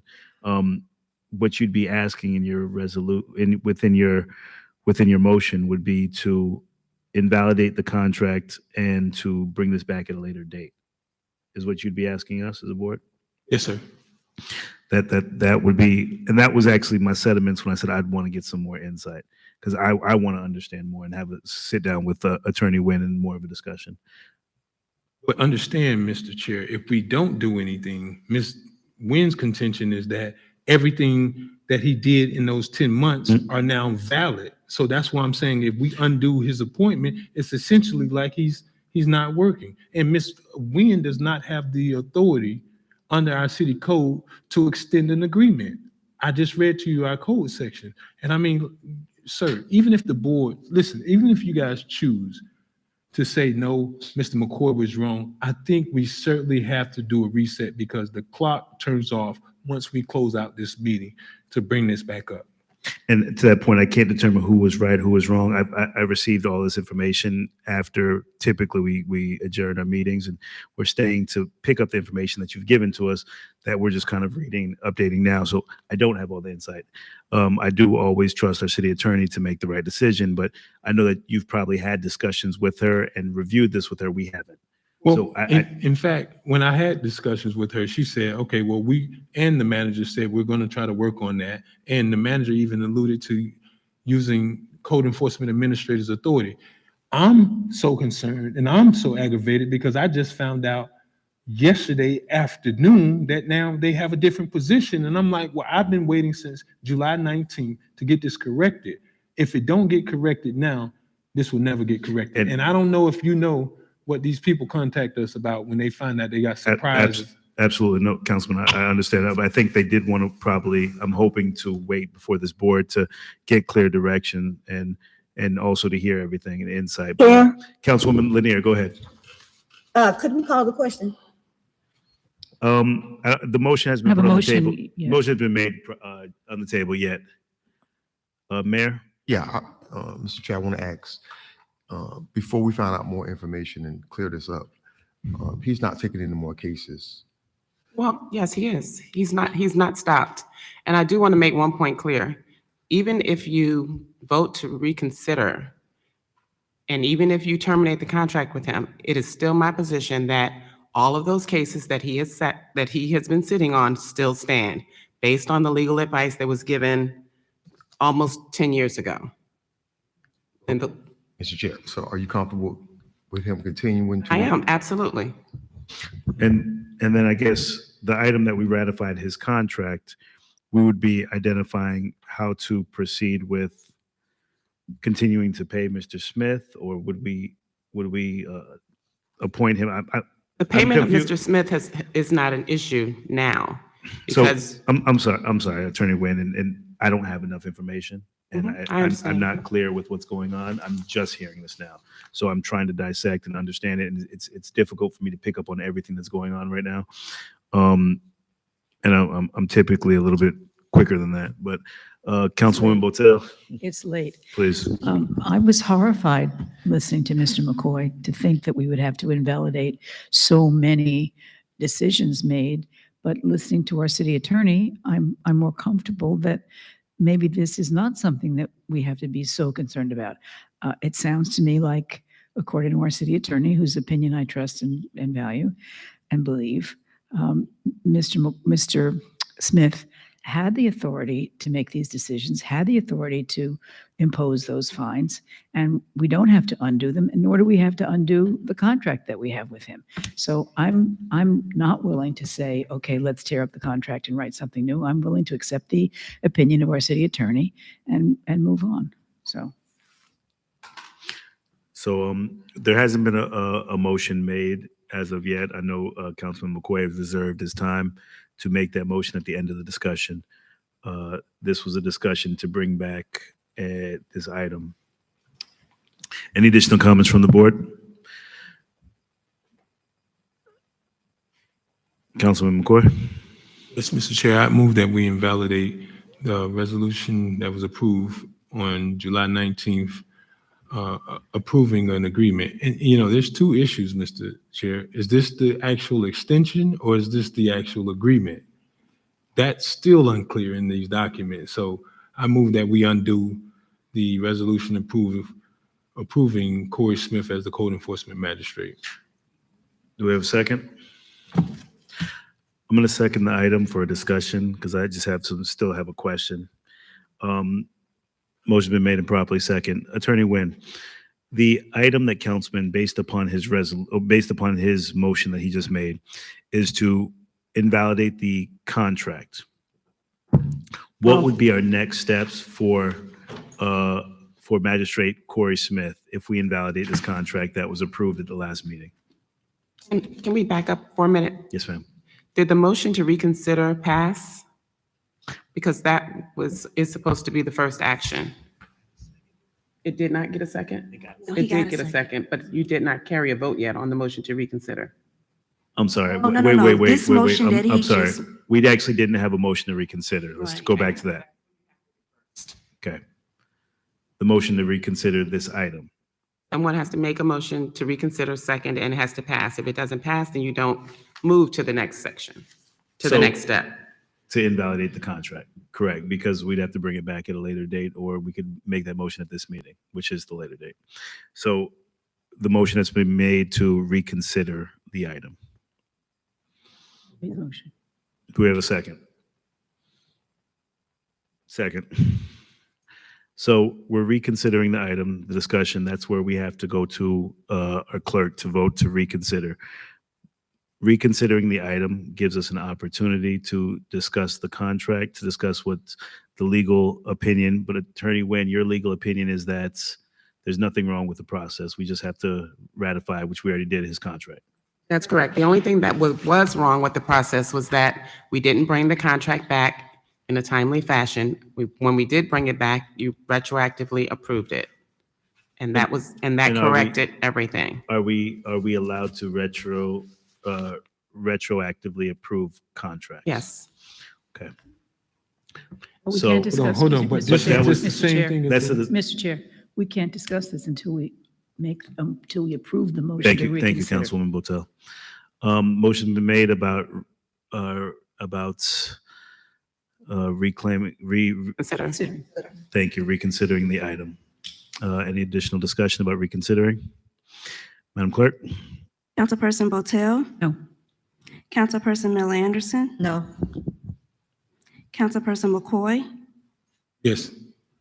Chair Pro Tem Lanier? No. Chairperson Lawson? Yes. That vote failed, Mr. Chair, 3-2, with Councilperson Botel, Chair Pro Tem Lanier, and Councilperson Miller Anderson dissenting. Thank you, Madam Clerk. Item discussion deliberation, City Manager? Nothing, Mr. Chair. Discussion, City Attorney? No, thank you, Mr. Chair. Committee reports? Yes, thank you, Mr. Chair. On July 24th, the Palm Beach County League of Cities Environmental Committee meeting was held, and I attended as a representative, and the importance of proper disposition of lithium batteries was on the agenda, and I've asked that we have a presentation about that topic because of its importance to our citizens. On July 26th, I attended the League of Cities Directors and General Membership meeting. On July 27th, I attended the Palm Beach North Chamber Economic Development Committee meeting. Today, we had a meeting to begin the planning to implement the pilot project for the Palm Beach County Housing Steering Committee's Housing Leadership Council. Riviera Beach, as I've mentioned in the past, was selected as the test case for the county's housing plan. And I'm very happy to report that today, many of our directors and staff members were there in attendance, and it was a good kickoff meeting. I also attended the Palm Beach County League of Cities District 1 luncheon today. Thank you for the committee reports. Thank you, Councilwoman Botel. Statements by the mayor and city council, starting with the mayor. Nothing, Mr. Chair. Thank you, Councilman McCoy. No, sir. Councilwoman Miller Anderson. Councilwoman Lanier. No. Thank you, Pro Tem. Councilwoman Botel. Just wanted to thank those who helped with the Saturday's Azure Estates Health Fair and Back to School Bash. It was a little smaller than the one here, I have to say, but it was successful. We did identify people who had diabetes and were not aware of the fact they had diabetes. So I'm happy that we were able to do those screenings over there. And I gave away a few backpacks, but not as many. I was happy to be able to come over here and assist with the one here very briefly. But thank you for sponsoring that, Mr. Lawson. It was really an excellent event. Appreciate it. Thank you, Councilwoman Botel. And it was an amazing event. Thank you to the entire board for all the support everybody did, either send representatives or come and attend. And every item and every dollar we spend is voted on by this board. So this wasn't Councilman Lawson's initiative. This was the entire board in the city of Riviera Beach. So the residents loved it. It showed that there was an absolute need in our community for resources, not just supplies. So thank you, everybody. And good luck back to school, guys. All the kids that are going back to school this week, be blessed, be safe. We are praying for you and we're supportive of you. So with no further business of the city, this meeting's adjourned. The